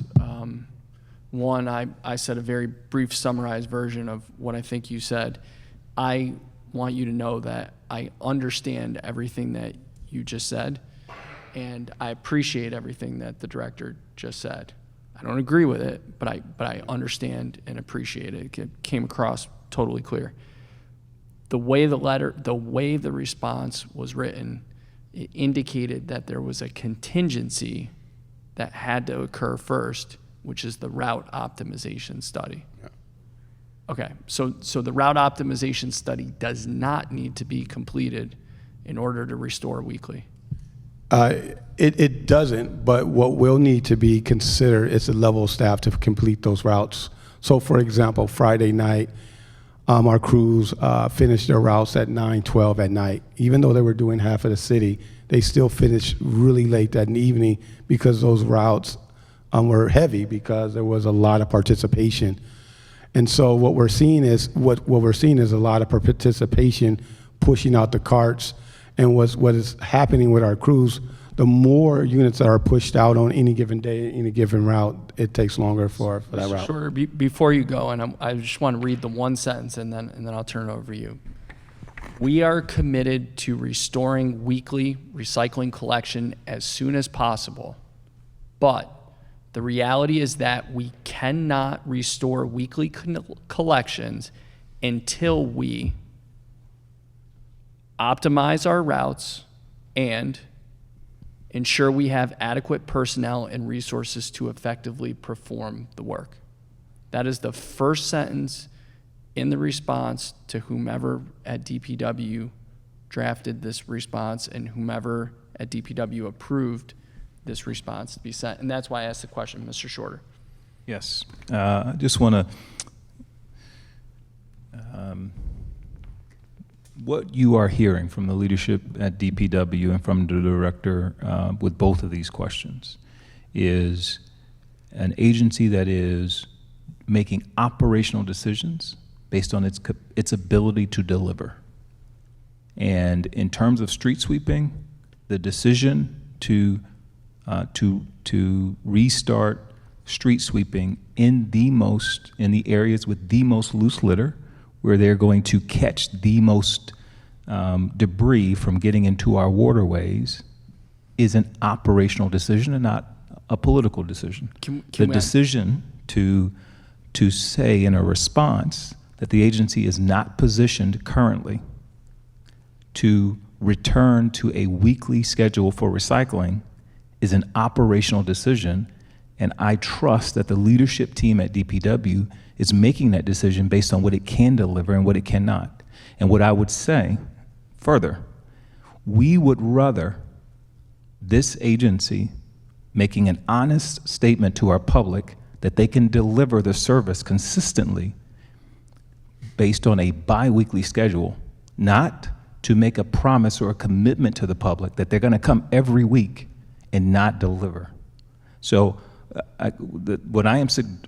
my response to your question and my response, Councilman, to your series of questions is that the agency is making the very best decisions it can make based on the people power that it currently has.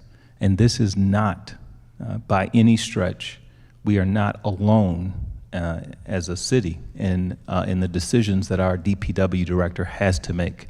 Public works agencies around this country are in the exact same position because of the amount of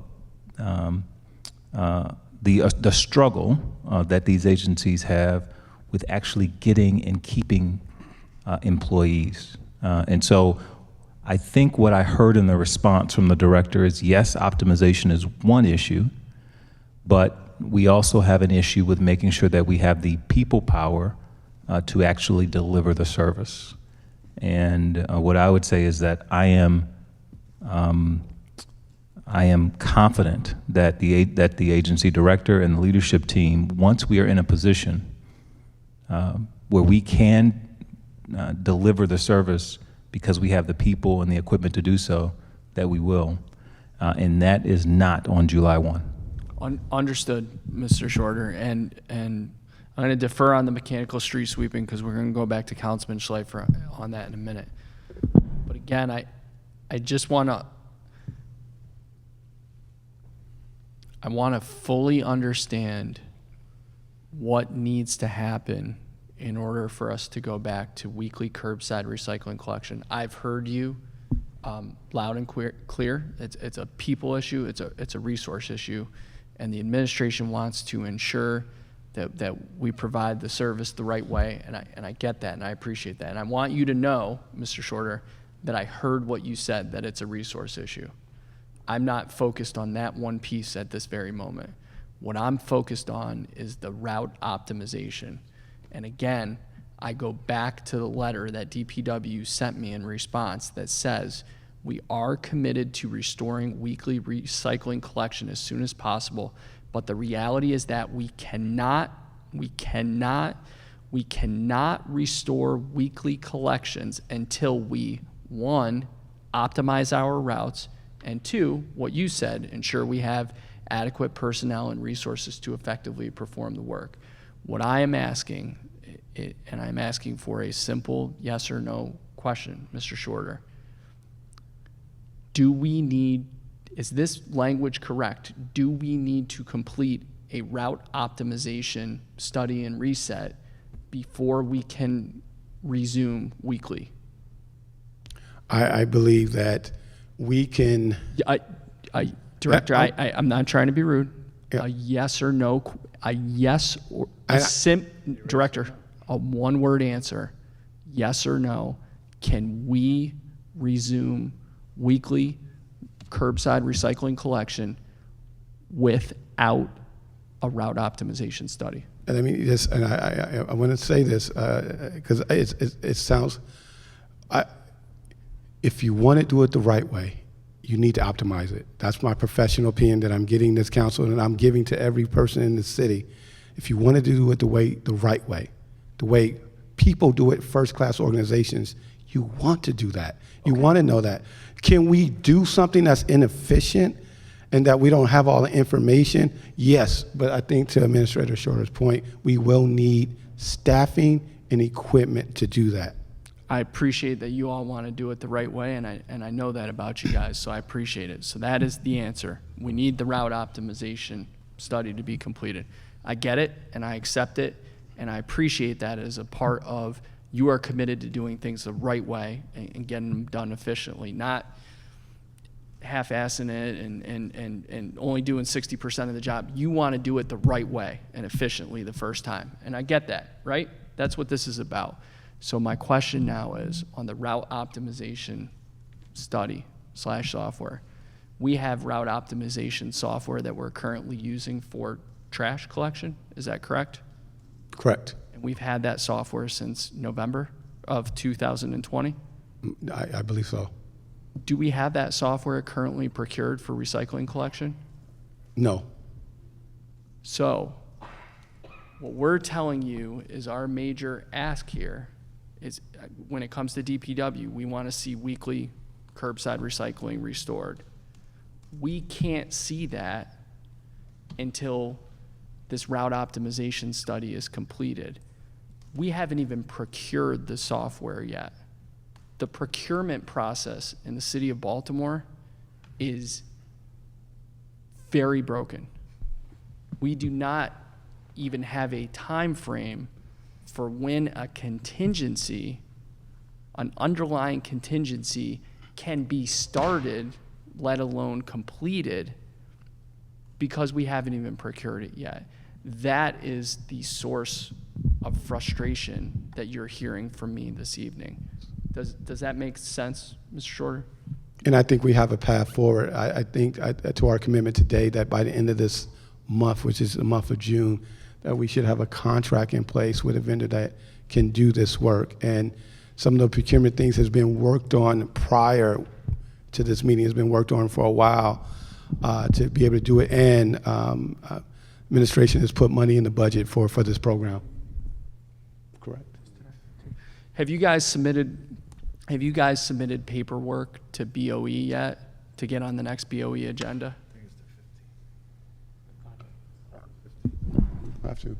The contract is under negotiation. We're selecting a vendor, so there is no documentation to submit to BOE at this time. When do you expect the negotiations to be completed, Mr. Moore? We're talking to the vendor the first week of June, next week is my understanding, and then we will continue to negotiate that contract. I can't say how long that will take. Every vendor is different, but we'll be working expeditiously and hope to have a contract to the board in July, I would hope.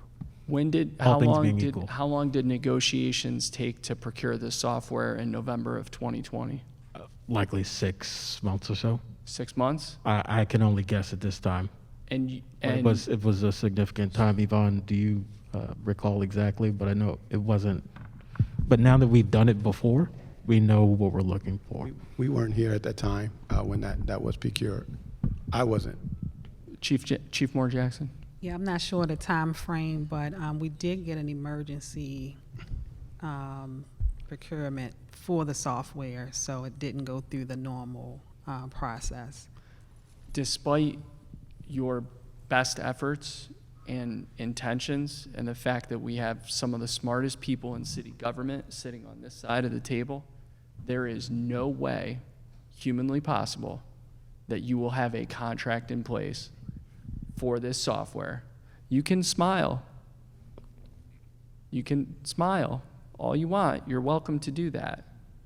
There is no way humanly possible that you will have a contract in place and approved by BOE and a contractor that has started on this work within the next month. I would love to be proven wrong, but history tells me that procurement in this city is broken, and that is not humanly possible. And that is the deep source of frustration in all of this, Mr. Shorter, is that we started with a Let's get a plan by May 31st to have it done by July 1st, understanding there's reasons why it can't be done, right? And we accept those reasons. And they're very good reasons that you provided. They're very valid reasons. I want to be explicitly clear on that.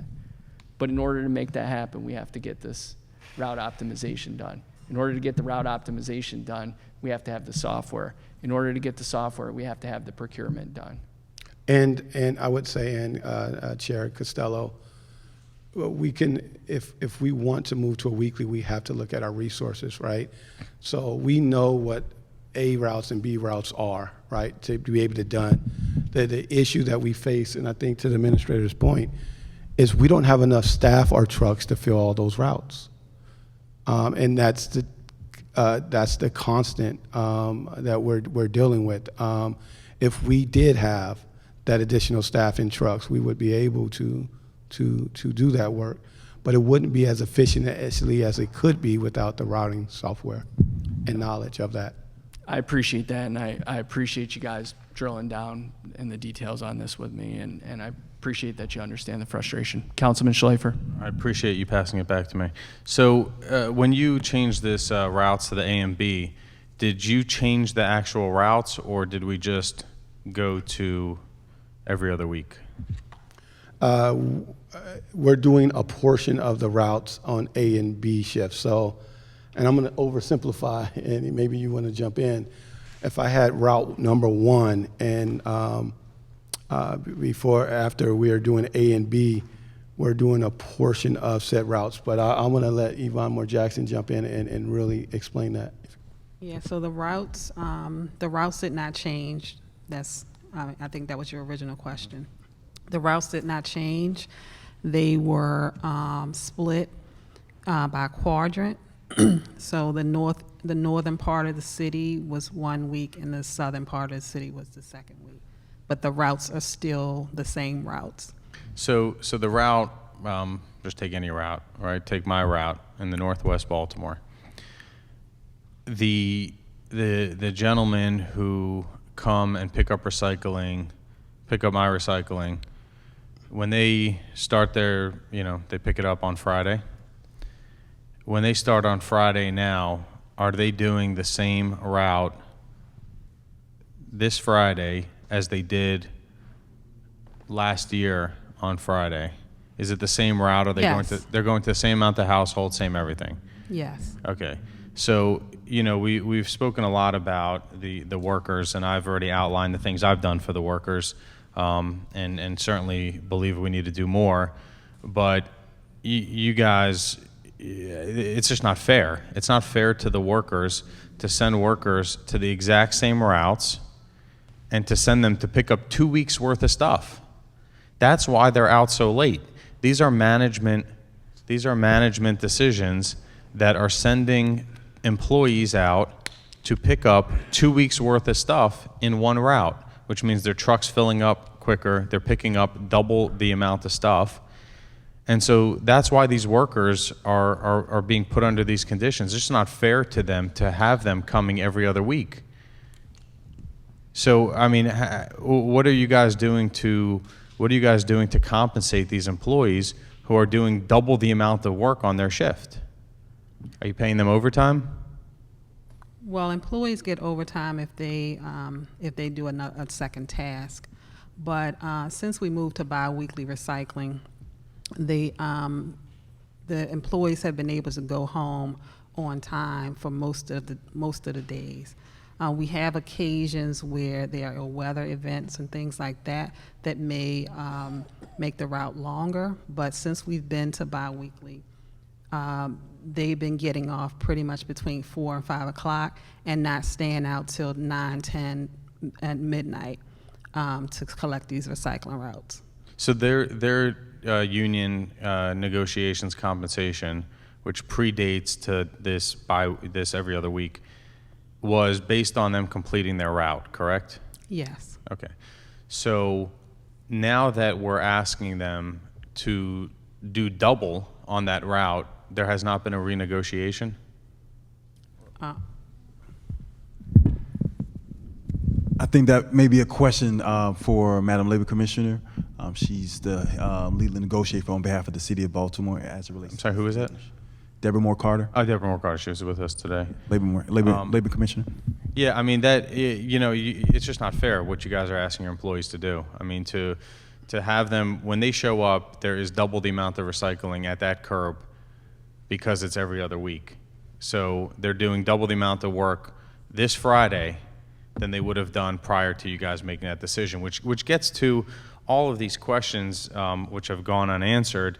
Is these are management decisions that are having an impact. So management has determined that, okay, let's restart graffiti removal and let's start street sweeping in one part of the city but not the other part. And so who, just getting back to that, who made that decision to decide which quadrant would be done and would be done for 6 months consistently without touching the other, without doing the other quadrants on that same consistent basis?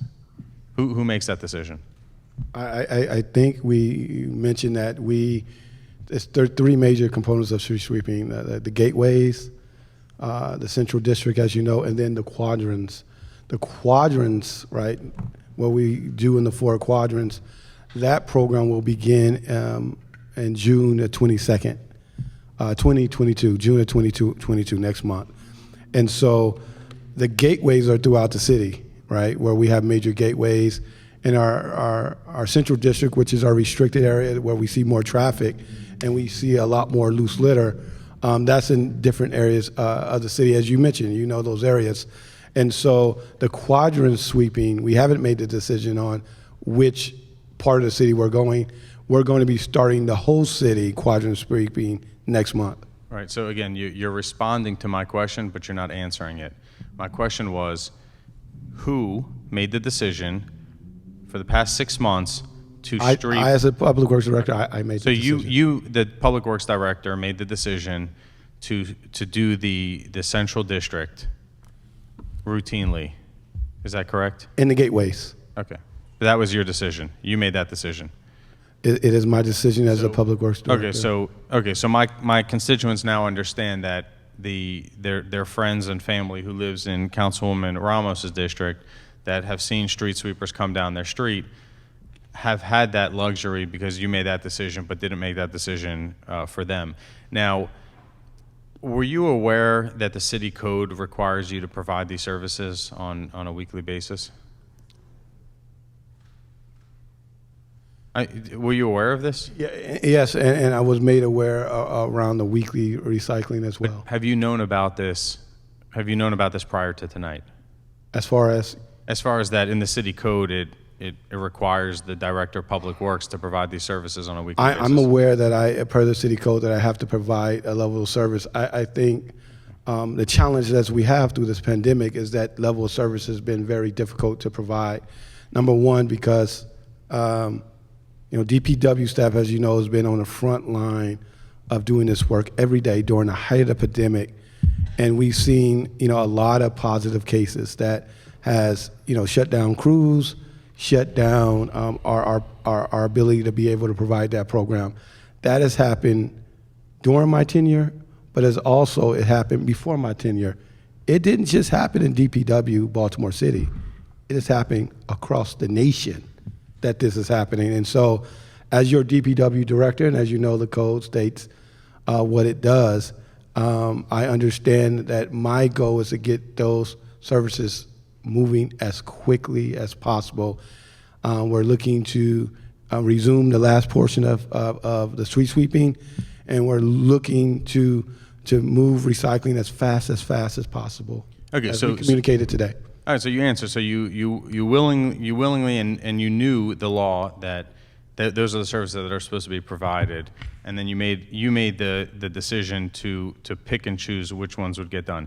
So I hear a lot about capacity on where it can be done. So right now we don't have a start date for weekly recycling. Is that correct? Do we have correct? Correct. We don't have a start date. Okay. So why should we not adjust the budget accordingly to adjust for whenever it is that you are going to restart these services? Clearly, you need a different budget amount in the budget if you start weekly recycling and street sweeping next week versus if you start it in 9 months from now. So why should our financial document, our budget in the city, be the same? Why should this committee approve a budget that is going based off of the services, previous services that used to be provided that are no longer being provided? And your question is exactly. Why should we? Okay, let's take service 661 or pick anything. I mean, we could pick recycling, right? There's a budget. I've been asking for 3 months. I'm sure I'll eventually get the numbers, but there's a budget in which this committee authorizes to cover the costs associated with recycling. Everything from fuel. Fuel right now is $4.50 a gallon. It is one of my questions. I would like to know how much we spent in fuel per month, and so if somebody can look that up. But we are saving money in fuel. We are saving money in maintenance of the trucks. We are saving a whole series of expenses. I'm not talking about the employee salaries. I understand how that works. I'm talking about there's raw savings. Why shouldn't our budget document reflect the services that you plan to provide in the next year? Now, if you came to the committee and said, look, we've been through a lot, we've all been through it, I get it. Our goal is to restart all these services, in the beginning of this fiscal year. Well, then the budget makes perfect sense. But being that you're telling us that we're many months away from resuming these functions, why shouldn't our budget reflect that? You want to take it?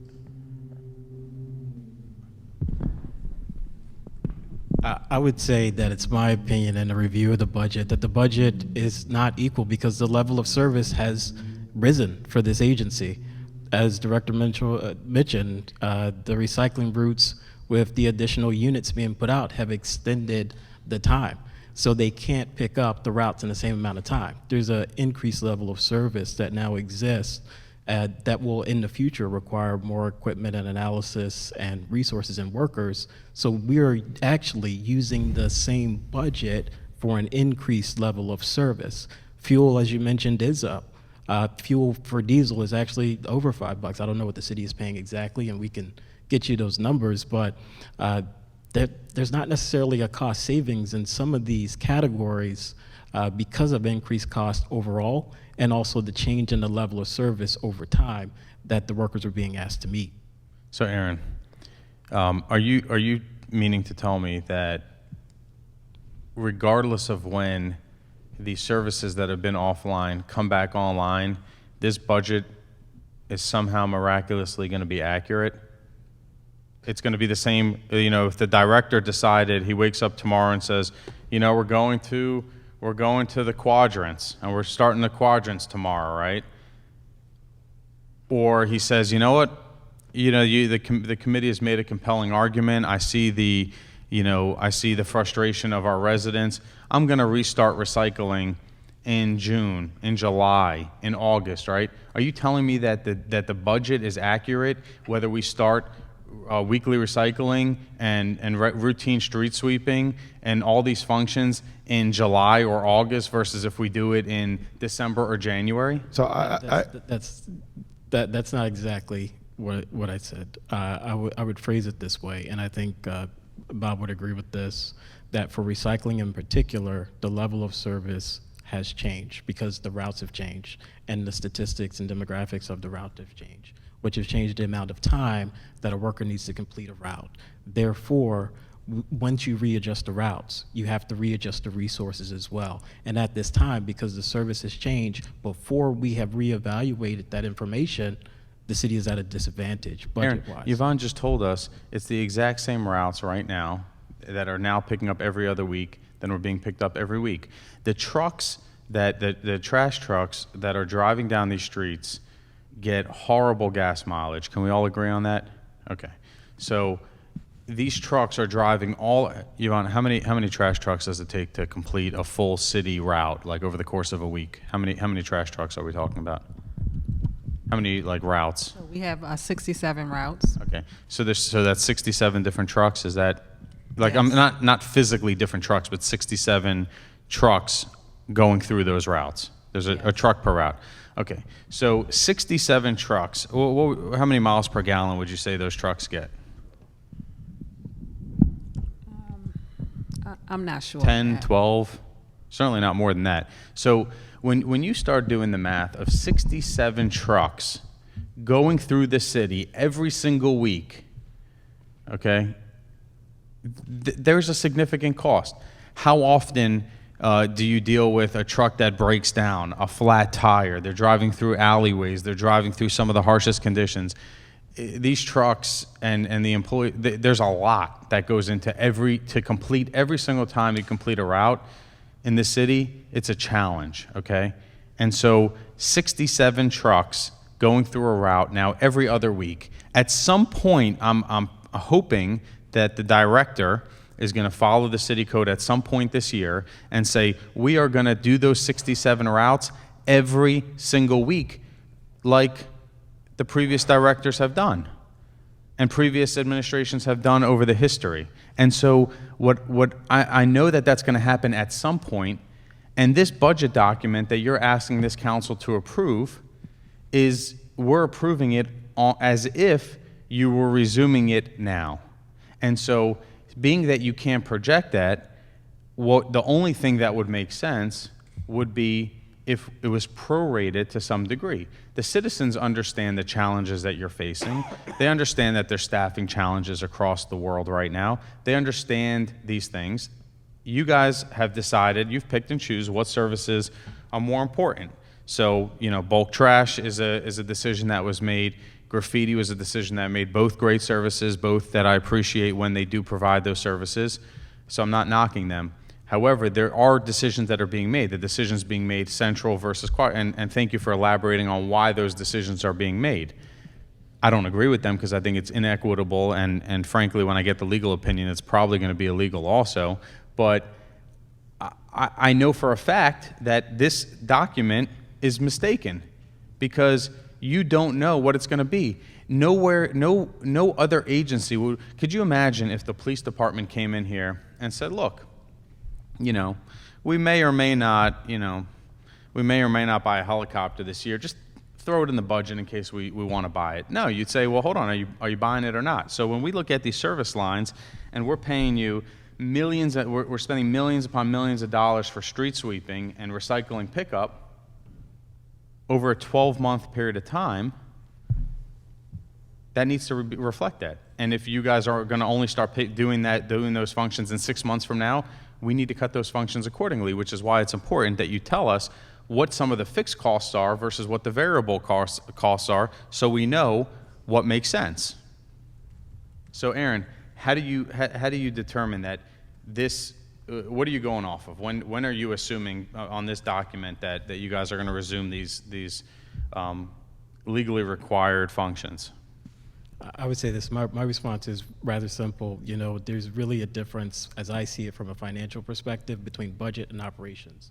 As we look at the cost of doing business and the cost of providing the service, based on what the agency is being asked to do, that is definitely increased. And then there have to be requisite reviews of equipment and finances and so on and so forth.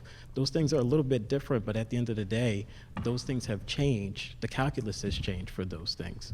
And at some point, we will definitely get back to the services. As we mentioned, we're going to restore them. But I think, as the director mentioned, there has to be additional analysis and review that goes into that. So when you came up with this budget that you submitted to the budget office, did you factor that recycling would be picked up every single week, or did you factor that recycling would be picked up every other week? We work within the confines that the Department of Finance gives the agency, and we do that to the best of our ability each and every day.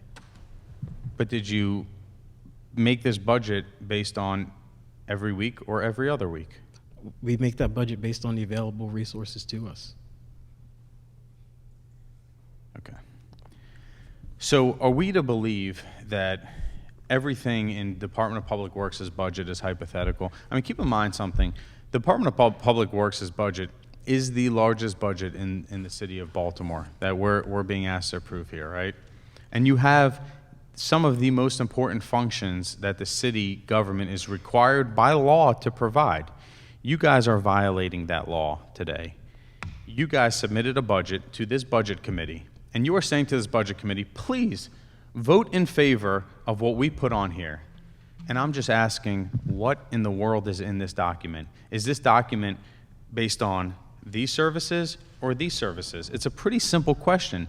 Are you anticipating in this budget? Councilman, I think that question has been answered. What is the answer? The answer is that the agency intends to provide the services that it is currently providing. Recycling services were completely cut in this city for months. We made a policy decision a month after the mayor got sworn in that we would bring recycling services back, and we have done that. The agency, if by the first quarter, second quarter, or at some point in the year needs additional resources, then they will request those resources through budget, and we will come to council. If for whatever reason the agency cannot, after some period of time, provide for weekly services, then we will come to council. But to continue to ask this exact same question when that question has been answered, I think it's wasting our time and yours. The agency has answered the question. That answer is not going to change. So this budget is based on picking up recycling every other week, yes or no? The budget is based on picking up recycling based on the manpower that we currently have. That manpower, that people power, will provide the services that we can.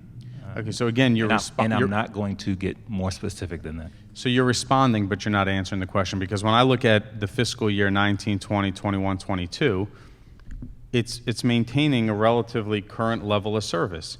In fiscal year 19, these services were provided on a weekly basis. Now it's no longer. So the numbers don't add up. So let's get Councilman, into... you can add, so I'm going to say this, and I won't actually repeat it. You can continue to make the same point over and over again. We are not going to be able to get more specific than that. If you have a specific question or information that we can provide, we're happy to provide that. But we're not going to be able to provide more specific information than we already have. We're not going to answer the question. Mr. Shorter, hold on. So Ways and Means Committee, we're considering the budget, right?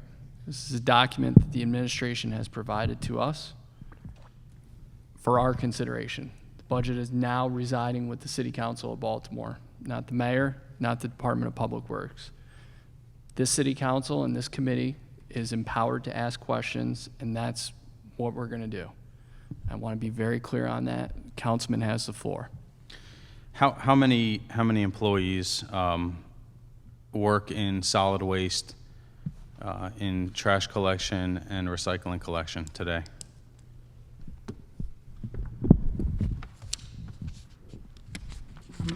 I don't have the exact number, but we have about 230 positions. Let me see if I have, hold on, let me see if I have the positions, the number of positions. Let's I break it look down. at service level 663. Maybe Aaron, our budget director, can, where I think the council member is referring to service 663, waste removal and recycling org, as the how many FTEs are budgeted within that specific org. Do you have that number? 332 for the budget book, but that's split amongst all the activities within that service. Yes. So my question wasn't, what's in the budget. I see the 332. The question is today, how many employees of these 332 positions that are budgeted for 2022, how many are in place today? Is that the 230 number? Yeah, it's roughly 230. Okay. Chief, can you, or just, thank you, Chief. Yeah, I will confirm that. I will confirm the number. Okay. How many employees for this service, would you hire on a standard year? We're hiring continuously because people come and go pretty frequently. So the job is posted, and we bring in a few people a month right now. So, is it reasonable? Would you say that it's reasonable and possible that you can increase this division net positive of 50%? That you can go from 230 employees today to 332. That means even with attrition and with the people who are leaving, like a net positive of 50% increase. I wouldn't say that just because of the process that we have to go through to get people in. So I don't believe that it's possible. So this isn't, if I can, this isn't a resource issue. This is a recruitment and hiring issue. We have challenges getting and recruiting people into these positions, So I don't know that anyone is suggesting that we don't have the budget or pins to fill the number of positions that are needed. I think the point that's being made here is that even if we could increase by 50 the number of people focused on this routine service, that we don't necessarily believe we have the ability to recruit and retain 50 more people into these positions operationally. And so let me be clear that from a capacity perspective, what you all hear from the agency is that the ability to deliver on this service is contingent on our ability to actually fill crews, that this is a people issue, and that if it was as simple as just doing a clarion call and pulling in the amount of folks that would be needed to fill crews, then we would have done that. I completely agree with you, like 110%. I don't think that if all of us combine here, just focused on this, I don't think we'd be able to get a net positive of another 100 people, a net positive of 100 people, which is really 150 people more this year. So I guess then it gets back to my question, Aaron, why would in Service 663 the 2022 budgeted positions be 332 when currently we're at 230? This exact question was asked of BPD Chairman. I don't know if it was it 2 years ago or 3 years ago? Which question, Councilman? That there was too many budgeted positions, and the 209 at BPD, that would have been fiscal year 20. Right. So I believe it was some Councilman Costello was the chairman then. The mayor was also on the council when we were asking these exact same questions of BPD. So I guess I'm just asking you, why would we have a budget of 332 positions when we're at 230 now, when it's not really feasible to hire a net positive of 100 people for this one service? Just to clarify, there are 200 and some that work in that particular division for mixed refuse and recycling that Yvonne is referring to. The 332 is spread across the 5 or so activities. So there are also drivers and collection folks and some of the other activities that are in the service as well. When you say other activities, are you talking about like public? public? The exact number of positions in each activity to let you know, like vacancy rates or so on and so forth. The different activities like street sweeping is a separate, in this budget document, is a separate calculation. So yeah, but there are positions in bulk, there are positions in condo collections, and other places as well. Yeah, so you're talking, potentially like corner cans, which is another waste removal services. You're also talking about people potentially that are drop-off locations that are removing waste. So those other programs are funded within those 300 and so positions. They're not just drivers and labor on recycling and garbage trucks. So there's other programs that are funded within that service number and that service code related to waste removal and recycling. Because we do more than just pick up trash or remove waste. There's other ways that we're doing it at drop-off centers, through corner cans and other programs that we have in DPW. And what we're saying is the Solid Waste Bureau currently has about a 10% vacancy rate. So we have somewhere around 70 or so vacancies. I think to Administrator Shorter's point, we find it very challenging and difficult to hire some of our key classifications. And one being our CDO1 and CDO2s, which are required that commercial driver's license is, as you know, has been a very huge challenge for us to not only recruit, but when we do retain that talent. I haven't debated that. I agree with you. I agree with you fully about the challenges. I'm strictly talking about this document, and this document, which was submitted by DPW to the budget office, approved by the administration to hand to us, has, in this service 663, has an unreachable amount of employees budgeted for this. If you could get that many employees over the course of the year, I would be very grateful, because what that would mean, well, actually I'm going to find out what that would mean, but I would assume that would mean that you guys would start picking up weekly recycling. So what is the magic number? How many employees? You're at 230 now. What do you need to reach in order to have the capacity to be able to resume weekly? Again, I just want to say the Bureau, the entire Bureau of Solid Waste has about a 10-11% vacancy. That's about 70 plus or minus positions. We'll get you that exact number. Those positions will be able to provide, are providing many of those services. I think your question is related to recycling in the weekly, correct? Yes. Yep. And so again, we won't be able to answer that question today, but but whatever information you're requesting, we definitely.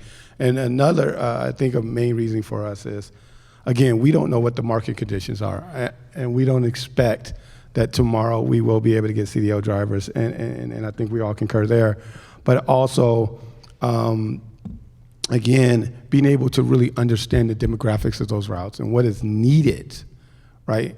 That's where the optimization works, because it tells us exactly, not anecdotally what I believe here today, it tells me exactly what resources and what gap, and we'll be able to answer the question that you pose. Do you know what your agency needs to get back to full capacity? For weekly recycling pickup and full street sweeping citywide? I think to our point, within our street sweeping program, I think throughout this whole hearing said next month we will be implementing the full sweeping program as done before within the current confines of the budget that sits now. So based upon that service level will be able to be provided next fiscal year to what was happening pre-pandemic level, Thank you. if you will. So let's talk exclusively about weekly recycling versus every other week. Yes. Right now, you feel very confident, your team feels very confident, the mayor's office feels very confident that you can perform recycling pickup every other week, right? We're all on the same page with that. What I want to know is, and because I see a lot of additional budgeted positions, and I'm trying to understand, you're the solid waste professional. How many people are you short in this service 663 that if all of a sudden they showed up tomorrow, if HR sent you applications tomorrow and you were able to hire them, and I'm not talking about the process, they were physically there and you're ready to hire them, how many additional people do you need for you to feel comfortable to go back to weekly recycling? I began to speak about best practices, right? And I'm assuming Baltimore want to be a best practice organization. I'm making that assumption. If we do what people in this industry and professionals in the industry does, they do exactly what we discussed just a second, Councilmember Costello. That's do the analysis. Okay. Everything else, let me finish. Without doing that proper analysis, I can give some number, and that's probably how you did business in the past. But if you want it done right, and I'm assuming you hire me to begin to do things right, you want to do the proper analysis. But that's critical, and that's why I say it's harder to do it, because just within the last few months, the entire program transitioned, and the usage and the demographic transition, and we're gathering that data, so we can make a well-informed decision, if you will. Thank you. So you mentioned in the past. So in the past, we had weekly pickup. So when did you first discover that there was an issue with routine weekly recycling pickup? Was that as soon as you came on board? Was it a few months in? When was that? Did it predate you? No, I mean, I'm looking at our participation rates, and we're thankful Baltimore City for doing that. But as we roll out our program, we start seeing a lot of participation rates that was within our program, and we just don't know, that impact as of now, and that's why it's critical for us to gain more information. When did this recycling issue start, that we no longer were able to provide this service on a weekly basis? When did we realize there was a problem? I think to the Administrator Shorter, one of the mayor's main goals when he came into office was to resume that service. So prior to his administration, prior to me getting here, there was some, as you know, right, you were in Baltimore City, there was some suspension of the recycling services. The issue started well before me. You know this. Let me finish. You know this. And so the issue started well before me. And what I'm saying is, right, coming in, I'm trying to provide you with best practices of what the industry does to be able to provide consistent service and a complete answer, and not an anecdotal answer based upon real-time data. Okay. So this issue started before you, okay? So when you came in as a solid waste professional who has done this before in another town, why didn't you guys start procuring this software the day you came in?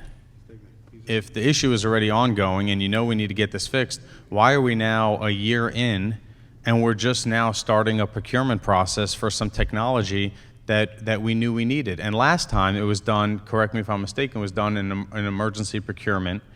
Is that correct? The one for the trash trucks? It was done in emergency procurement. I think this is an emergency. I think the city is getting dirtier every day. I agree, and I think that's why we did get emergency authorization to do the recycling routes, and we began the conversation with our vendors a while ago to find out who can do this work and how they can do this work. So those conversations has been had for a few months now, if you will, so that we can do it. But you have to remember the unique challenges. The program changed once you push all 170 carts out, right? If you push 10 carts out and did the analysis, right, you wouldn't be complete because all those carts wouldn't be out. The last cart that rolled out in the city was just 6 or 7 weeks ago, right? And so when we're looking at just 6 or 7 weeks ago, those carts rolled out, and now we can do that analysis. That's critical, because now we can do, not pick and choose neighborhoods, we can do a complete analysis of the full city. And that's how that work is done. Traditionally, nationally, that's how that work is done. So your entire team, and anybody who's worked in the city for a while, for years, knows that we've had procurement issues here for a long time, a very long time. Yeah. So if you came in and you knew this, right, and you have this technology for the trash trucks. I'm learning, I would say. I'm saying, but it works. You knew there was an issue when you came in. I mean, we all discussed it. I mean, it was a known thing, like you mentioned. I'm sure, it was widely discussed about the issues that we were having in water billing and certain services. And knowing that procurement, your team knowing that procurement takes as long as it does in Baltimore City, why in the world didn't we procure this technology, the technology we have for the trash trucks, purchase that for the recycling, and then I understand if you say you want to push out the carts before, which basically, I'm learning today that it was self-inflicted, that we made the conditions worse before it can get better, which again, that was a management decision that was made. But why wouldn't we have procured the technology so that as soon as the last cart was rolled out, and I know it was done about 7 weeks ago because my district was the last one. So yeah. Once that was done, we should have been ready to go day one. Now we're talking. I mean, according to the chairman, I hope he's wrong, but he's saying we could be we could be another 3 to 6 months minimum out before we get it going. So why didn't we purchase the technology? The last cart rolls out 7 weeks ago. We start the analysis immediately. We get things going. By next month, we'd be up and running on weekly collection. And that's an excellent question. And we have been working, tirelessly before those last carts rolled out to try to align that. And so we tried to make it go as quick as possible. That's why we had an emergency memo signed. That's why we, really began to create a scope of work for route optimization a while back ago. And so we were looking to do that in simultaneous. I mean, we're acknowledging our vendor just about 7 weeks out. We have the money in our budget. It's an emergency authorization, and we're looking forward to moving in July. That's hopefully as fast as July, where our financial folks are working in coordination with us to try to push it as fast as possible, so that now that that money has hit our budget to July 1st, we can roll, right? And so I think we've really worked very hard to do exactly what you're doing. Yes, there's maybe 7 or 8 weeks gap right now, but we try to align that as well as we could, understanding, right, that there would be some challenges along the way as we try to move this through. But that's why we started those conversations earlier. So if it comes through in July, like you're mentioning, what's the implementation time? And we and that's part of the building that scope and that plan with our vendor. So we would have that once we finalize that scope of work, and they assess what that plan will. So we should have that plan this month. Okay, how long did it take for when we physically got the trash technology for the trash trucks? How long did it take from when we physically gained access to when it was implemented and on the street? Oh, it took over Matt? a year. Do you know? What was that? From when we got this route optimization technology for the trash trucks, from when it was finalized, when it was procured, and you had access to it and access to whatever company it is, how long did it take before it was in the trucks and going in operation? We used an emergency procurement at that time. If I recall, it required equipment to be affixed to the vehicles. I believe it was within short order that they were equipped with on the vehicles within a month or two. Okay. Is my recollection. I don't know, Yvonne, does that ring a bell? It was fairly quickly after we proceeded. Yeah, I believe the equipment came out pretty quickly, but that is to get the data to start analyzing it. So they put the equipment on pretty quickly. And do you use the same trucks for trash and recycling? I assume not. But No. You don't? Okay. So these trucks that you need to outfit, so you already know the process and outfitting it, so I assume it would be slightly quicker the second time around. Yes, right? sir. Yes. So is it reasonable to say that if we get this in July, like we're hoping for, by latest September, that gives us the 2 months, this technology is on the trucks and ready to go? That's what we're hoping, but we'll let you know once we have more information from our vendor. Okay, so Because some of they're a variable in that answer as well. So once it's on the trucks, which we're all hoping for September as a start date, do you have the manpower to staff those trucks? Our current folks that are performing those services are going through those routes. So what they will be collecting is, data. How many units are they collecting on the routes? How many times do they have to veer off and drop off at either the transfer station or the landfill? How many times they would have to go get gas? We would get some variables about high and peak times, right? So if we have a big storm, how is the performance happening versus non-storm days or snow days versus non? So we will get that data and then be able to make assessments on the routes. So the employees you have right now, obviously the routes are only going to get easier because they're going to be picking up 1 week's worth versus 2 weeks worth. The job's going to get a lot easier, which is long overdue for these employees who are, I'm blown away. I think that the administration actually should find a way to compensate them in the form of a bonus this year. The job doesn't get easier. What's that? I wouldn't say that the job get easier. I think what I would say is, whether it's weekly or biweekly, those individuals are going to have to stop somewhere and pick something up, weekly or biweekly. And based upon that, the job is not an easy job. I don't want to cast out to the public that a solid waste worker job is going to get easy. It is one of the most dangerous and toughest jobs in the city and in the country. And so I wouldn't say it get easier. It's a tough job, period. It's not easy. Doesn't get easier. It's a very challenging job, as you know, and especially under, inclement weathers. They're working rain, sleet, snow, right? You're not going to find any argument here. Okay, I just wanted to make sure. We all agree, and which is why in previous years I've asked for $5,000 bonuses to these workers, which ended up being $500. I still think these workers are owed $4,500 from the city for this work that they're doing. But the job does get easier. I mean, when you see the amount of recycling that each household puts out after a 2-week period of time, it is double the amount that they put out in a 1-week period of time. It's just simple math, and that's how it works. And so that is going to be quicker. So my question then, my question I'm trying to get an answer on is, we get this technology in September.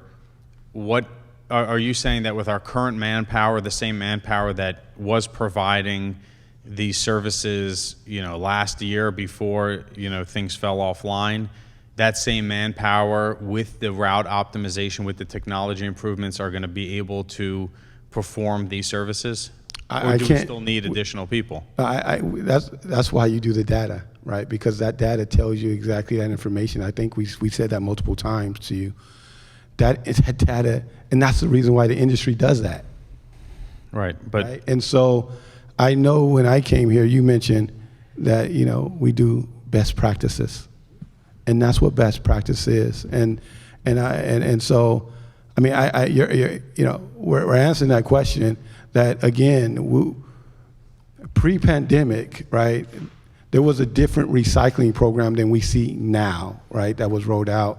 And what we want to do is get more data on the program itself. And we can't give you that information because we don't have that data yet. But if right now 230 people, or maybe the number's less, are needed to perform service 663, if we're now doubling the amount of service they have to do, so now those employees now have to also go and pick up every week instead of every other week, do you now need double the amount of employees? I think what we said, we will have information, but we also want to say 663 includes more than just recycling and solid waste.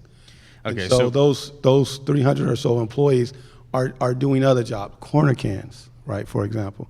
They're dealing with triage and trash at other portions of the city, providing that. And so, as we mentioned, that around 230 are specific to a subsection of 663. But when we look at it as a whole, outside, the recycling program, we will be able to, we're providing those levels of service. We're getting those service back. Again, graffiti is back up and running. Street sweeping will get back up to where it was pre-pandemic level. Bulk service is getting picked up. We haven't missed trash collections. We've been, this year, we hit most of 100% of our routes. We did miss a few routes, but it wasn't city routes this year. And so contractors are struggling nationally, I would say. So we will have that information as we begin route optimization. So we have 230 people we're talking about in the service. As we learned, there's 67 routes. What we know just from all of our own houses, every truck comes with one driver and 2 laborers, all right? So that's 67 drivers that need to show up every single day in order for those 67 trucks to go out. And then at the same time, we also need double that. We need 134 laborers on the back of the truck in order to service those 67 routes. Obviously, people are out sick, people have vacation, there's things. So you need more than 67 drivers, and you need more than 134 in order to perform those functions on a regular basis. I understand when you have over you might send some of those employees out for 311 service requests or other functions that need to be done. But you have 230. 67 and 134 is 201. So you're right now barely hanging on. I mean, just to provide 67 routes at 230 people, you know, you got about 10% rate, a little over 10% between people who are out more long-term, people who are out short-term on vacation, have whatever they have. So you're basically just making it by right now. So are we to assume that we need, in the ballpark, I know you don't have an exact number, of that we need another possibly, you know, over 100 people in order to now start going every week? Or 201 more people, rather, to start going every week? Because if so, what I'm concerned about leaving this hearing is, you know, we now, I think we've made some progress tonight where, you know, I'm glad to hear street sweeping will resume. My district hasn't had it in a very long time. I've coordinated, I can't even tell you how many community cleanups, and it needs it. And you know what? When those drivers drive by in the street sweeping trucks, I promise you I will be bringing them out candy, drinks, and everything. It'll look like a birthday party when I see them, okay? And I'll be very happy to see them. Hopefully they're almost as excited to see me. But it's going to be a good day in the 5th District when we finally get that luxury that other districts have had. But I'm concerned, very concerned, that we get to September, we get this software, and I'm confident that your team is going to get this software done. You're going to rush it. It's going to be an emergency. You're going to make it happen. Board of Estimates is going to make it happen. We get to September, we then reconvene here, and then you guys say, well, we need another 201 people, and we're like, whoa, how are we going to do that? Which I know the number's not 201. I know it's significantly less, but I mean, we need to be walking and chewing gum. What are we doing today to beef up staff so that when September comes, we're ready to go?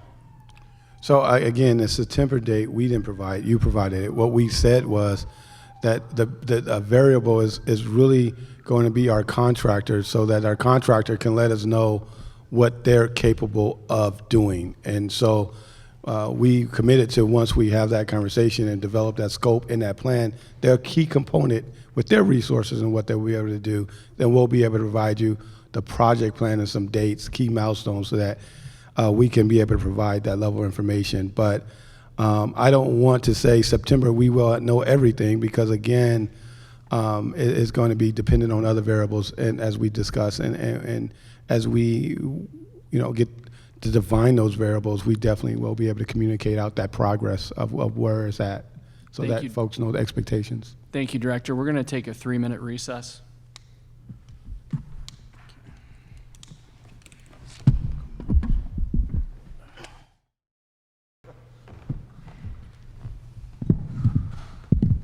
Baltimore City Council, Ways and Means Committee, City Council Bill 22-0235, Ordinance of Estimates for fiscal year ending June 30, 2023. Councilman Schleifer. Thank you, Mr. Chair. So I just have one last question before we close out, just a logistical as a follow-up to the last stuff. With the route optimization software, once it's on the trucks, what's the approximate time it takes? How much data does it need? How many routes, how many weeks does it need before you have that information to know what the next steps are? We will be having conversations with our potential vendor, and we will be putting together a project plan, and we definitely can share with this committee. Okay, thank you. And so, you know, just to close out, first off, I want to thank you and your team for your time. Obviously, we've been here a long time. We've been discussing a very important citywide topics. I mean, Department of Public Works is as important as it comes. Everything from clean water to having the trash and recycling picked up, and thousands of other functions. And so, you know, this has been a topic that has impacted the entire City Council, one that my colleagues and I, and the chairman and the president, we've all been discussing for a very long time. I understand at this point, at this juncture, we're not going to get the answers that I had anticipated getting when coming to this hearing, and that's okay. And you know, I look forward to working with you guys and getting to that point where we do know what the next steps are. And as far as my other questions, you know, I'll get those answers at a later date. But just again, thank you for your time. Thank you, Mr. President, Chairman, City Administrator, and just your entire team for the time you guys took today. Mr. President, you have anything? Thank you. Director Mitchell, want to thank you, all the staff that have stayed here with us this evening. Chief Moore Jackson, you just knocked out another MRC and MTC drop-off actually 20 minutes ago. I just heard about it, so thank you. And especially want to thank the hardworking men and women of the Department of Public Works for what they do every single day. City Administrator Shorter, thank you for being with us and being engaged this evening. Director, you know, we'll reconvene at an appropriate time during this process in chambers. With that, we are now in recess, and we will reconvene tomorrow morning at 9 a.m. for the Board of Liquor License Commissioners. Thank you.